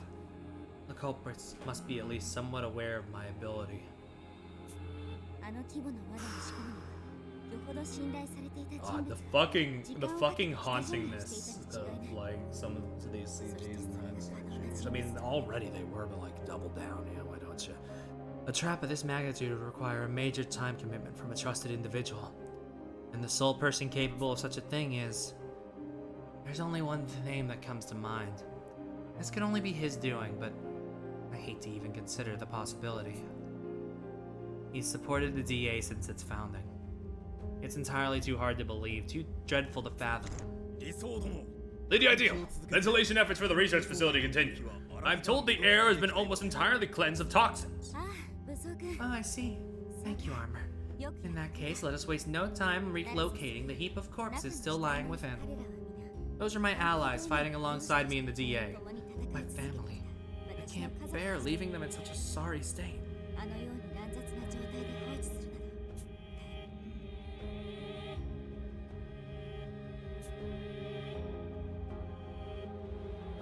Armor doesn't budge. That's peculiar. He usually springs into action the moment I give him an order. Is something the matter?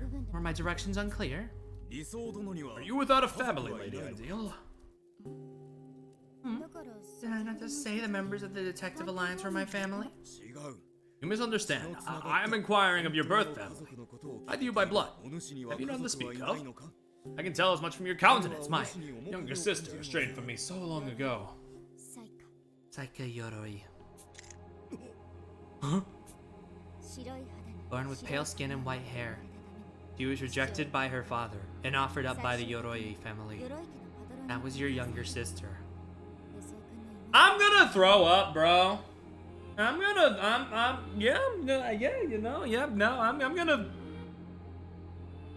Fuck, I can't say my usual thing if I'm gonna jump, because that would go against the last 4 hours of the stream that we've been, like, doing, you know? Like, man.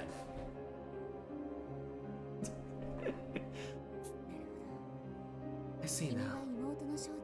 You thought to join the DA because you suspected I might be your long-lost sister. nostalgic.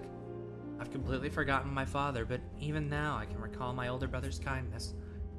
When I was made to dye my hair black, he alone stood beside me, supporting me until I met Watto and gained the courage to face tragedy head on. I'm gonna continue living, yeah. I'm gonna put on the best show this circus has ever seen. Your love for family hasn't wavered even once. I'm moved, to say the least. So it truly is you, Saika. I have searched for so long. Though I failed to protect you previously, I swear to you I shall. However, I'm afraid you're mistaken. I am not Saika Yoroi, nor do I recall having an elder brother. In fact, I have no blood relatives at all. My apologies for dashing your hopes, but let's leave things at that and speak no more of it. I reject my older brother's claim decisively. I am ideal detective after all. I'm a target for criminals around the world. I must remain untouchable, with no family or weaknesses to speak of. At any rate, relocating those bodies is our foremost priority. I also want to make a thorough investigation of the manor. Wait, I beg you! Armor has white hair, but nothing else can really be known about what he looks like. Yeah. Man, I mean, I commend them for committing to the bit, but God, I'm so deathly curious. I know it means naught for us to be reunited at this juncture. I have no right to call myself your kin. I cannot fathom your disgust for me. However, I shall continue to love you as a brother does. I shall always aid you when danger strikes. But please, be of good cheer. Speaking these thoughts to you was enough. In becoming a detective, I am now able to aid you in times of peril. For this, I am eternally grateful. He's just the same as ever. I'm hit by a deep wave of nostalgia, nearly causing my stern expression to waver. Rubbish once again falling for the himbos. It's just too easy. Part of me wants to respond the way I would have in bygone days, when I was no more than a clingy younger sister. But I can't. Saika Yoroi is long dead. When I decided to live as ideal 10 years ago, I abandoned my past and never looked back. After letting out a laborious sigh, I hardened my expression once more. I'm the chief. You ought to be mindful of how you address me. My apologies, Lady Ideal. However, come what may, I shall always stand by your side. As such, I'm pleased that we shall survive this and return together. Simply seeing your smile once more is enough for me. With that, Armor scurries into the research facility with gusto. I had guessed at his true nature, but to think his motives were so pure. Some people never change, it seems, even after 10 years. I feel a bit ashamed for doubting his intentions in the first place. I wonder how Watto's doing. Everything's gone according to plan. He should be waiting at the manor right now. Illusory Detective regularly updates me on his status, but this will be our first time speaking directly in 10 years.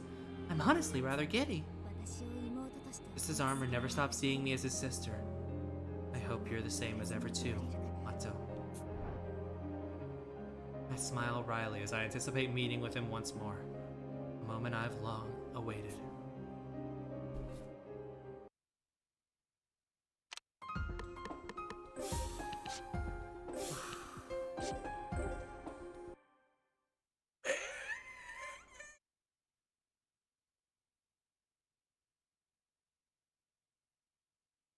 And one negative is there's gonna be so much downtime. There's gonna be so much downtime between each of these, but it's fine. I'm still kind of reeling from what we did before, you know? Okay, good. I don't need to save or anything. I could just duck in and out. There are 1, 2, 3, 4 left. So yeah, definitely at least one of the chapters is missing.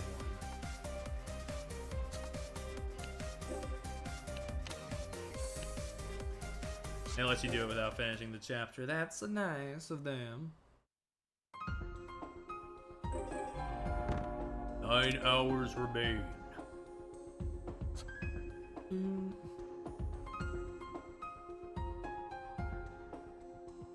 Oh yeah, I gotta do a little bit before I can switch to, my... Never mind.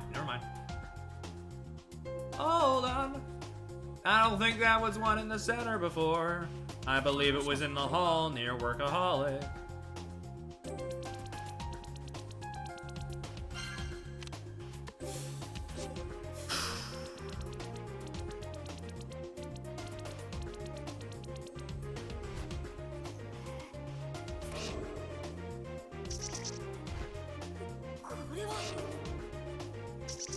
Squeak, squeak. It won't reappear in a chapter. That's very nice of them. I thought because, like, when they reappeared after death in, like, the investigations that maybe they would, but that's very nice. Isn't this Mystic's rosary? I mean, the sheer force of the spikes flung it all the way over here. After searching the trap room for hours, I have finally discovered how to access the hidden passage. Everyone, rejoice! For the riddle of the hidden passage has been solved at long last. The group cheers in triumph at my announcement. Even Posh Detective, who had been addled until this moment, breaks into a gleeful smile. Now these young lives will be saved. Although I dare not show it, this is truly a relief. I could not bear to see the rising generation stamped out. Mystic! OMG, you are so amazing. Plus, like, a total silver fox. What? A what? Downtown Detective flings herself upon me. The impact causes one of her long false nails to nick the skin of my neck. I hardly feel it, like a cat's scratch. Before long, my neck grows hot.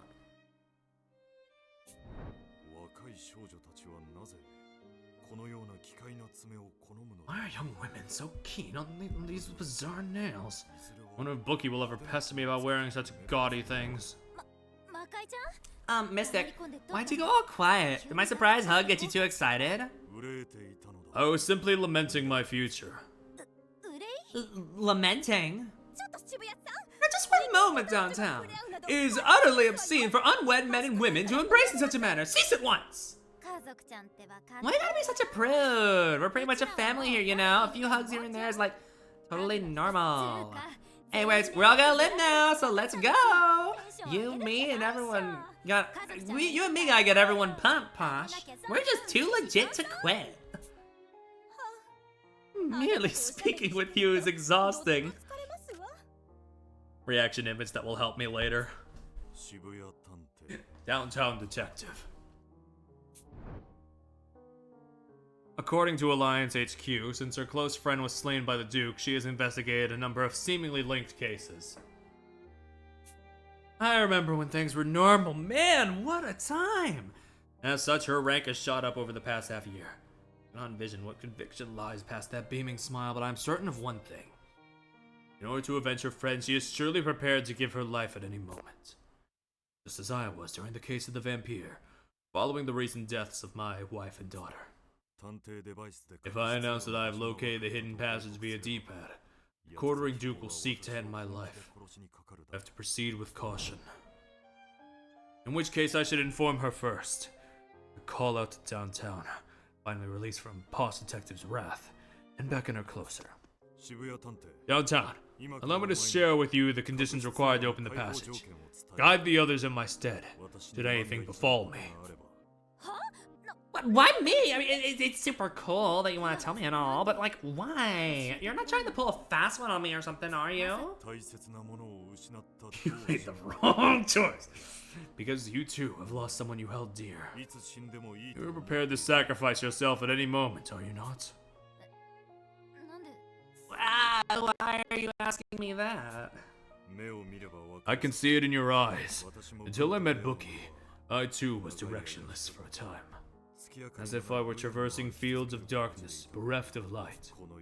Convinced that dawn would never dispel the night, I trod on without hope or purpose, until Bookie, who shared my plight, returned the sun to my life. He knows, he totally knows. In time, I promise, you will find a reason to live. Until then, If you cannot live for yourself, live for the aspirations others entrust to you. Sorry, just tastes Rui. Walked into the electrical fence, poor thing. I, Evans Van Helsing, descendant of vampire hunters, can promise you this. There is no night without dawn, but the day shall always break.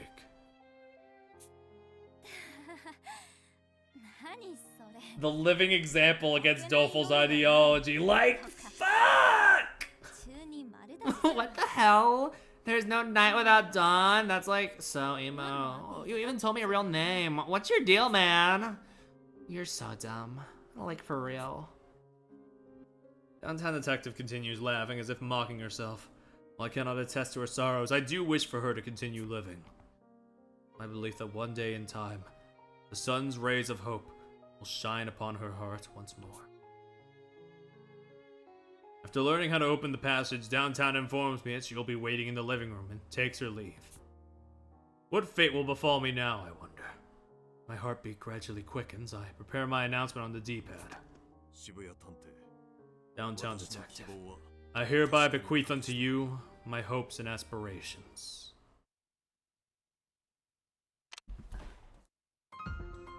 Yeah, no, they won't be that bad, you know.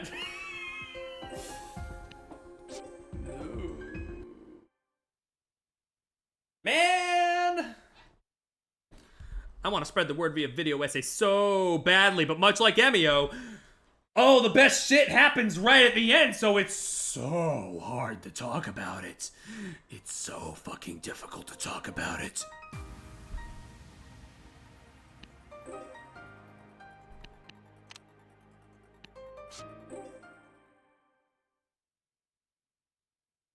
Ooh.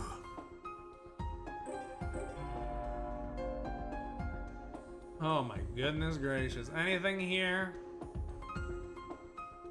No, okay, this is the one. This is the one, and I'm like, oh my god, that doesn't have anything.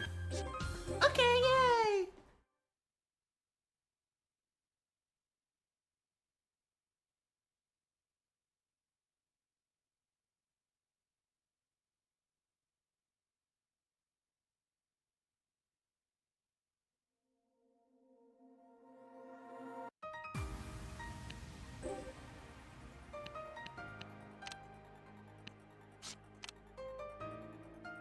Alright, there's two of these.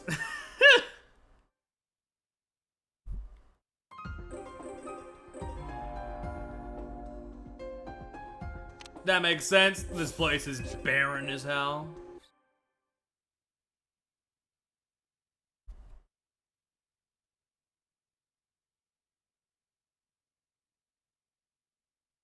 Oh, brother.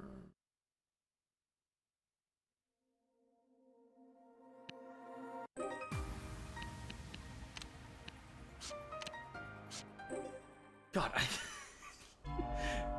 if only you knew how stacked this year's ranking was. Ooh. Oh, there's two in here.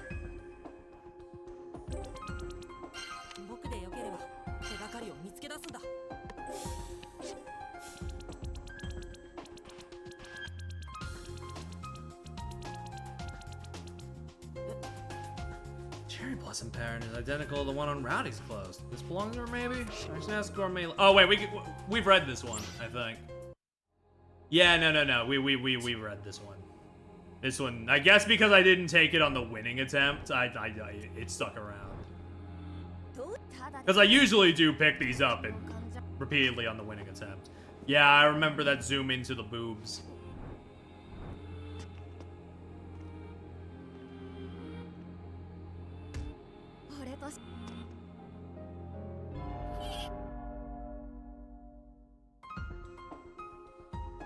Yeah, you would. Hey! I know what I'm about, okay?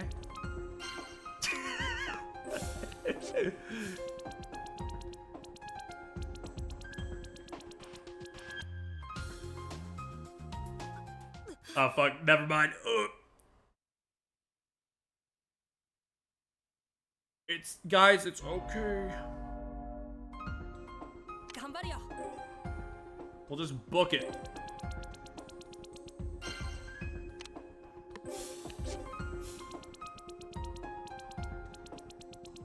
Shut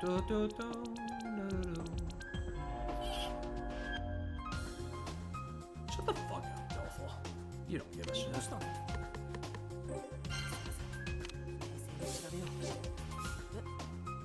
This newspaper clipping is about the Gingami family suicide. The incident was pretty widely publicized a while back. What's it doing here?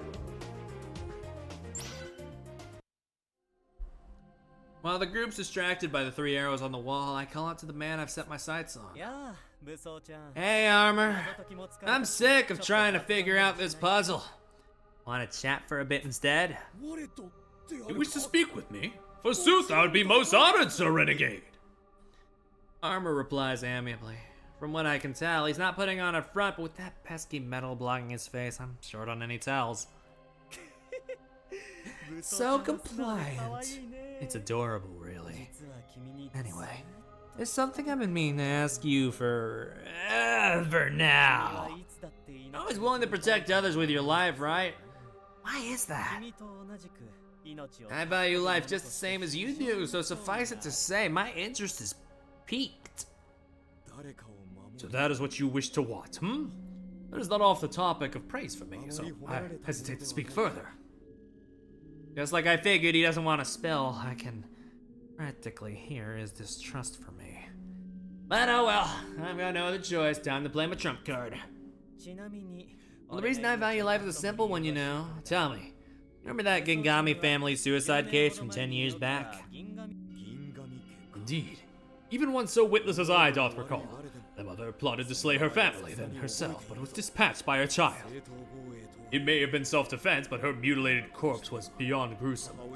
Television variety shows granted it much beholding. You sure know your stuff. Well, guess what? Child A, the subject of that media circus, that was me, Jugo Gingami. Sir Renegade! You a child, eh?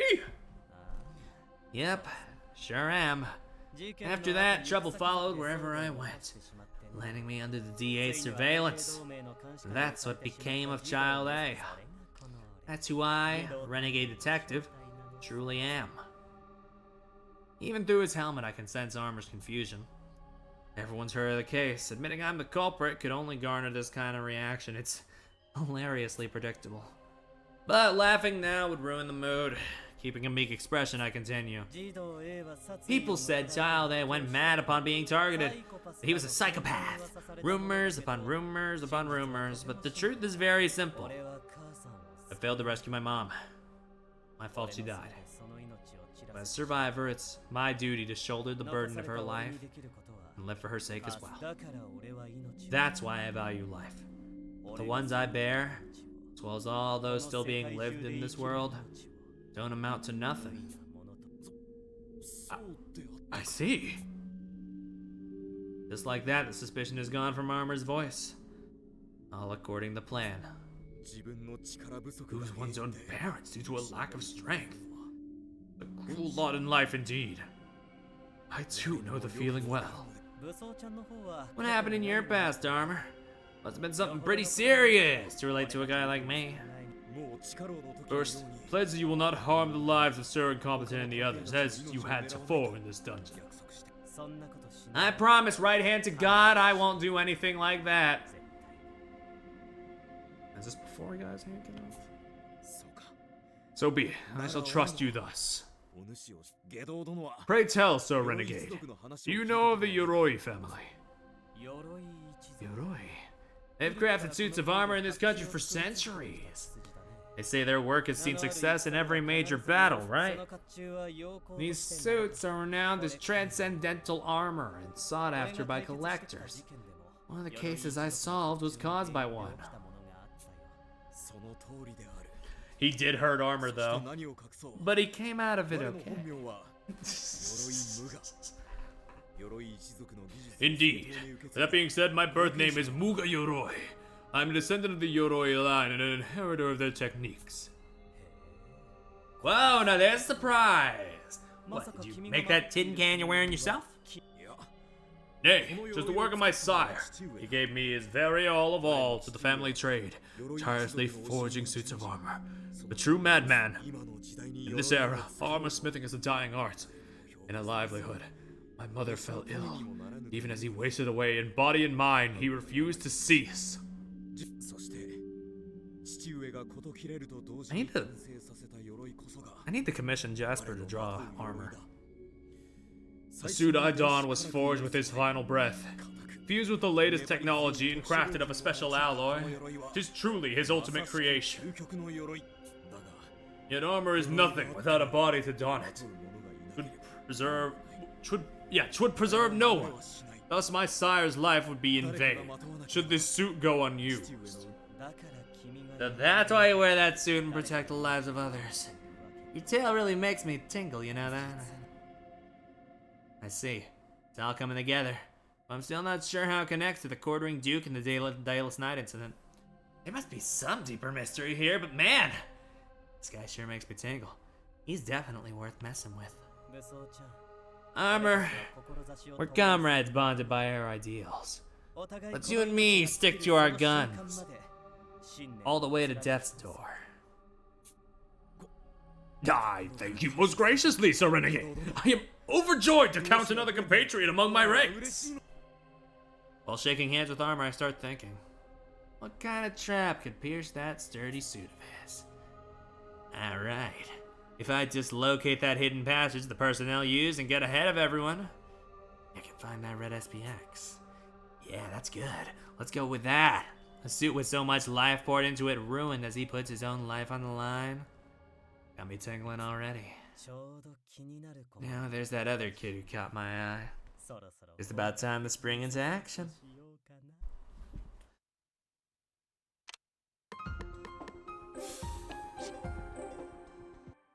I'll repeat what I said before. I need to examine Renegade under a magnifying glass, but he's like tiny and it does the thing where it like burns him like an ant.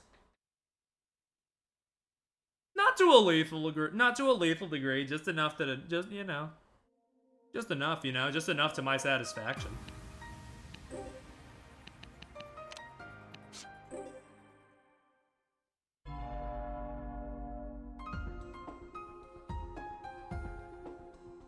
Don't do that, he might like it. Fuck.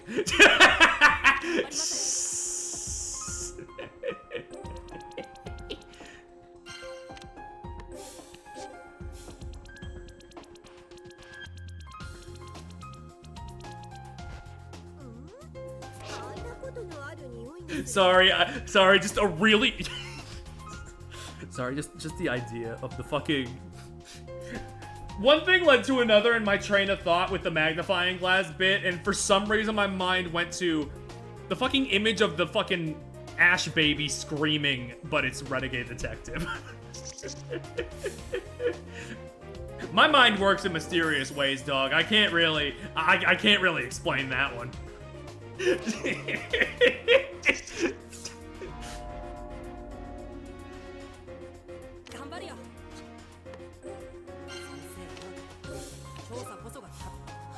This looks like a will? It's torn apart. Whose is it? As I walk, I focus all my energy on my surroundings. I have a responsibility to find Renegade and kill him as quickly as possible. This is the greatest atonement I could possibly achieve. But Ami isn't done suffering yet!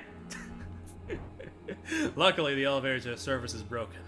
Without the strength to pry it open, he has but one option: to repairs on the distribution board. No matter how well he hides, I swear, I'll oust that man and choke the life out of him. Who's there? It's just me, Dolphin. Oh, it's you. Don't sneak up on me like that. With a sigh of relief, I feel my tension eased. This chance encounter was sooner than expected, but still according to plan. Their values may differ, but the other detectives are good at what they do. I knew my threats wouldn't faze them, but they probably rested a while before setting out to pursue me. Their carelessness is unfortunate. Came after me, We're all professionals here, so I can understand, but isn't your average foe. There's no room for any further errors. We can't leave ourselves open to an attack from renegades, so I'll move closer to the group. Well, keeping some distance, of course. Alright, thanks. Try not to do anything too reckless yourself, workaholic. By the way, I've been wondering this whole time. That robotic voice we keep hearing is the same as the Duke's, right? Is it a free domain or something? It was developed during my time with the secret police. It's modeled after my own voice, in fact. I suppose the Duke's just trying to spite me. I'll never forgive Renegade's deeds, but it's only natural he'd despise me after being locked up down here. The Duke is a monster of my own creation. That's a misdeed I need to own up to. So don't worry, Dofel. I promise to get you home safely. Out of curiosity, workaholic, why'd you join the secret police in the first place? Long story short, it was mostly because I come from a long lineage of assassins. My name is Soya Shizaki, but the original kanji to write it used to write it were downright morbid. So a little change was in order. I lost a lot of family to the Dayless Night incident. Even though I was still just a kid, the government made me do their dirty work. Martyr to the cause. If I hadn't encountered the chief and Vidocq and joined the DA, I'm sure I would have been cursed for life. Wouldn't have met my wife either. So joining the DA freed you from your curse, huh? I just know Dofel's seething right now. Does your family or your work know about your history? No, they don't. And I'm not keen on telling them either. The people in my life who rely on me today shouldn't be burdened by the sins of the past. I alone should bear that weight. I mean, in a way, you know. I mean, in a way, but you know, in this moment, I'm saying. Yeah, I agree with that. It's a detective's job to reveal the truth, sure, but there are plenty of truths in the world that are better left unknown. But I'm worried that if you kill Renegade, your past will inevitably come to surface. You didn't realize? Because it will, you know. If Renegade Detective is revealed to be the Duke, his connection to you will be made public too. No matter how powerful the Alliance is, you can't stop people from talking. Details on the Duke's killer would definitely leak out. I'll put in a request with Vidocq to keep as much information from coming to light as possible. I wonder, would Vidocq really go along with that? He's the kind of person who will always make the utilitarian choice. If revealing your past will save society from falling into chaos, he'll do it. Renegade's history can't be separated from the secret police's. Whether you like it or not, your sordid background will get dredged up too. My heart pounds faster. No, he wouldn't. And yet, my distrust of the organization outweighs my denial. I've sacrificed my all for the DA, so I know better than anybody, even if I wish otherwise. Lateral damage is of no consequence to Vidocq. Thanks to him deploying that black SPX to stop the quartering Duke, we've lost Saika, our failsafe. If it was deemed necessary, he would have no trouble cutting me loose and tossing me aside. Not that I mind, it'd be a fitting end, really. But what about the family I'd leave behind? My company, my co-workers? Who will protect all the people I hold dear? Having second thoughts, are you? I totally get how you feel right now. Dofel looks at me with pity and my heart hammers. Hideo remembers his mother, but that melancholic face looks just like hers. You're ready to suffer any injury, but try as you may. You can't take on your loved ones getting hurt. Going on despite the harm it'll bring isn't easy. So why not help us out? There's gotta be a way aside from killing Renegade Detective. Awful. He reaches out his palm. To me, the gesture resembles a ray of sunlight cutting through the heavy darkness of night. That's right. Maybe I can't rely upon the DA, but even then, I still have allies. If I could get their help one more time, or maybe now that I'm cornered like this, or no, maybe I could just... Much appreciated, Dofel. Give what you said a shot, and trust in my allies.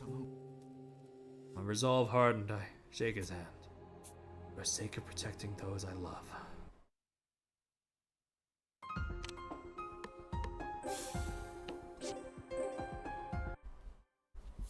Fuck! You're twisting the knife too deep, dog! My fucking god!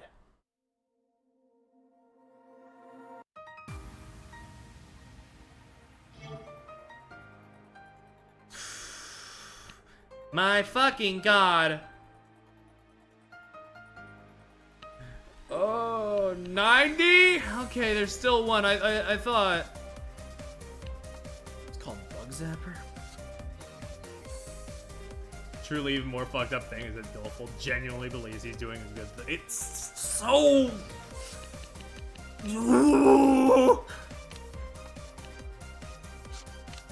The game has good writing, folks! The game has such good writing.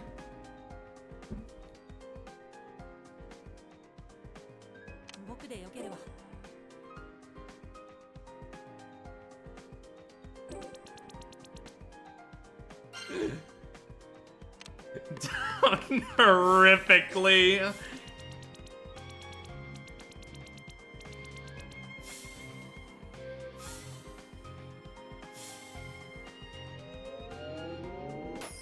Oh, brother. Good God, man.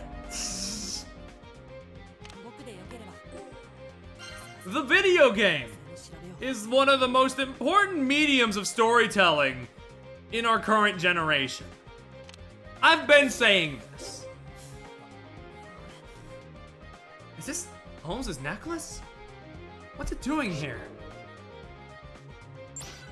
Oh wait, is this the one from before? Yeah, no, oh fuck. I thought I got this one now.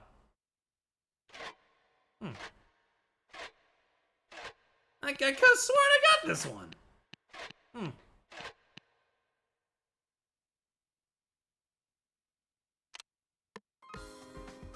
Oh, that one, yeah, that's probably the required one. Yeah. No, that makes sense. That makes sense. That is a plot relevant one. Yeah, they do mention the residual thought thing in the dialogue. So I thought that was just something that like it would change. But like no, you do have to get one. So, you know, makes sense. Stupid of me to think like that.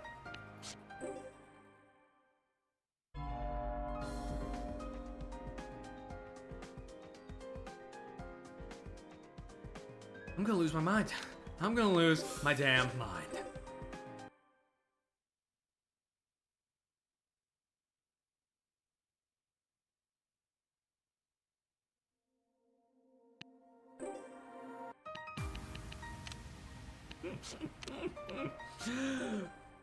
I am Nippon Easy Software's biggest dick rider, and I don't even play Disgaea. That's how good everything else they make is.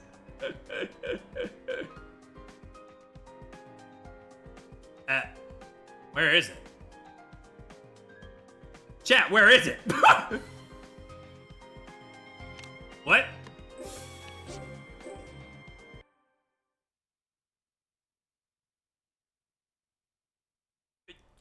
Huh? Drake, where's residual thought?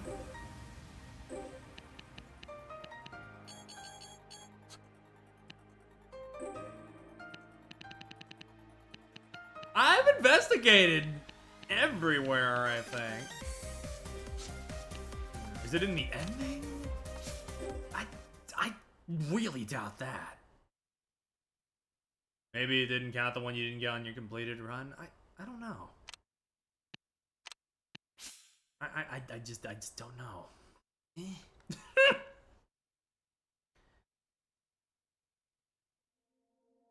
Like I'm thinking, okay.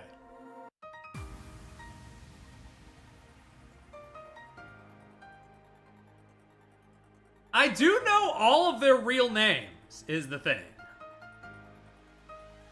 So, like, that does seem to track for me. The fact that one of them just didn't count for one reason or another. This one, I guess.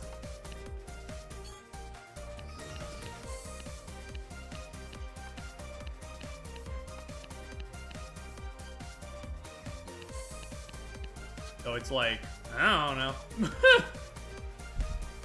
Well. Oh my god. I got more streams this week. I got more I gotta stream more.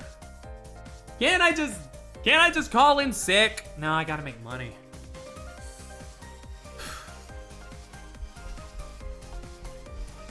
Good God, man. Good grief. Yada yada. Oh man. Well, this has been real fun, you know. Except, you know, when it got incredibly heavy, but that was important in its own way. So, you know, I'm not saying that was a bad thing. I'm just saying that was the part where it wasn't, like, particularly fun, but, you know, it was important. I cannot recommend this game enough, you know. Fuck. I mean, if you're here at the end of the VOD, like, I don't need to recommend it to you. You saw everything. You saw everything. Good God, I assume Ami has a boatload of art to share with me now that I am done with the game, so I'm gonna have to shove off for now. Thank you all so much for watching. I'll be around.